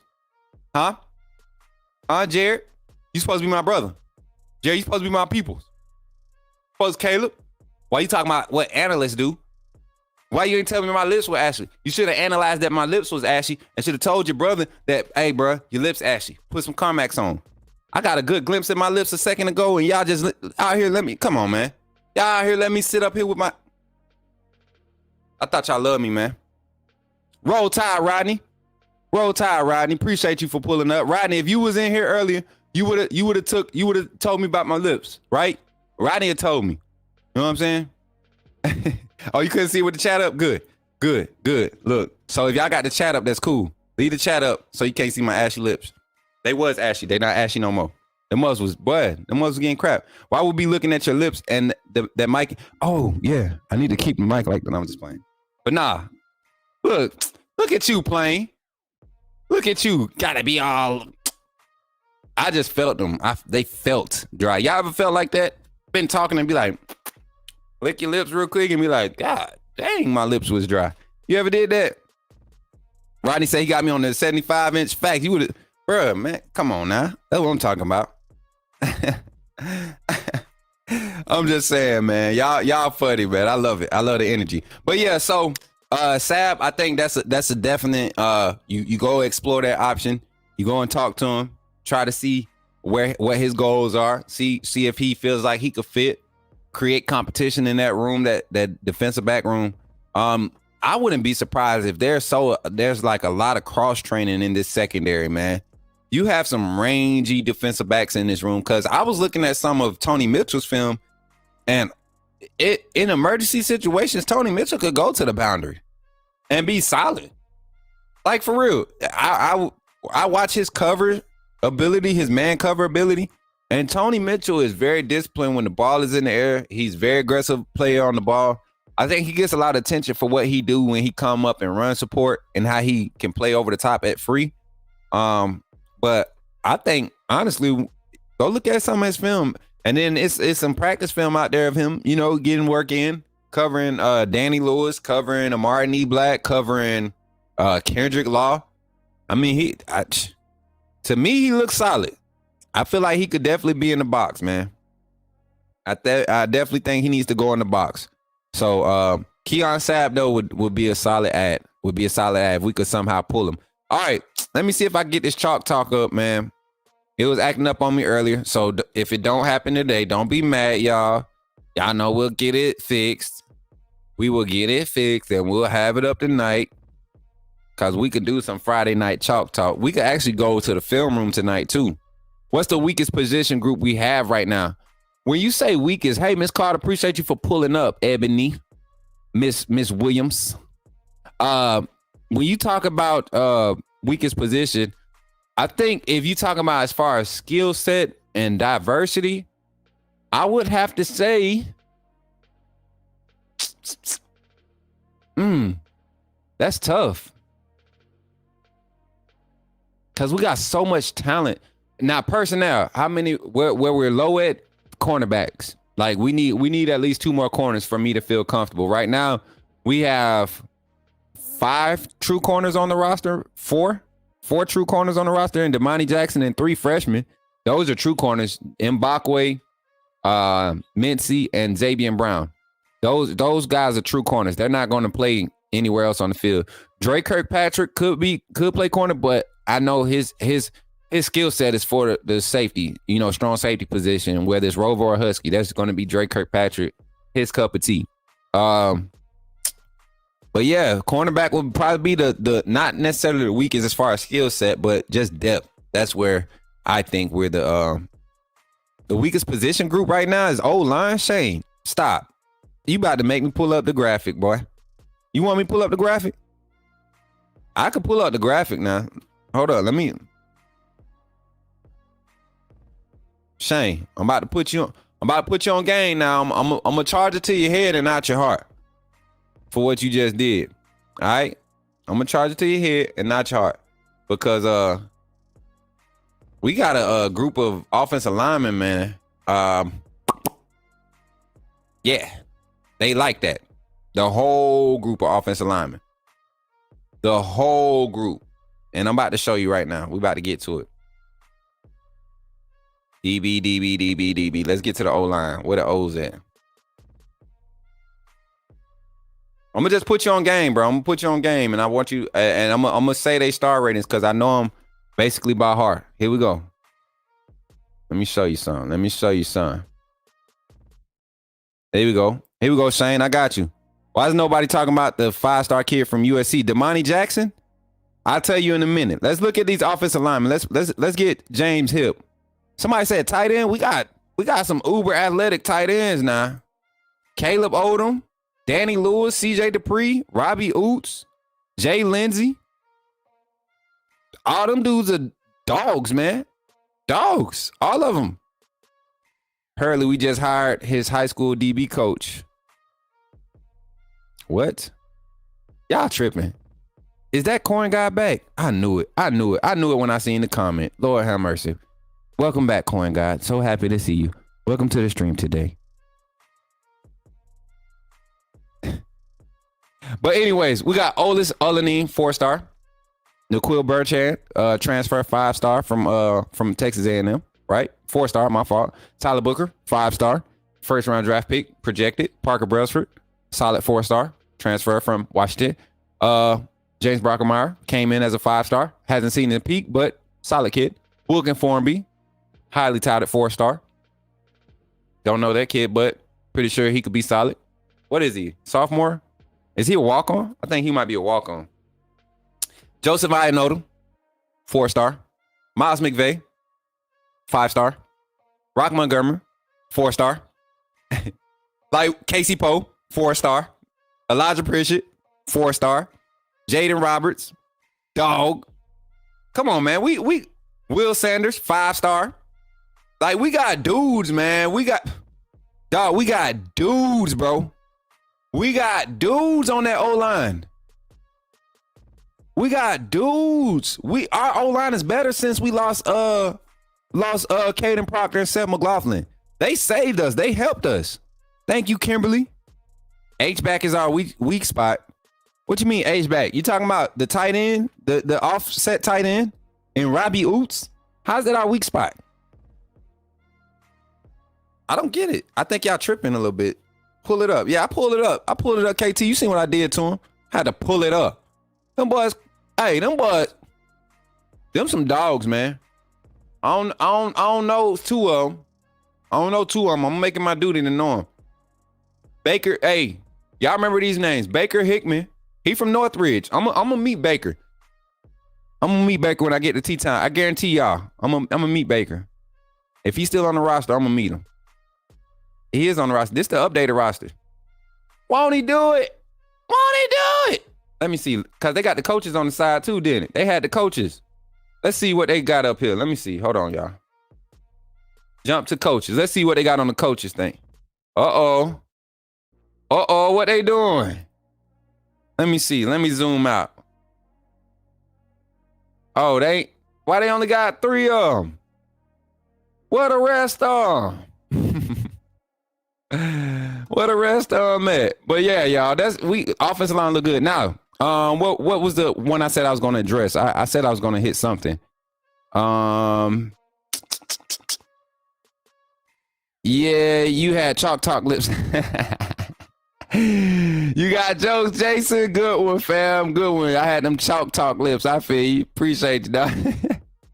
But yeah, what did I say I was going to address? There's somewhere on D-line that we only have 4 on scholarship and play 2 at a time. So on a day, you'll have first and second team, and that's it for that position. On the D-line, let's go to D-line. Let's look at it. Let's look at D-line. D-line. All right, here we go. Shoot, let me tell you. I didn't even pay attention to this. I knew we was deep, but I'm gonna pull it up for you, Caleb. Jeremiah Beeman coming into his freshman year, right? Isaiah Fager coming into his freshman year. Edric Hill, basically a sophomore. This is a kid that they were high on last year, number 94. Go watch the game film. When everybody's asking who number 94 was, look at how much he started playing at the end of the season. Like the last 4 to 5 games of the season. Go look at how much Edric Hill started playing. We were trying to figure out who that was. That was Edric Hill. You got Tim Keenan on that D-line. You got Ja Latham, 93. We start seeing both, 93 and 94. We saw 44 a lot towards the end of the season, 33. Like all these kids were getting Otis, Hunter Osborne. Bruh.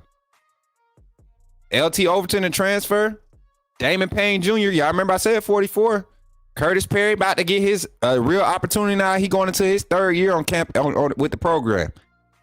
He going into his 3rd year. I can't wait. No, Curtis Perry, this is his 2nd year. Curtis Perry was redshirted last year. So this is Perry's 2nd year, right? What class he came out of? Let's look. Curtis, yeah. 2022, yep. So he going into his 2nd year. Wait, no. Oh, he going into his 3rd year. I know I wasn't tripping. Curtis Perry going into his 3rd year. We in there. We bite. Where that roster at? Taking us bite. Like I say in Florida. Bite. That's how they say it in Florida, ain't it? I get bite. Somebody said we have no weak spot. H-back is the least talented room. How you say that? Like, I forget the question. We need one more experienced offensive lineman. Coin guy, did you not just see that roster I just pulled up? Did you not see that offensive line roster I pulled up? Youngin? Like, for real. You have nothing but experience across the front. All these guys played last year, man. Our second line group played. They had like 30 snaps. Second team, 30, 40 snaps. These guys coming in with a new system. Nobody has experience in this system. No offensive lineman has experience in this system. You get what I'm saying? So you talking about just pure talent being developed into a new scheme? I like our chances. With all the talent we have available, I love our chances. I love our chances. All right, y'all. What else? I forget the question. I thought I had marked it, y'all. I'm sorry. I thought I had started the question. Smook, I watched the tape. Oh yeah, Dylan said he watched Travis Smith tape. Man, look, you ain't gotta, man. I know. Didn't I put you on though? Didn't I put you on, brother? Tell the truth. Did I put you on? Somebody said tight end. Y'all want to look at tight ends? Let's go to tight ends. I think that's a solid group too. Like I said, it's hard to say where we're weak at because it's not necessarily weaknesses there. It's just simple fact that it's not a lot of depth. You get what I'm saying? Cause I'm even looking at the DB room. Like you talking about corners, you got Xavier Brown. We've seen walk-ons make a name for themselves, but like being realistic right now, what we have available, you see Xavier Brown. What numbers he gonna have? Did they have it? They don't have it yet. I'm ready to see what numbers they're going to have. Damani Jackson. Kirkpatrick is going to be, I don't know, man. What do y'all think about Dre Kirkpatrick? Oh, yeah, Damani Jackson. Boom. Thank you. Jared, that's why you are here, bro. That's why you are here. Appreciate the undefeated, man. Damani Jackson. All right, so this is my personal take on Damani Jackson, right?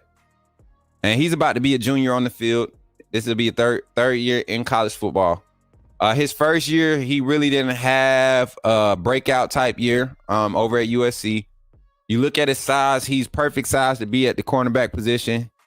He's physical in as far as coverage. My complaint with Damani Jackson is he's not a consistent tackler. He's not a solid tackler. I mean, he does tackle, but he's not solid. He doesn't give you the idea that he wants to support the run game. He doesn't give you that reassurance. Another thing is at USC, you will see him get mixed up on a lot of coverages. He would be lost in a lot of coverages. Where I noticed that was when Shador Sanders in Colorado were lighting up the secondary. And I'm looking around and I'm like, man, where's Damani Jackson? And he's one of the guys getting ate up. So I think he'll learn in a better scheme. I think he'll probably fit better in this scheme. It's about if he can turn the corner and, get on the right track with technique and being sound and being disciplined within the scheme, staying in position, not getting out of position, not losing leverage, right? Not losing leverage, and understanding alignment too. I don't know if it was his coaching staff that had him misaligned a lot at USC, but it was a lot of times where he would be lined up head up or inside shoulder with no over the top help. Why is that happening? Like, why are we aligning our guys like that? Why are we not shading the outside shoulder? So, yeah. So those are small things I think about Damani Jackson. I think he'll be good. Tackling is teachable, but you got to be willing to be. You got to be willing. Jared, if you play football, man, I played corner and safety my first year of ever playing organized football in the high school level. And if some of my classmates pulled up in this chat right now, they would tell you how funny that first spring was with me learning how to tackle. And then I went into that freshman year and I played on the freshman team and we would get, blowout snaps, what we call garbage time now. We would get snaps at the end of the game. Sometimes at the end of the third quarter, the coach would just start rotating young guys in. And I would go in there. I wasn't scared. The thing was, I just didn't know how to tackle. I didn't know how to tackle good. I wasn't a physically imposing freshman. I was only 5'3", 5'4", 140, 135, 140. I was little. I knew the laws of physics and anatomy. Just popped in. What's up, Coach Smook? It's Good Friday. You already know, Gary. I'm actually about to get off here and go get me something to eat here in a little bit. While you playing? I'm about to go eat for real. But yeah, that's my little take on Damani Jackson. I want Brown to start at cornerback. Me too. I like Mincy and Brown to be my first guys out there for real. I don't know what it is about those two. I would go through some growing pains. I would trust those guys to grow and mature through in this phase of their career this early, because they could be staples for the next 2 years to develop the other talent you got in the 25, 26 class. So you get started with these guys and let them go ahead and go through their rough patches, because Damani Jackson, he's more than likely, regardless if he has a blowout season or not, if he has a solid season, more than likely he'll go to the draft. He will go to the draft. Damani Jackson was a highly touted kid coming out of high school. So interesting to see. So what was the weakest position group you had said? Me, I said cornerback. I said cornerback only because of the lack of experience, not because of talent. Not because of talent, but lack of experience. Dre Kirkpatrick definitely needs a year. Yeah, me too.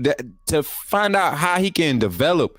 Can he become quicker with like his footwork and all of that? Can he be a second and third phase coverage guy at the corner position? Because in this scheme, you're going to have to be primarily a second phase and third phase guy. You're not going to get 8 and up a lot with first phase routes, defending first phase routes, because your concept, you're either in match zone or you're playing like a soft man with cover 3 concept, not getting beat, playing cloud over top. So as corners, you got to know spacing. You got to have an instinct for spacing and understand, motion over your assignment, motion past your assignment. So if you see an alignment and you get an inside release from a receiver and he's starting to, the play calling style is starting to say inside release means, flow traffic my way. So I need to get a little bit more depth to keep everything in front of me. Or does inside release mean traffic flowing away from me and I need to ride to the hash and still play secure boundary? Be looking for anything to cross back to my boundary. So I think this is a good concept, a good defensive scheme for guys to develop. You put some young corners out there. Those are easy things that they're doing in high school now. So I'm excited to see what happens. Yeah. What happened? Gary said, did I get a super chat? What he said? Carla, what's good, baby? I ain't even see you in here earlier, girl. I ain't even see you. Our cornerbacks rarely shy away from contact, at least from the last decade. We rarely attack the ball once in the air, however, focusing instead on staying in the phase. You know what? And you got corners that can stay in phase, like natural man cover corners. I think a lot of the fall off with the cornerback, the secondary and their technique and coverage was due to the fact that the complexity of coverages and what they see would just make you overthink. And it was more about being in position instead of playing football. And this year you saw a lot of defensive play calls where it felt Sabanist to put players in positions to just be the better player.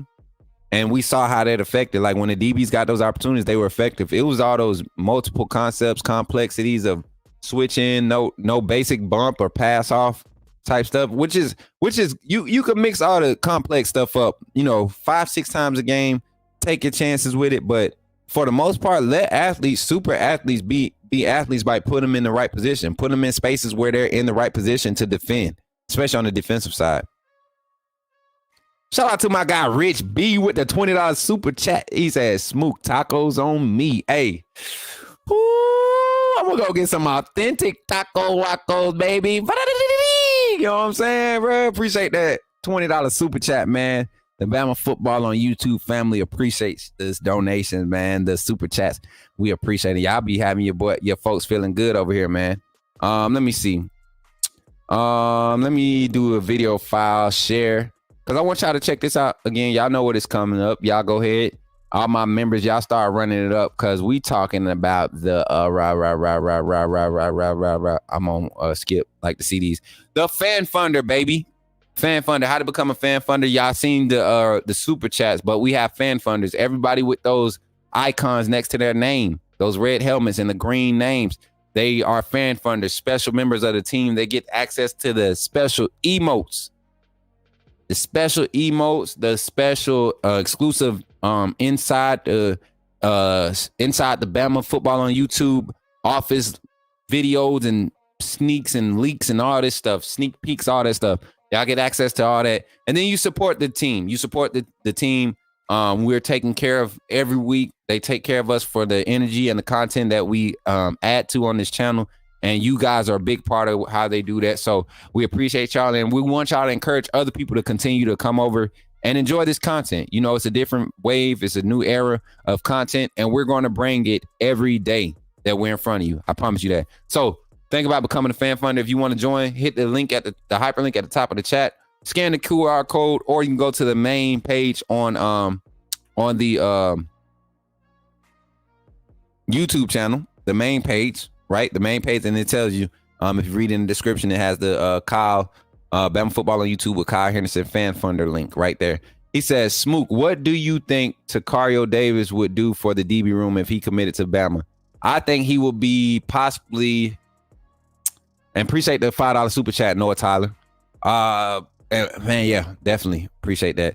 But Tacario Davis, man, he's a raw athlete, and he gets a lot of recognition for what he does at this high school level. I think he's a coachable kid, though. Technique wise, once he gets in the lab, and I think that's what he's probably focusing on this offseason. With hearing things coming around, people that that work around him. I think that's probably his focus this offseason, his technique, because the kid is it. What's crazy is, y'all, as hard as it is to believe, if you look at the style of coaching, the coaching changes that's happening around college football, a lot of these coaches aren't don't shy away from playing young guys, putting young guys on the field. So all this uber talent that's coming in, they're going to have opportunities to showcase it and get on the field early. It's about how they develop during spring. Do they get on campus early? That's why that early enrollee phase, like, that's why it's still going. It's been going for about 8 years now, 9 years, right? Like, where it's a big thing, like it's popular. So now it's becoming a mainstream thing for guys to get on the field early. And it helps. It helps with development. You get used to the schedule. Some kids are going to their first semester. They're spending spring staying in classes during the summer, right? And they come back in fall, and they're already a full year ahead during their first full season on the field. They're already a full, as far as credits being obtained, either halfway or a full year ahead in the classroom. So I think it's cool. Shout out to Carla Bailey with the $20. Look, she said she coming with it's Friday. She said we ain't gonna get none of her club money now, none of her dress money. And $20 super chat from Carla Bailey said, just supporting our Bama football spot. Roll Tide. Appreciate you, Carla Bailey. Much love, man. Y'all going crazy. Roll Tide, Jackie White. What's good, family? How you doing? Smooth, quick take, nothing long. Your thoughts on the way too early rankings. Also, isn't Tacario Davis the kid that you said would be a locker room problem? Nah, that's the kid I'm talking about. I was just speaking on his on the field stuff. He's definitely a flashy kid, you know what I'm saying? But he's a DB. Come on now. He's a DB. I expect that from him. I don't hear no bad talk about him. Just flashy, That's not my cup of tea. That's not, I will pop my stuff. I don't mind being seen, but I don't care to be flashy. I don't care to go overboard. But yeah, I like the kid though. I like his game. I love his game. Dog. I mean a dog. That's why I said the technique. And I think he could be coachable. I think with his mindset, he's getting in the lab. He's going to do the small things. And he's got access to some guys, man. I'm pretty sure he's a highly sought after talent. I guarantee you he's going to have access to some guys to help him, hone his craft. And that's a good thing for him. That's a great thing for him. What we say? I think I was talking about Denver Harris because he was Noah. Yeah, we talked about Denver Harris earlier. But I was saying he wasn't. I was saying he was a target because of his SEC ties. He's actually a solid corner. And then I think somebody else was talking about he was getting into it with his LSU teammate. But you're gonna have that from DBs, man. Tacario Davis flashy. DB talk a lot. That's what they do, man. They don't say nothing about his character. Rumors are Keon Sabb to Alabama.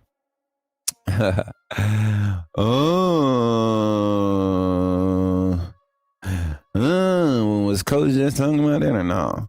Sean asked me about it, and I told him I had we confirmed that Coach Mo was talking to Keon Sabb early this morning, 8:00. Well, the news got put out about 7, a little bit right after 7 Eastern time. So yeah, it could be possible that they already done had a conversation. It wouldn't have been tampering, so that's good. Uncle Jay was in here a minute ago. Reality of reach, we got one. Yes, we still gonna do it defensively. Let me try something, y'all. I'm gonna see if I can get the playbook up. If I get the playbook up, I'll draw up one coverage and explain how it works and why I like it. And yeah, we'll go from there. Something that we struggled with heavily last year, right?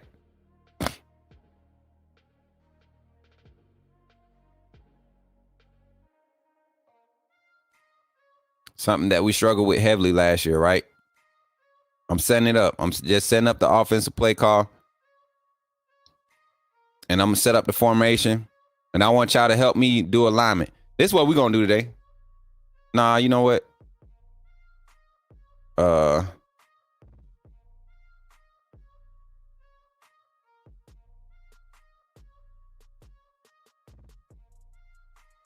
And this is part of the reason why I'm so excited about this defense, y'all. Because it's going to allow a lot of flexibility with alignment, having some interior cover guys, meaning like underneath cover guys, safeties who are used to playing underneath, crashing on hooks, digs, outs, that type of stuff. Guys not having to be in phase off the line. This alignment helps them create that cushion, and a lot of guys, a lot of safeties in this that thrive in this style, they get out of their breaks, their back pedals quick to kind of open their hips up, and because they alignment is right, they can kind of force guys into what they need them to be in, and be in coverage, be in phase. So I got a setup here. Let me see. Right here. We'll go here. All right, so I got it set up right now, right? Let me get the alignment right.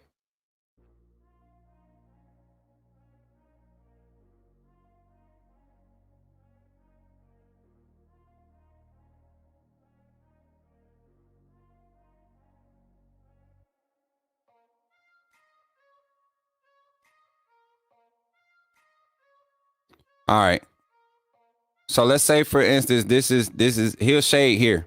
This is why I like the defense. You get a guy like Zay Mencier or Damani Jackson or Xavier Brown on this side, Jalen Mbakwe, no matter, all four of the corners that we have available, I feel like they can do this part of the defensive scheme good. Anytime they got ISO here, I think all four corners can do this, right?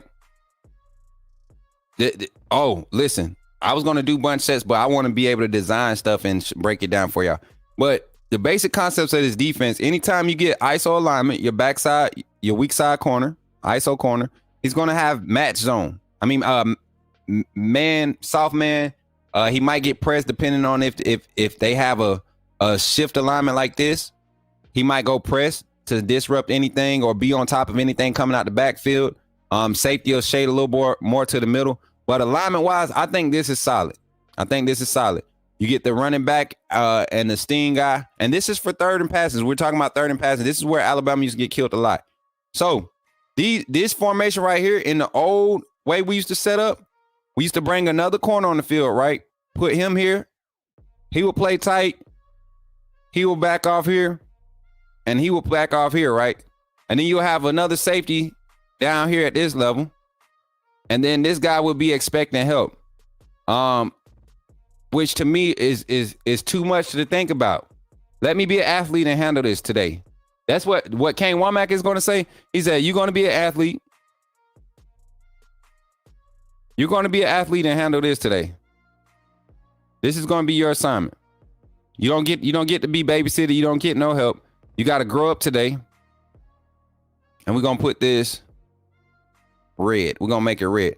You got to grow up today. You got to be grown today. All right, that's what this defense is going to do. You know what else this defense is going to do? It's not just there. What's going to happen is you're going to have this one too. You're going to have this one too. But the difference between this is a shape we use when we teaching this.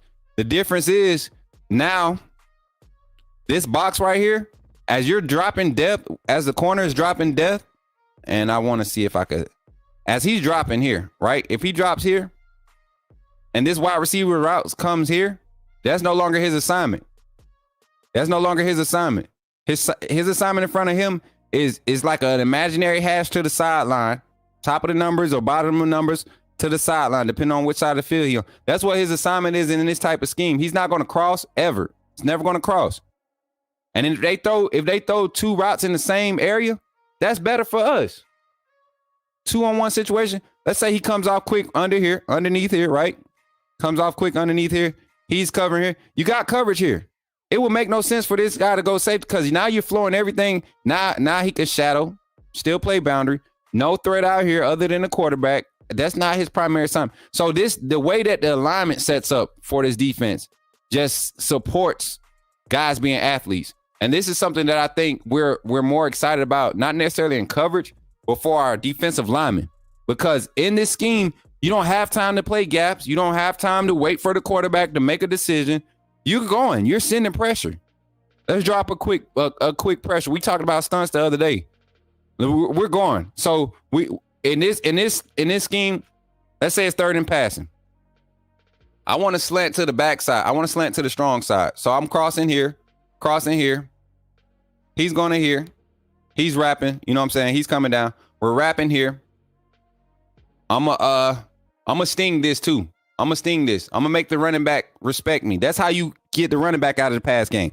That's why I like sending pressure on 3rd down, because if you send 5 or 6, they have to account for it. If they don't account for it, they got to get the ball out quick. If you play aggressive on your coverage, you're speeding the clock up, meaning the ball has to come out quicker and you have less space and less time to cover. So send the pressures.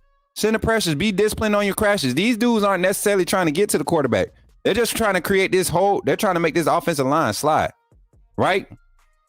And this is just a basic pressure. They're just trying to make these guys slide so that wrap can happen, right? That stunt.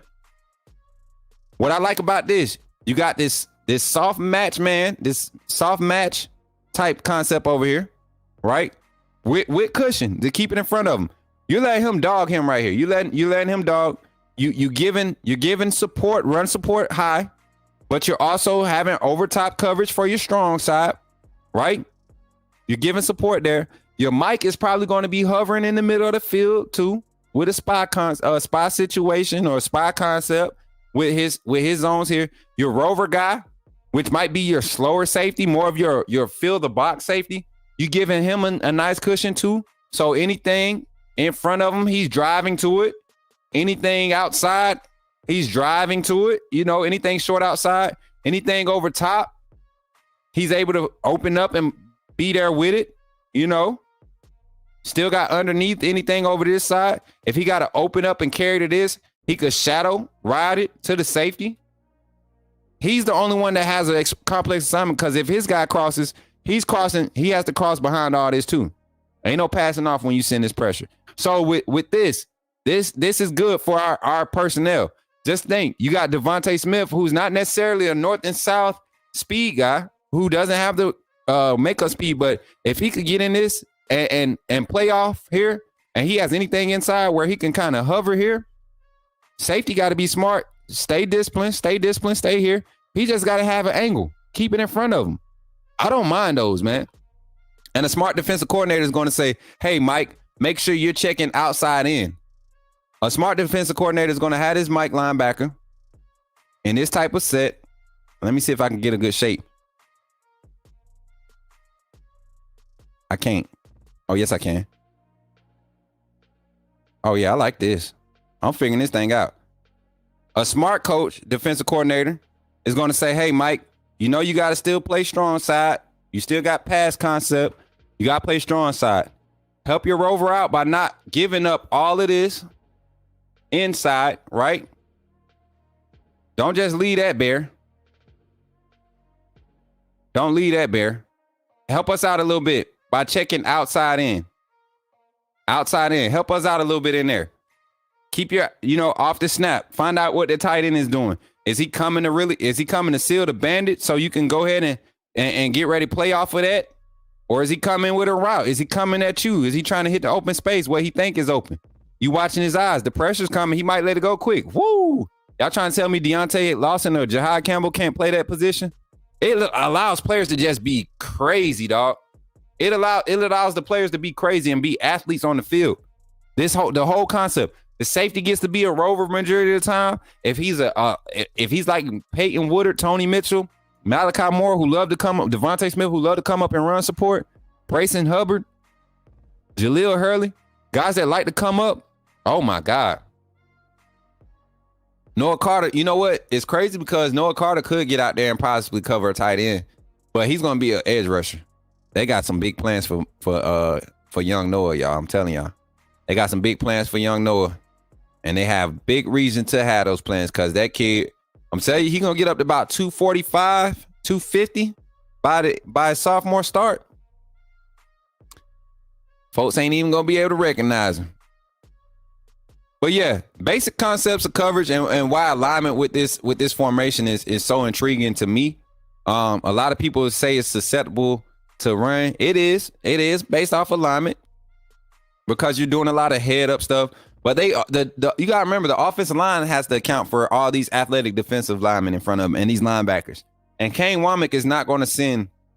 It's never going to be a time where it's just one, here. That's not going to be the matchup every time. You know what I'm saying? That's not going to be the look. Sometimes this right here, this mix up is going to look like this sometimes, where this guy, they're crashing down and he's just trying to feel off of this center right here. And he's still coming here. And he's showing here so that they can be accounted for. And everything's looping to keep his eyes from going to his strong side read, right? These guys are coming and cut off and play inside leverage. He'll play over top of him. He'll walk down a little bit more. And that's another thing. If we get a Peyton Woodard at free safety, only reason I say Peyton Woodard because he's faster than all the safeties in our room right now. We get Peyton Woodard back there and he let him play about 9 to 12 off the line, off the ball of scrimmage at safety. He has the range to cover. We got speed on the perimeter now. Kool-Aid wasn't fast at all, but he managed for a year. You put some speed on the perimeter, man. 2 years, as a matter of fact, Kool-Aid managed. That boy went fast. Coach, do you think Scott Cochran will come back to Bama? We'll talk about that tonight, man. We'll talk about that tonight. I got a lot of scoop on that. Appreciate y'all, man. Y'all slick came through with the undefeated chat talk towards the end. That chalk talk always gets me excited. I try to stay level on that. Coin God, stop talking about. Y'all still be letting Coin God come in here chat. We gotta talk about this. Y'all still be letting him come in here. I thought we had this conversation yesterday. We had this conversation yesterday, yeah. We had a conversation. I'm just playing. What up, Gary? Yeah. Y'all know it. Kool-Aid at the combine. Just wait. Hey, he better turn up because that boy was slow. That boy looked real slow last year. And he had a lot of mistakes. I hated watching Kool-Aid's film from this season. Last year, I loved it. I loved Kool-Aid's film from last season. I loved it. This year, not so much. A lot of missed opportunities. I mean, Kool-Aid should have had like 6-7 picks this year. Lots of missed opportunities. A lot of miscommunication on the back end. I don't know. Kool-Aid just wasn't it. Have we hired our O-line coach? John said, nope, not yet. We haven't. But there's some speculation. There's some rumors going around. Jackie White, you said something cool. But there are some speculations and some rumors going around saying that Curtis Riggs is supposed to be making a trip to Tuscaloosa in the coming days, if not today. And we don't know what his position would be, but his name was mentioned when they were talking offensive line coaching hires. And a realistic target right now, still to this day, is Bill Durkee. I think Alabama's going to make a hard push for Bill Durkee. They said Coin got an Arkansas fan. Yeah, he it's the wrong A, brother. Your A look blocky, like real blotchy. That Arkansas A look real blotchy.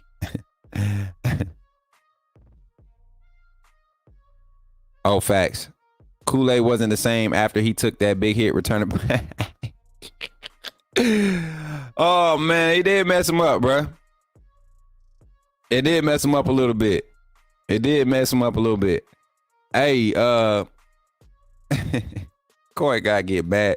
Corey guy, it's crazy. You come in here and troll all day and have these horrible takes, and then when folks start getting at you, you got to start using that third grade vocabulary.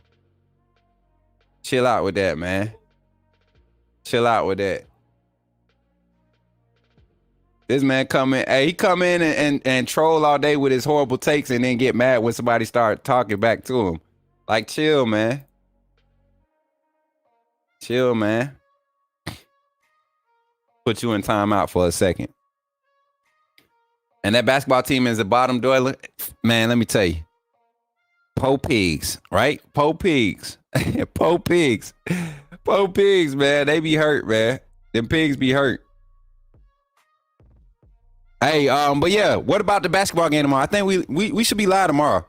What about the basketball game tomorrow? What's y'all feels? Who is it? We got Texas A&M. It's Texas A&M tomorrow, right? Yeah. Kendall Curtis. Nah, you know who I think gonna be on the punt return?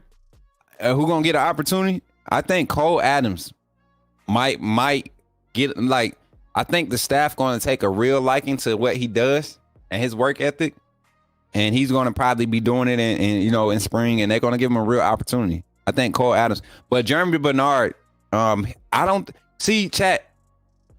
Plain Dry got me early. What he got me? What he did?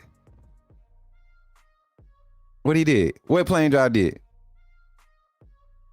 Said your lips look like horse. Plain. I'm about to get on you, dude. Let me see. Plain, that ain't you in that picture. I'm about to get on you. Yeah, I think Bernard will be punt return. I think Jeremy Bernard coming over to kind of highlight that skill set here. And I think the staff is going to let him do it, being that he has experience with it. But also, I don't think he's going to be that much of a primary target in the pass game. I don't think he's going to be that much of a primary target in the pass game. I think that's going to be more so Kobe Prentice, Kendrick Law. I think Kobe Prentice, Kendrick Law, Jalen Hill, and Caleb Odom. No, not Caleb Odom. Danny Lewis. I think Danny Lewis is going to lead the tight end group in receptions. I really do. I saw how they used Westover last year. And Danny Lewis, now that Knee Black's gone, Danny Lewis provides that same skill set. He's just bigger than Knee Black. That's all. Let's go look at the roster. I got to go pull up Danny Lewis. I want y'all to see his highlights too. Let's do a huddle session real quick. Let's end it with Danny Lewis huddle film from high school. Because I think people sleeping on him.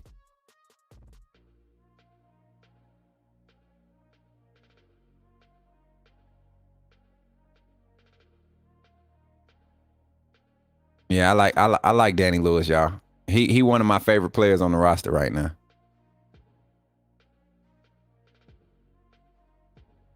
And we don't talk about him a lot. We don't talk about a lot of players because, so much going on. We got recruits coming in. But as this season goes on, y'all going to hear me talk about Danny Lewis. You're going to hear me talk about Robbie Oots, Richard Young, another guy I'm excited about in that running back room. What's up with my internets? And want to act right. Let's see if it's going to act right for y'all.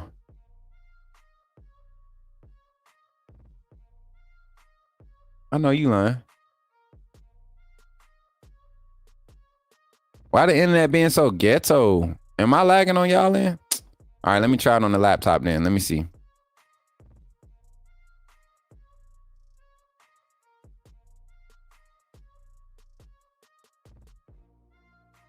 Here we go. Danny Lewis Jr. huddle. I think I got it now. Oh, we might be in the game, y'all. Oh, yeah, we good now. We good on this side. I'm going to share this tab. So let's look at Danny Lewis, and then we're going to get up out of here, and then I'll see y'all later tonight to pop off the night segment. Here we go. Check this out. Danny Lewis. Uh-oh. Here we go. Look how big this kid is. Danny Lewis gonna eat. Big old. That joker big, man. That joker big, bro. That's a big boy, man. Look at him lined up at the split. High point the ball. He big, man. He's huge, like, and has soft hands. Look, they just bouncing off. Warren Easton. Warren Easton is that school that was in that's what you call it, Lance LeJour's old school. Bean Top. And they played in the competitive league. If they playing against Warren Easton, they playing in a solid league in Louisiana. Look, quarterback ain't all that either. Ready, set, go. What he about to do? Oh my God. Oh my Lord. He a sophomore this year. He'll be a sophomore. Yeah. That's why I said a lot of people are saying CJ Dupree might eat. I think CJ Dupree will have his opportunities, but these young guys, Danny Lewis and Caleb Odom, look at them. Look at them, y'all. Split at the look at the release. Look at the release. Look at the release. Look at the release.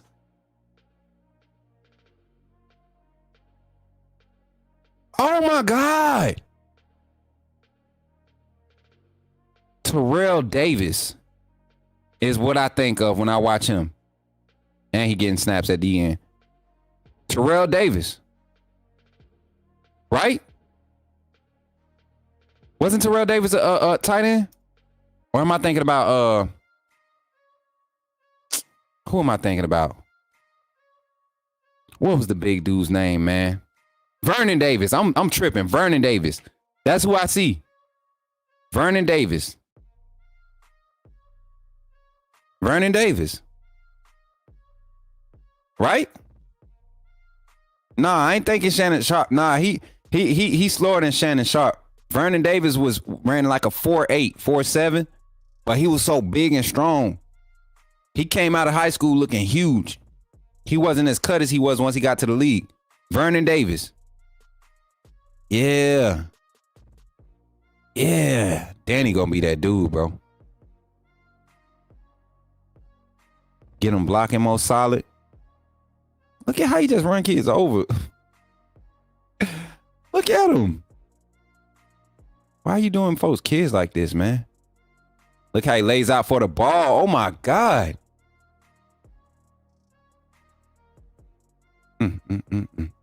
How tall is Danny? 6'5"? Jesus Christ, Danny. Look at him. Soft hands. And his quarterback is not all that, y'all. No pun to the quarterback or anything like that, but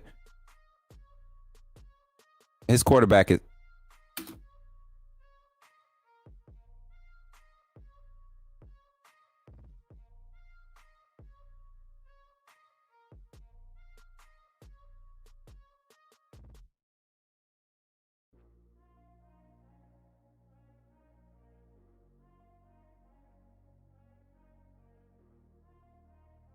I gotta watch it again. I'm trying to see if I saw it.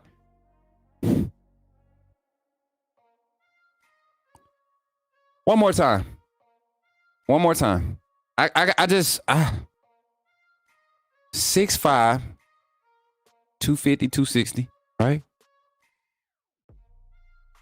You know who that looks like? Who he runs like and move like? Do y'all remember Algie Crumpler from the Falcons? Y'all remember that? Y'all remember Algie Crumpler? That's really who he moves like.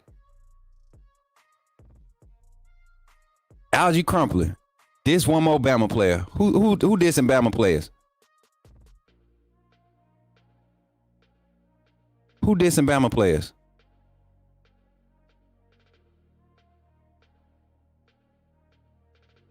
Yeah, this is crazy. Algie Crumpler was a dude. I think Danny Lewis gonna go crazy. Bruce, what's good, family? How am I dissing a Bama player? You talking about Algie Crumpler? What you mean? Algie Crumpler was a dog. What you mean? Danny Lewis. That's similar speed because Algie Crumpler wasn't no burner. He wasn't taking the top off of nobody.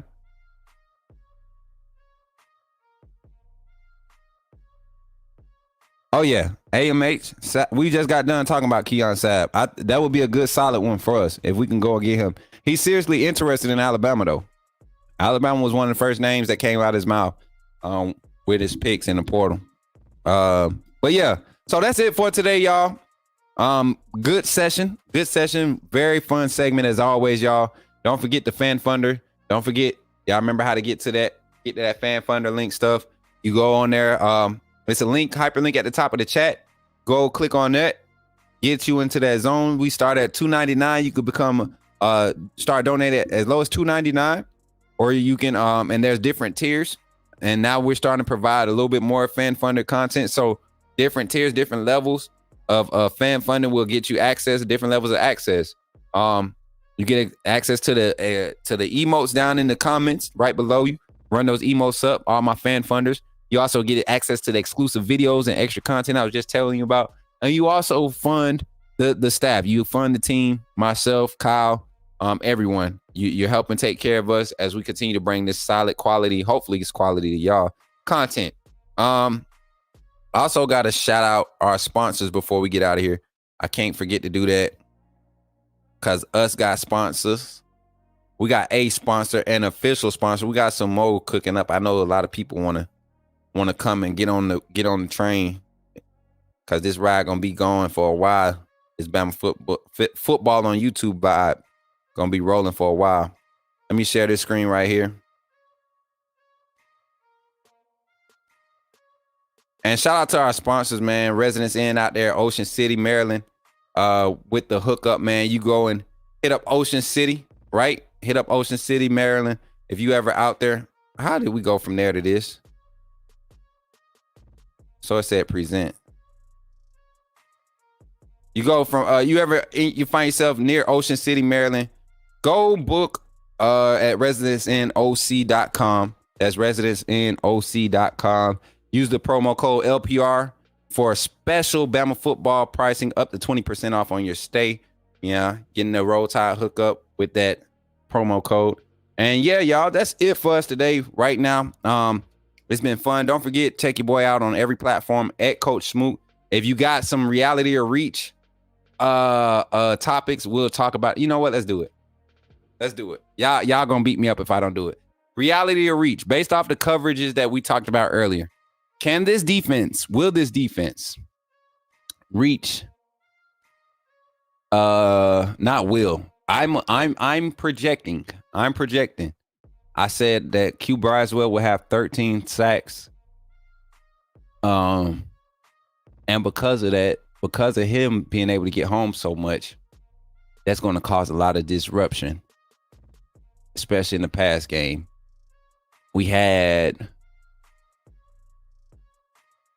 600 and some pass attempts thrown against us last year for 11 picks, 28 pass breakups, I think, something like that. It wasn't a crazy high number. It was like 40 some pass breakups, PBUs. So I'm thinking this year in this scheme, a lot more match zone, a lot more man tight, man lock coverage. This is hard, man. Kane Womack's defense was leading the nation with the most picks through 7 games while he was at Indiana, right? And they had 11 picks through 7 games with that Indiana defense. And this was in 2019. So that league was pretty competitive. They had Ohio State was popping, Michigan, Wisconsin was solid that year. Who else? Penn State. Okay, here go my reality to reach. Alabama's defense will have 14 interceptions next season. Total interceptions next season. Reality or reach? Give it to me. Q Rob. I said Braswell. I'm hungry, y'all. I told y'all. I said Q Rob. My fault. I meant to say Q Rob. But yeah. Reality or reach? Alabama. What are we doing? Reach? Okay. I see some reaches. Shane Brown say reach. Reality? I say it's a reality. Reach? All right. Kendall Curtis. Yeah, he is. reach, but I love to see it. I think 14 is a solid number. That's why I said 14. If I would have said like 19 or 20, I would have said reach. 14 is solid. That's a solid number. That's doable. We dropped 8 picks last year.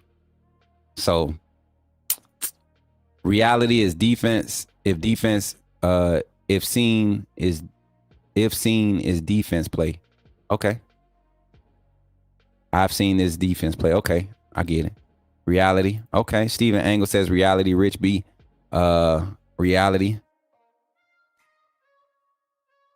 Man, this when you know you got somebody mad, yeah. Oh man.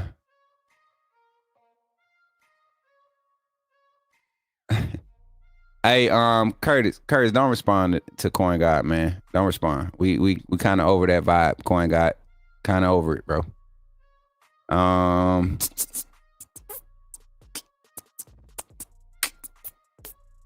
Yeah, that's enough for that. But yeah, I mean, it's a Keon Sapp Bama bound. You think so, Josh? They announced it already? If they did, then we're gonna break it.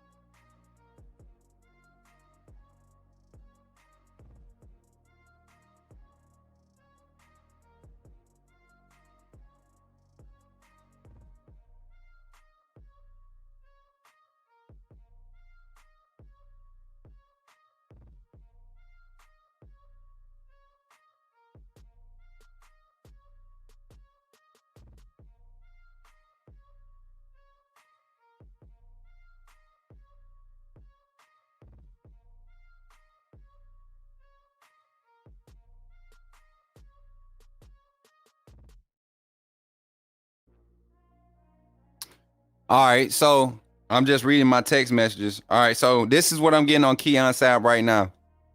All right, so the schools that are in the mix for him right now are his top 4 are Alabama, Oklahoma, Texas, and Georgia.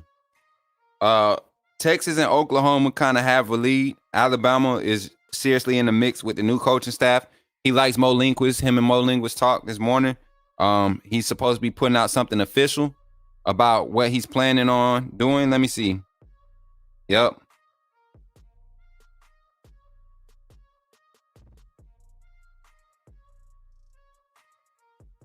But yeah, so what I'm seeing is, and basically what I'm getting from it is basically, does he have, and I haven't confirmed it yet, but it sounds like he has a brother that's just been offered by Oklahoma, and he might be leaning towards Oklahoma heavy right now.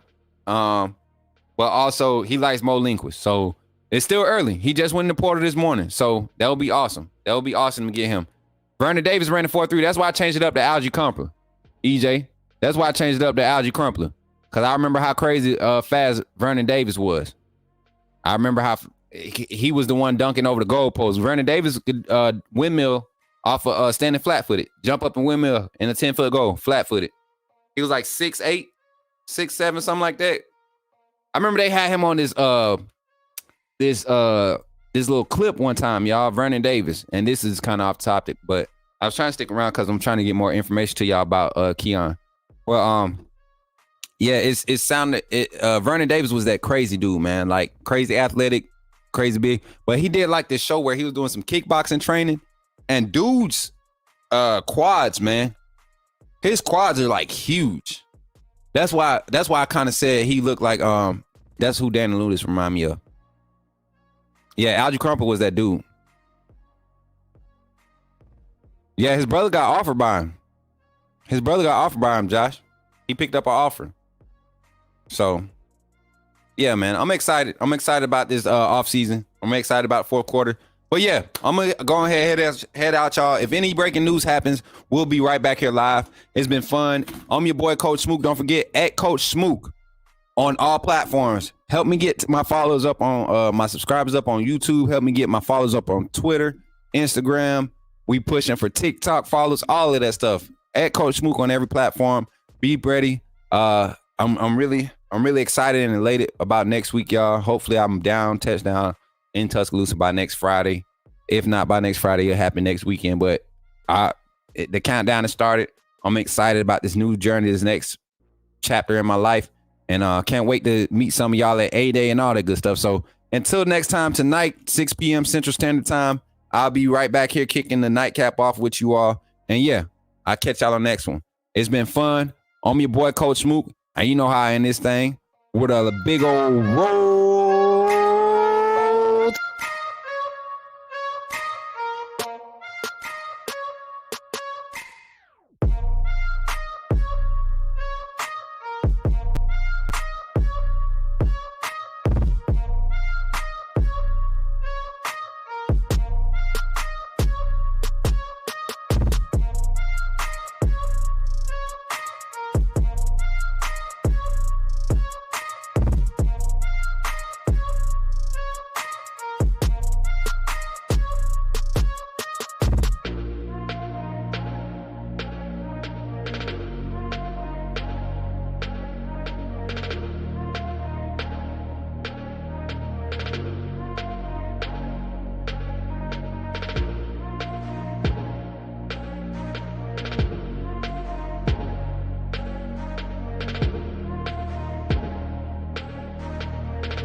Bye.